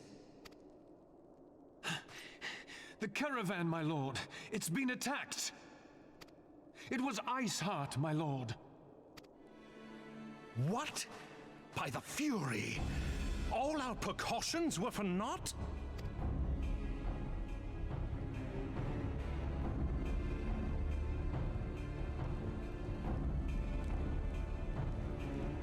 Okay.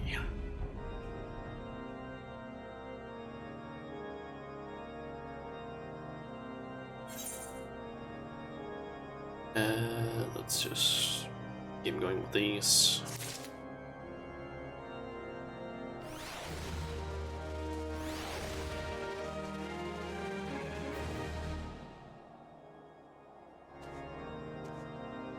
Okay. I'm actually kind of thinking of maybe taking a break for dinner now, since it's like 5 in the evening, and I have been streaming for almost 5 hours now, so I'm thinking maybe take like a 30-minute break and then get back to more questing. I feel like that might be an idea, so yes, I'll here over to this scene, and let's just be right back. It is that instant, and it shouldn't say the stream starting soon. Let's see here. Let's stop that, and let's see.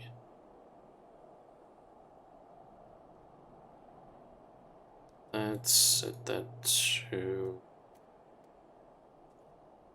Let's see. It's currently almost 10 past 5, so let's say at 5:40 ish.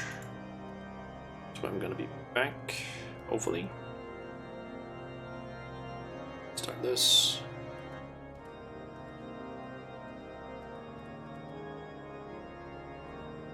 Let me change it to something like a nut. Look, fine. Yeah. Yeah, I'll leave this up so that it's clear when I'll be back. So yeah, I'll see you guys in like 5 minutes. Also, you might hear like maybe some interaction with the game. I'm just maybe gonna do that just to make sure that I don't get disconnected. Yeah, I'll see you guys in around 30 minutes.